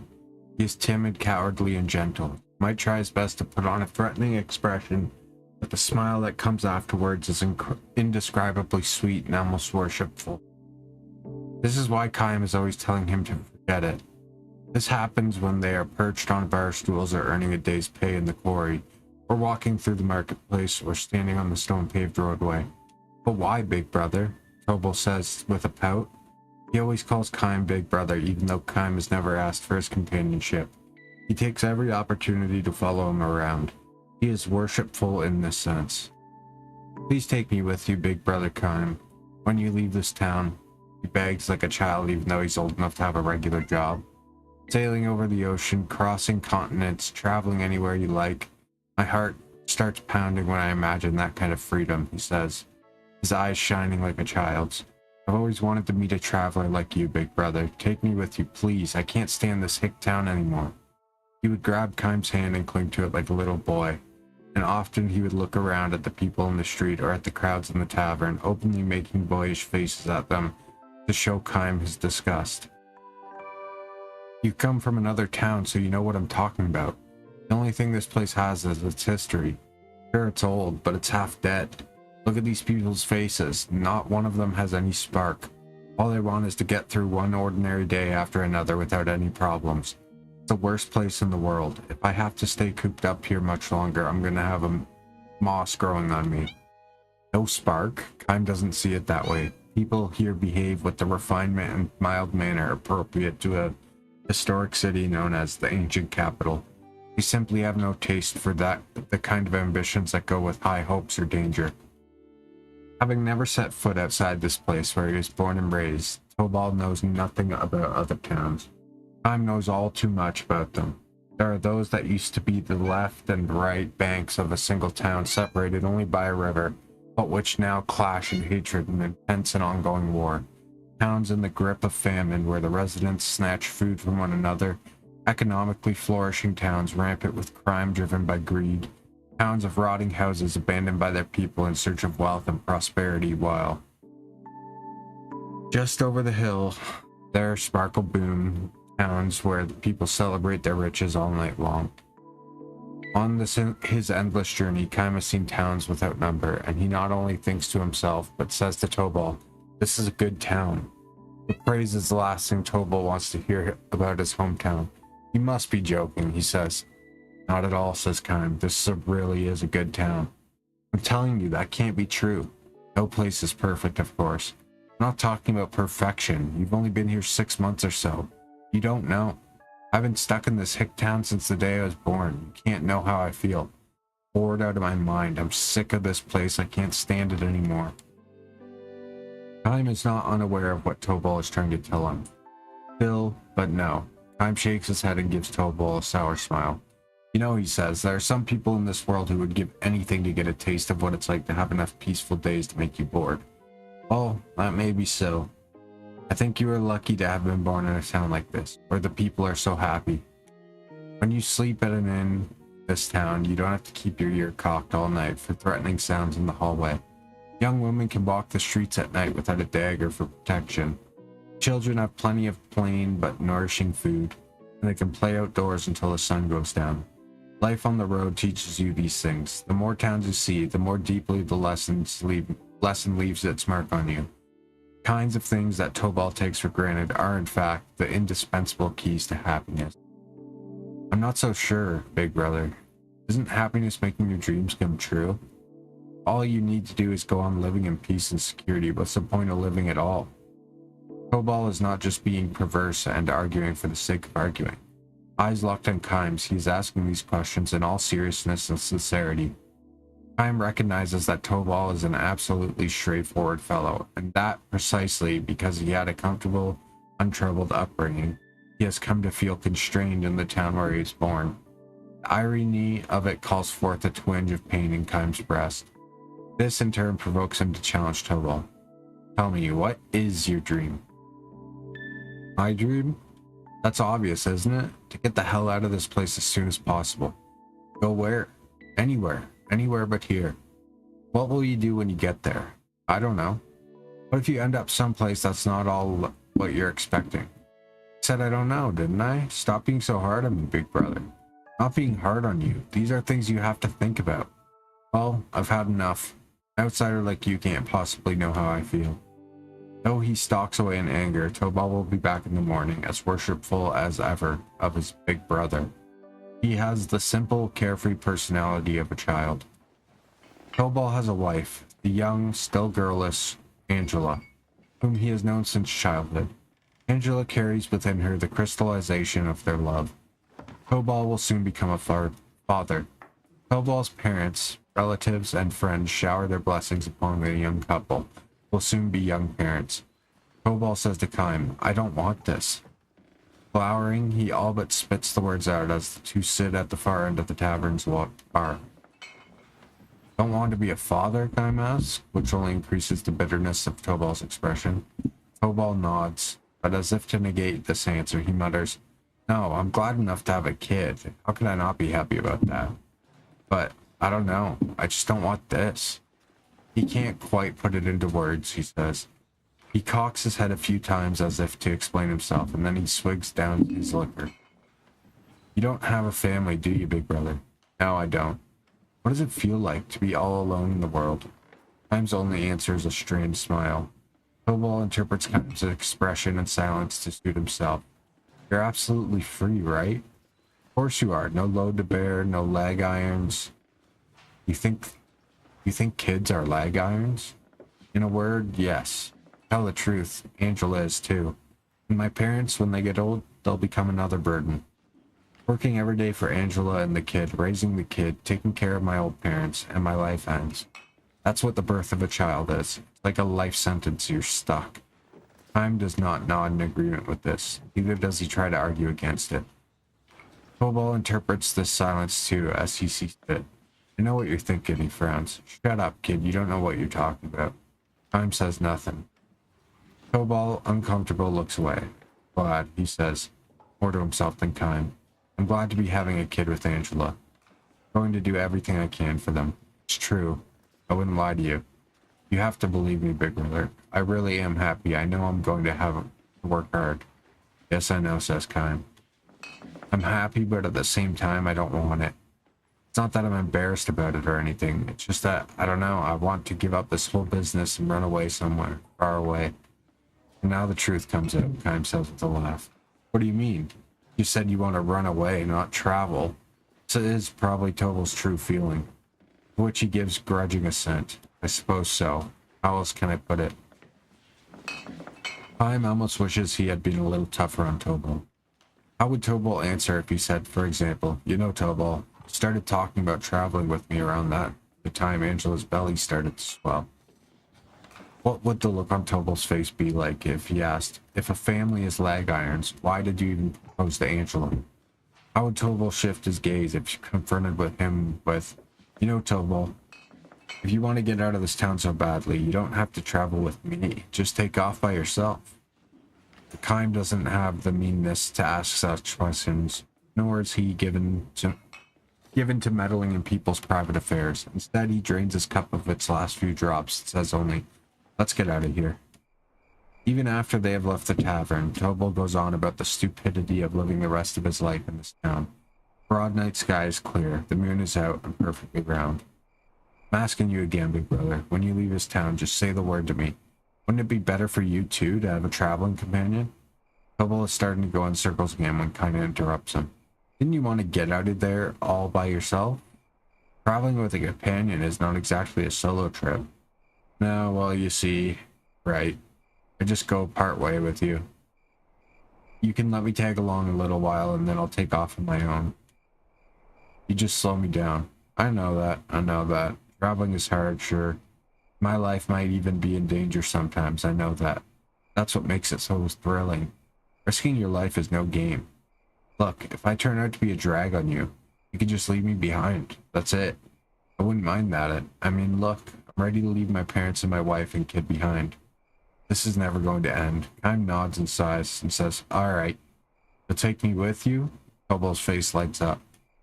I've been in this town too long, says Kime. It's about time for me to get out of there walking with the wind in my face. Yeah, that's it. Walk with the wind in your face. Life on the road. When do we leave? It's getting pretty late in the year. You don't want to be on the road in the winter, do you? Say, how about after the snow and the pass has melted? Kime points to the moon hanging in the sky. Huh? Tobal seems puzzled as he looks up. Tonight, this moon is perfectly round again after it's waned and waxed. Meaning, exactly 1 month from tonight. Tobal's face starts to move as if he wanted to say something. Probably wants to say something. That's too soon. His face betrays a look of hesitation and confusion that was absent when he was engaged in his usual endless chatter.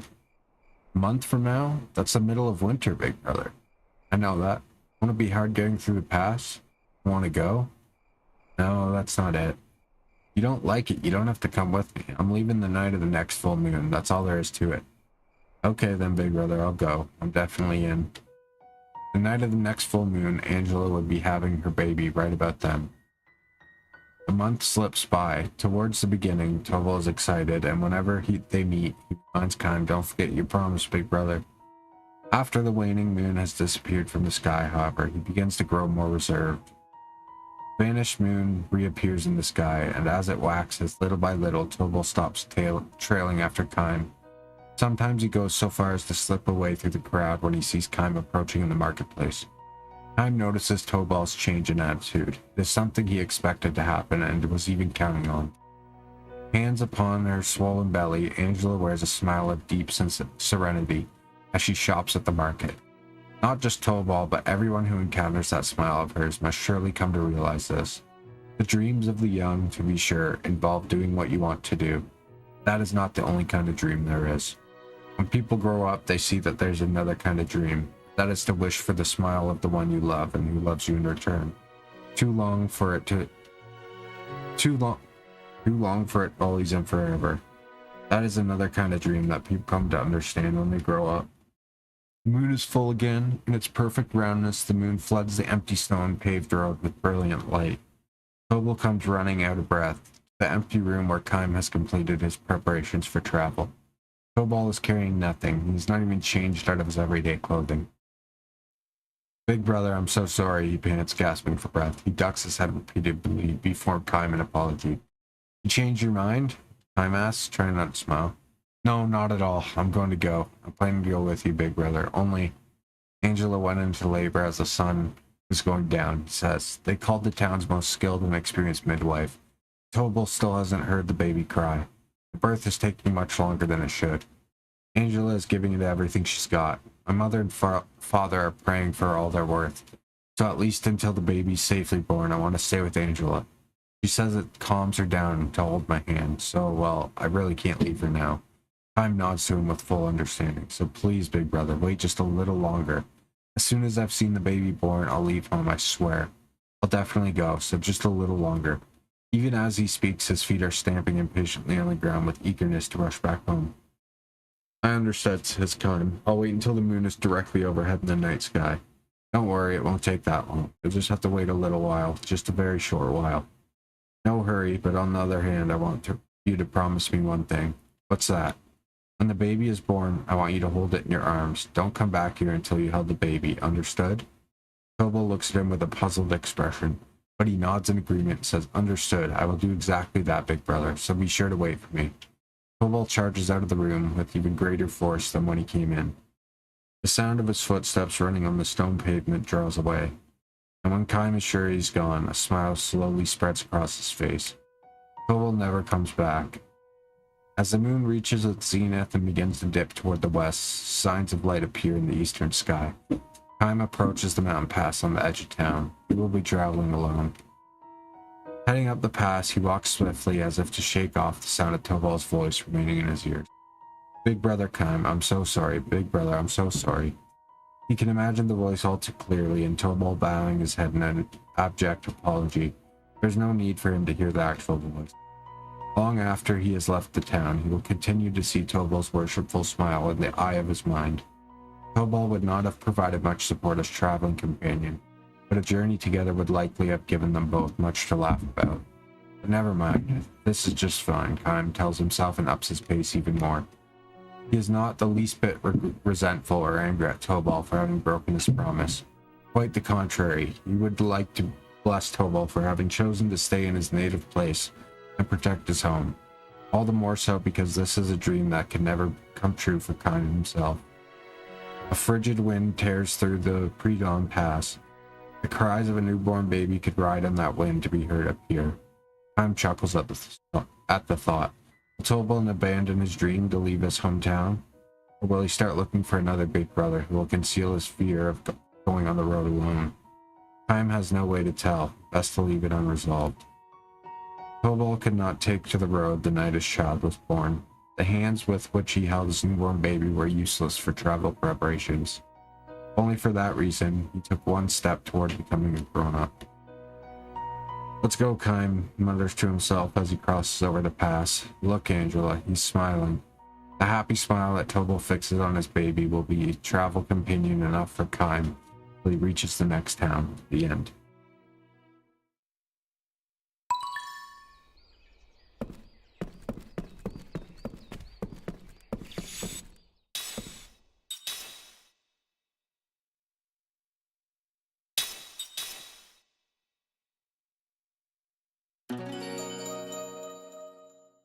Alright, I'm calling her for the night. I gotta work tomorrow.